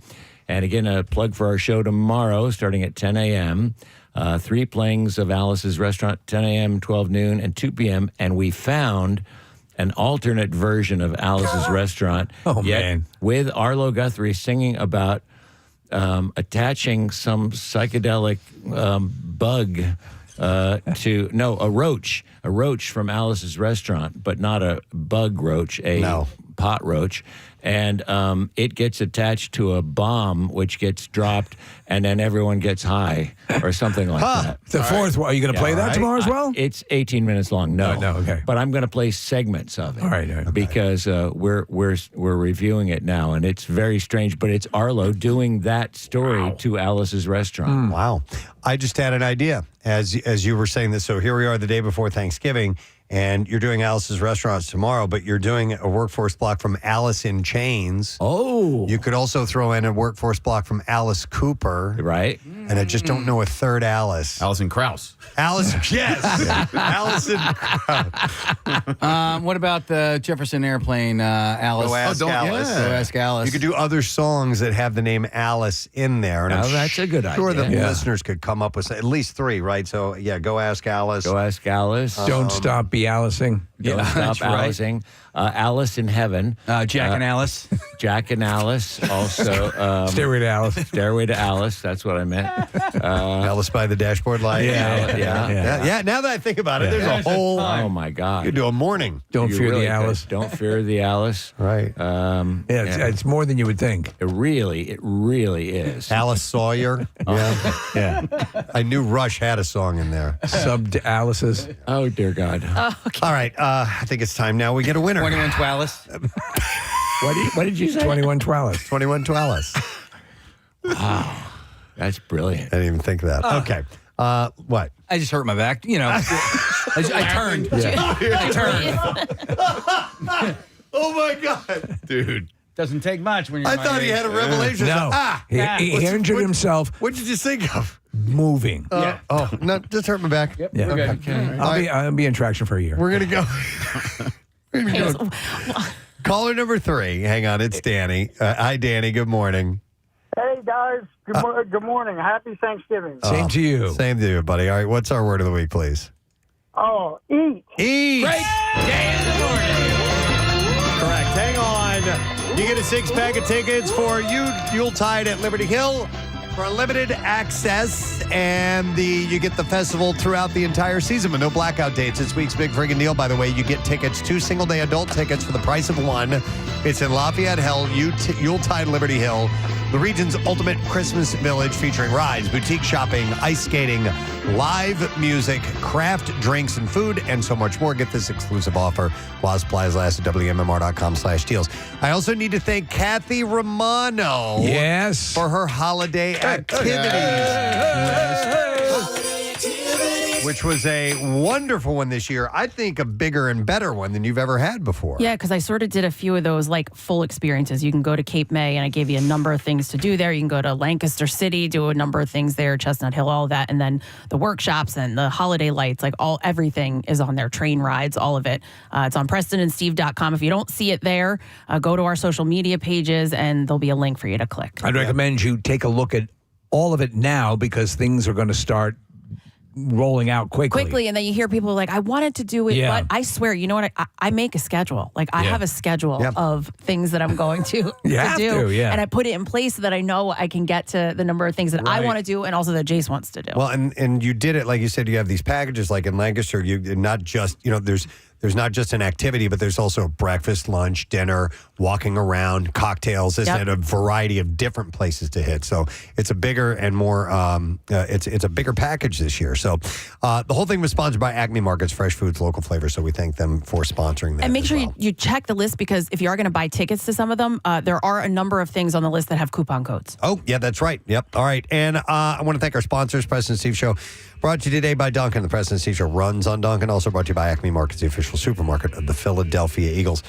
So, we're done until next week, and that is when the Camp Out for Hunger starts. If you want to get an idea about a variety of things that are taking place, like our Camp Out Unplugged, where we're doing live music on Tuesday night, the food trucks and fireworks, what times, what you can bring, everything you need to know, all the different incentives, the trips that we're giving away, the cash prizes, all of that stuff is available. WMMR.com/campout. Please come and see us next week. We're going to have a petting zoo.